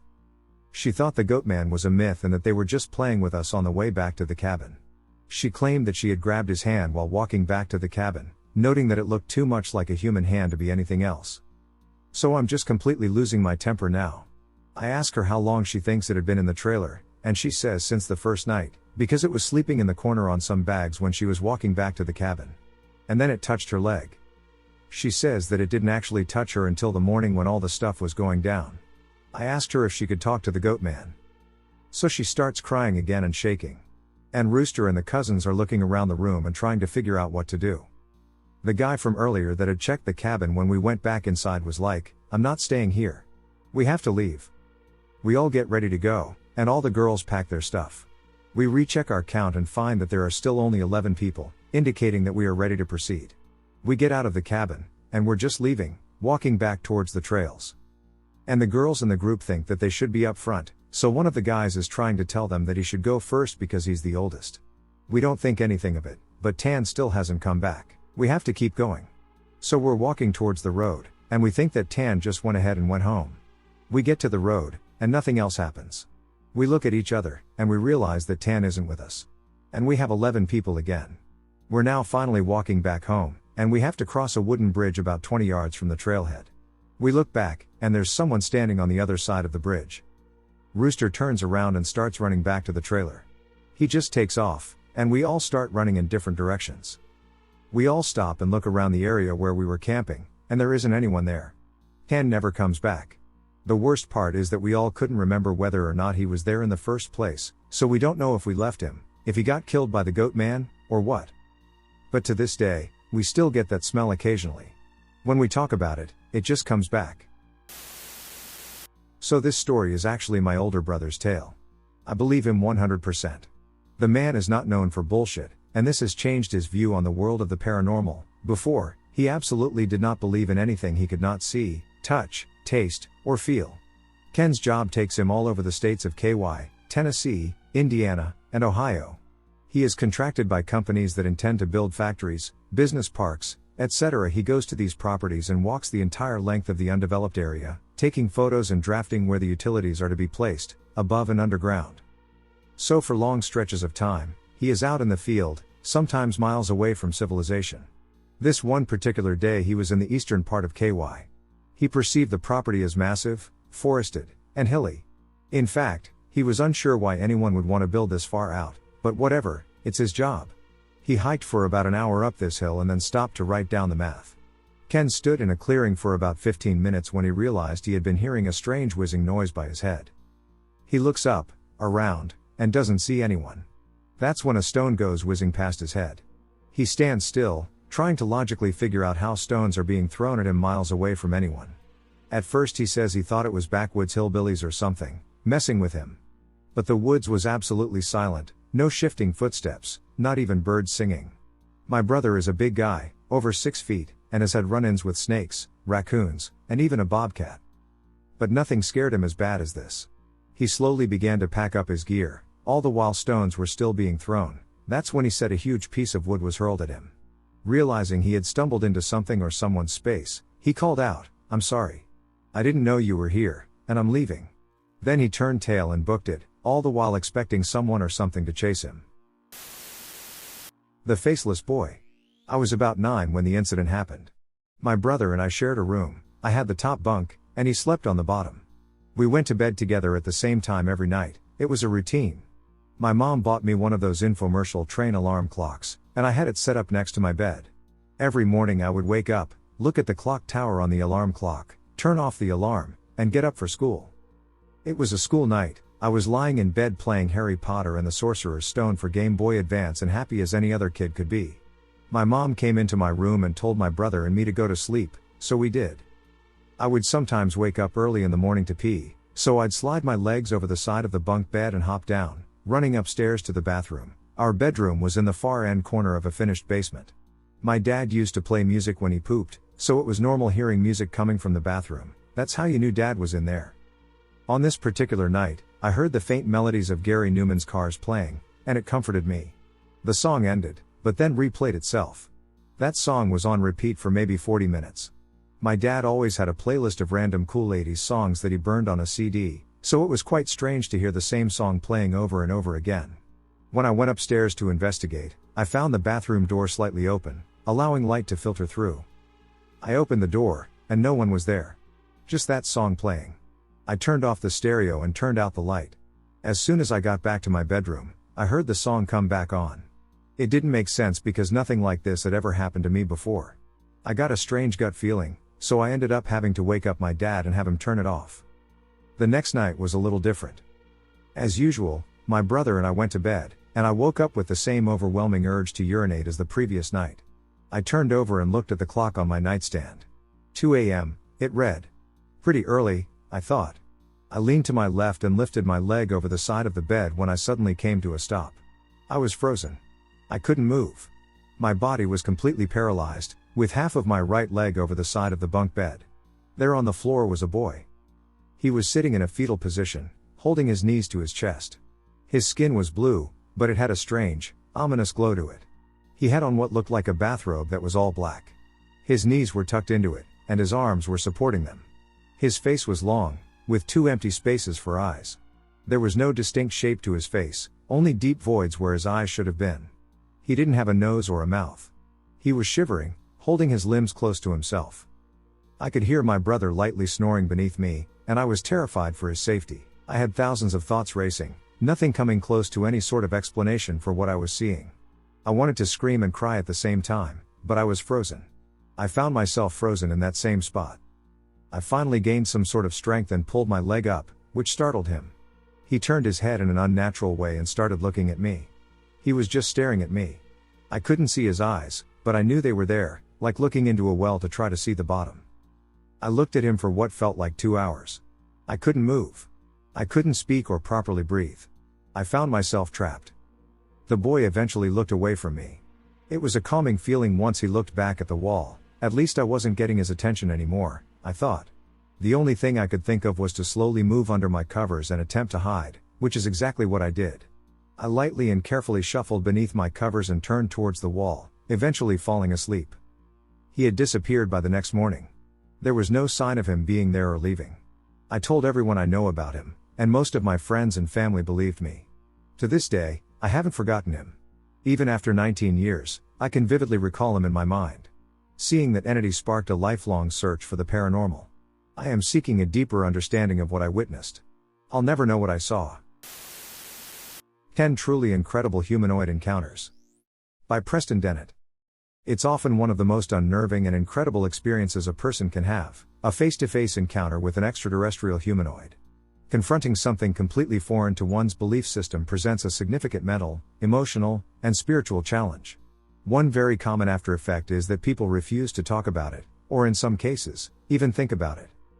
This presents 10 cases of people who have had very close encounters with humanoids, several of which only became investigated through fortuitous circumstances. Many of these involve multiple witnesses and a wide variety of physical evidence, such as landing traces, animal reactions, medical effects, electromagnetic disturbances, and more. 1. The UFO next door. On the night of May 5, 1952, N.L. Zone, a nurse, looked out the window of her home in Prospect Park, Illinois, and saw a massive, saucer-shaped craft with a line of portholes around the circumference. It hovered less than 100 feet away. Through the portholes, Anne was awestruck to see 3 humanoids. One was in profile and appeared to be busy at a control board. But 2 were looking down right at her. After a few moments, the craft glowed with light and darted away at high speed. Anne's husband arrived home the next morning from his night shift at the newspaper office, and after hearing her story, said that 2 other people had contacted their office to share their sighting of a craft on the same night, just a short distance away in Round Lake. Investigating where the craft had hovered, they found that all the plants below were withered and dead, including a line of evergreen trees and Anne's prized rose bushes. Also, the paint on the side of the house closest to the craft was blistered and peeling. 2. A feeling of being watched. On the night of December 9, 1960, Madame Delins heard her dog barking and glanced out the window of her home in Carignan, France, to see what was wrong. She did a double take when she noticed an oval-shaped craft the size of 2 cars had landed in the yard a short distance away. Through the portholes on the side of the craft, she noticed movement inside. Someone was inside the craft, and she had the feeling they were watching her. Moments later, the object rose up and darted away. Little did she know that a few of her neighbors had also noticed the craft. Going to the site the next day, Madame Delins was amazed to find a precise circle of yellowed grass. She called the newspaper, and soon the sighting was thoroughly investigated by French researchers who became convinced that the witnesses had seen something very unusual. 3. The most unforgettable experience of my life. On the night of March 20, 1967, Jim Rubble and his daughter Jean decided to take a drive to investigate weird lights in the sky that Jim's wife had seen near their home in Butler, Pennsylvania. After driving a short while and seeing nothing, they decided to pull over and wait. Moments later, their patience was rewarded when 2 strange lights appeared overhead. Almost immediately, the lights moved towards them, appeared to land on the ground, and raced to their car on an apparent collision course. Fear paralyzed Jim as he stood next to the car. Jean sat in the passenger seat, bracing for impact. She suddenly heard weird voices speaking to her telepathically, saying "Don't move," over and over. Without warning, just as the lights seemed about to crash into them, the lights disappeared, and standing directly in front of their vehicle were 5 strange humanoids. They looked human but had slits for eyes, blank expressions, and scarred-looking skin. The Dibbles fled in terror, and fearing that they had a demonic encounter, they went straight to their local minister for counseling. Jim later returned to the location but found no evidence. The town of Butler does have a few other very interesting encounters, including one with another very strange humanoid. 4. The man on the flying box. At 5:30 p.m. one night in November 1974, Giovanna Sensili was at her farm in Case di Mordino, Italy, when her pigs and chickens began acting up and staring into the sky. Looking up, Giovanna saw a man in a tight-fitting, colorful, full-body jumpsuit straddling a floating, box-shaped craft and staring down at her. A short distance away, a brilliant object hung in the sky, close enough that Giovanna could feel heat emanating from it. The man maneuvered around the farm for a few moments, almost landing on a nearby haystack, and then took off in the direction of a nearby cemetery. It looked to Giovanna like he landed there. She did not go to investigate and, in fact, kept her encounter secret, telling only a few people. But word spread fast, and a family friend turned out to be a well-known researcher who began an investigation. 5. A robotic being. It was 1:30 a.m. early one morning in mid-September 1977, as Luis Almeida watered the garden behind his home in Gondomar, Portugal. Without warning, a bright light shone on him from behind the brick wall bordering his property. Looking up, he was shocked to see that it was coming from a 6-foot-tall, 3-foot-wide, gray, metallic, robot-looking figure with a squarish head and a light in the middle of it. Terrified, he ran inside to the safety of his wife and mother. They were shocked to see him pale and shaking and asked him what was wrong, but Luis was so traumatized he couldn't talk about it. 6. The day the ETS came to visit. On the night of November 2, 1977, 16-year-old Elsie sat alone watching television in the home of his aunt, located in Joaquim Murtinho, Brazil. Suddenly, even though the doors were closed and locked, a glowing, metallic Saturn-shaped object, 2 feet wide, entered his home. Moments later, a tall, human-looking figure dressed in a jumpsuit appeared and disappeared in his living room. LC followed the Saturn-shaped object outside, where he was met by the man and two other figures. Two of the figures grabbed his arms and pulled him up to the doorway of a large craft that had landed in his backyard. LC saw other figures inside operating complicated equipment. The beings next to him began to communicate telepathically. They used a weird device to examine his hands. After a few moments, they lined up in a row, telling him that they would see him again, giving him a prediction that tragedy would strike his family.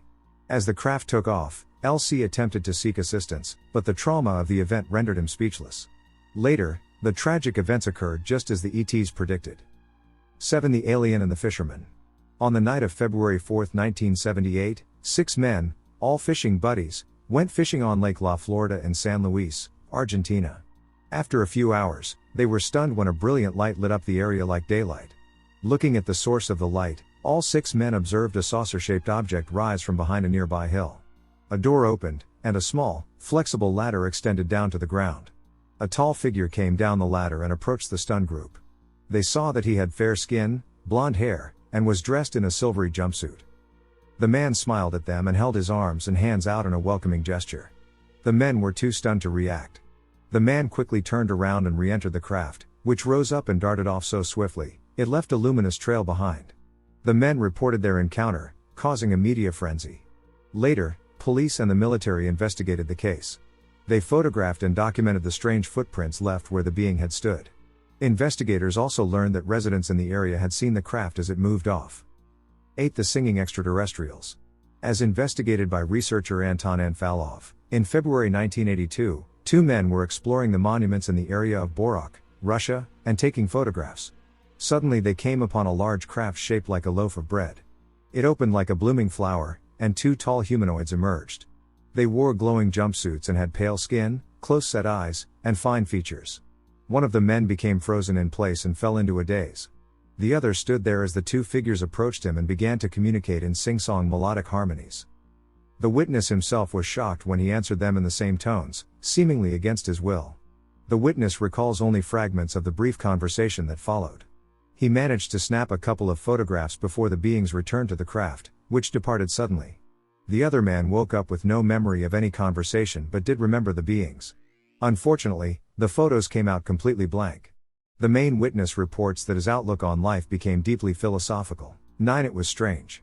One night in August of 1983, 4 12-year-old boys were playing in a forested area adjacent to their homes in Opole, Poland. Suddenly a heavy fog appeared around them, followed by a loud buzzing noise and a brilliant light coming from above. Moments later, a 150-foot wide, bowl-shaped craft landed right in front of them. The boys observed 2 short, slender humanoids appear in front of the craft and glide across the terrain at high speed. The boys chased the figures who disappeared into the forest and were gone. Moments later, the craft rose up, darting vertically so quickly, it punched a clean hole in the fog. The next day, the boys returned to the location and found 3 deep holes impressed into the earth where the craft had sat. Later, as an adult, one of the witnesses experienced 2 visitations in his bedroom by a strange entity. 10 Humans don't know what they have. On March 26, 2002, an anonymous salesman drove in his car along a remote road outside the small town of Cazalla de la Sierra, Spain. Coming around a corner, he stopped when he saw a pear-shaped craft sitting in the center of the road. Looking into the field, he saw 2 7-foot-tall humanoids in jumpsuits. He got out of his vehicle and walked up to them. One returned to the craft, walking in a heavy, clumsy way. The other remained and greeted the witness, who offered to help. The figure explained that he was fine, that they were from another planet, and that Earth was more beautiful than their planet, as the environment had been destroyed long ago. The figure then returned to the craft in the same awkward gait, and the craft departed. These 10 cases represent a tiny sample of the actual number of cases. But each case has unique elements, providing additional information about these strange visitors to our planet. There are now too many cases to dismiss as mere hoaxes, hallucinations, misperceptions, or symptoms of mental illness. The only other viable explanation is that these beings are real, that Earth is being visited by extraterrestrials. 6 to 8 feet and 20 feet shadow beings face to face. 6 to 20 feet tall 3D shadow people with flashing lights. Location: New Zealand, Hawke's Bay, and Halmuwana Beach. Time: 12:10 a.m., 26 December. My 2 friends, N1 and N2, and I were seated in my car, with N1 in the front passenger seat and N2 in the back left seat. First I notice what looks like 3 or 4 headlights on strobe mode trickling along the beach. I assume it's people, so I don't alert N1 and N2, who are scrolling on their phones. I start to notice it's very hard to see what's actually holding these square and very bright lights, and all of a sudden, out of thin air, more lights appear, a lot ducking more lights, 40 to 50 at least. They have now spread out well across the beach. I also notice they are figures that look like a 3D shadow of a humanoid in cult-like robes with pointy hats. With no black face all the way up. I stand somewhere between 6 and 8 feet tall. At this point I can't believe my eyes, I'm freaking out, with thoughts of confusion, fear, and anxiety. I turn to N1 and say, "Bro, look, can you see that?" N1 and 2 look up from their phones as I start flashing my high beams onto the beach, and as my light shines through the somewhat dusty/misty air, we see the entire beach swarmed with these beings, and these smaller ones seem to be accompanied by 2 beings of the exact same shape as the other ones, but they are the size of light posts, and one is positioned roughly 10 meters away, the other is near the shore, and collectively we start to panic. N1 says, "What on earth is that, some kind of cult? Wait, what the duck is that? It's strange." I wondered, where did all these people come from? Is that a cult? No wait, but they have no legs, no faces, my headlights just cut through these creatures? What is going on? I could just see straight through them to the waves crashing on the shore. And now as I'm flashing, it seems I've gained the small one's attention. They're flashing small, rectangular, and extremely bright white lights where their hands should be back at the car. After that thought had finished, I went to lock the doors out of blind fear. And simultaneously, the 2 tall ones' lights snap to the car, and I drop the lights for the last time and go to reach for the keys. Then that's when we see them all stop flashing their lights and their overwhelming presence. 50 to 66 to 8 feet tall beings ominously and strangely dark floating in a congregation 2 feet off the ground with the 2 20 feet beings leaned over them towards us from the back of the group. I inch forward to the keys, and instantly the small ones swarm the car in a single file circle at speeds like a flock of birds flying past you in a blur. We're all paralyzed with fear and shock. As they stop moving after circling us, I look out my driver's window and see us stare face to face with one of the 20 feet beings.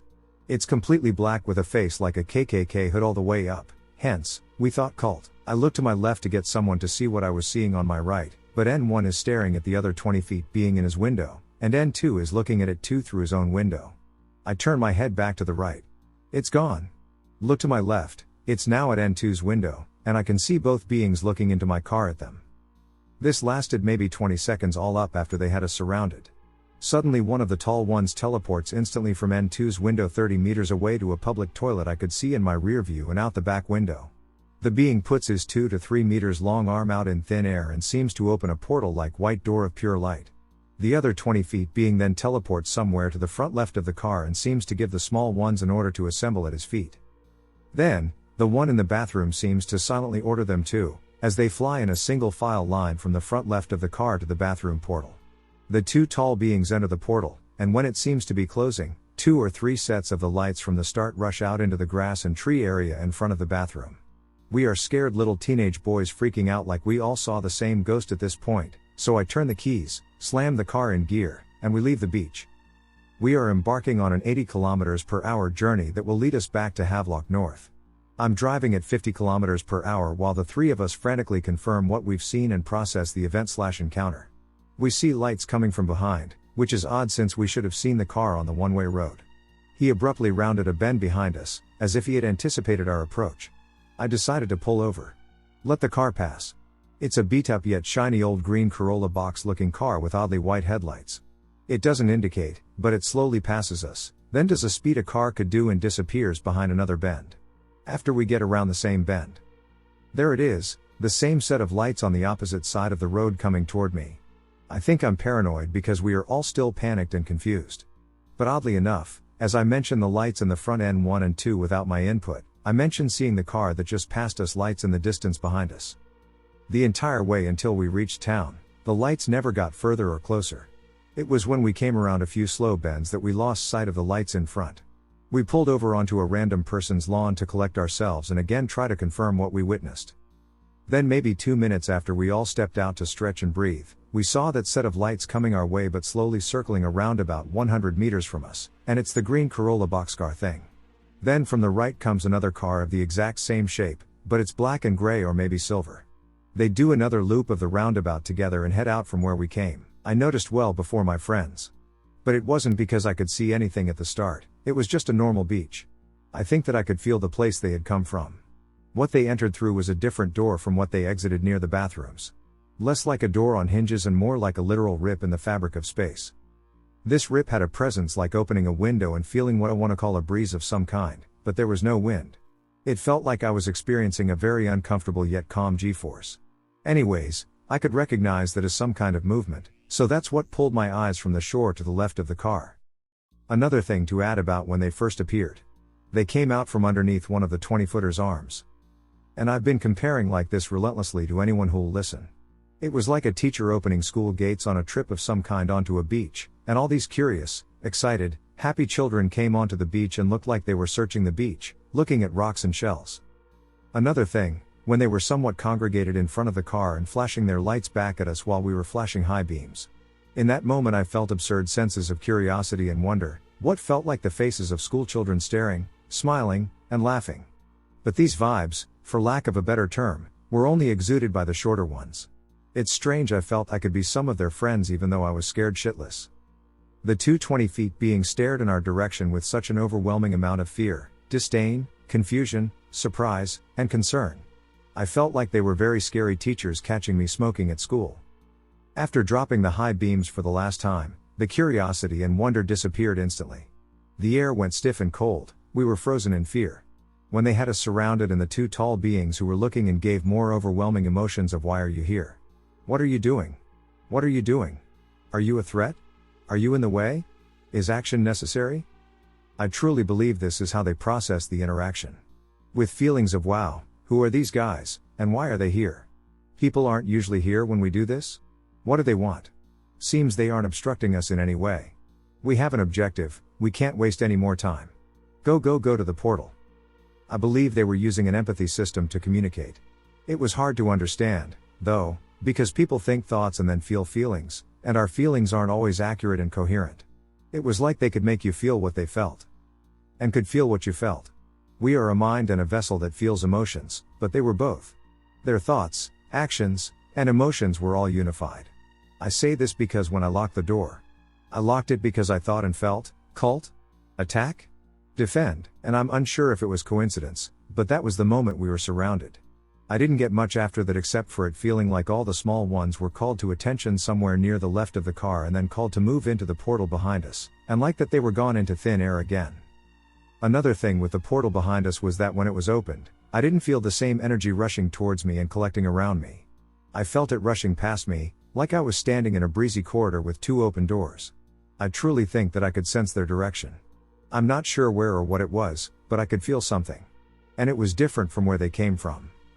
My theory so far, based on my own research and personal beliefs, is that they were fourth-dimensional beings. I can't shake thinking about this because 1. 3D shadows 2. There was no sound. 3. The way their lights acted was like people holding mirrors reflecting an absurdly condensed amount of soft sunlight into your eyes. 4. The portals. The one they came through was like a rip, and the one they left in was like a door. 5. I sensed it wasn't their first time making this small trek along the beach. 6. Once they noticed us, they moved with a clear intent and purpose, demonstrating a high level of organization. 7. Clear intelligence to me.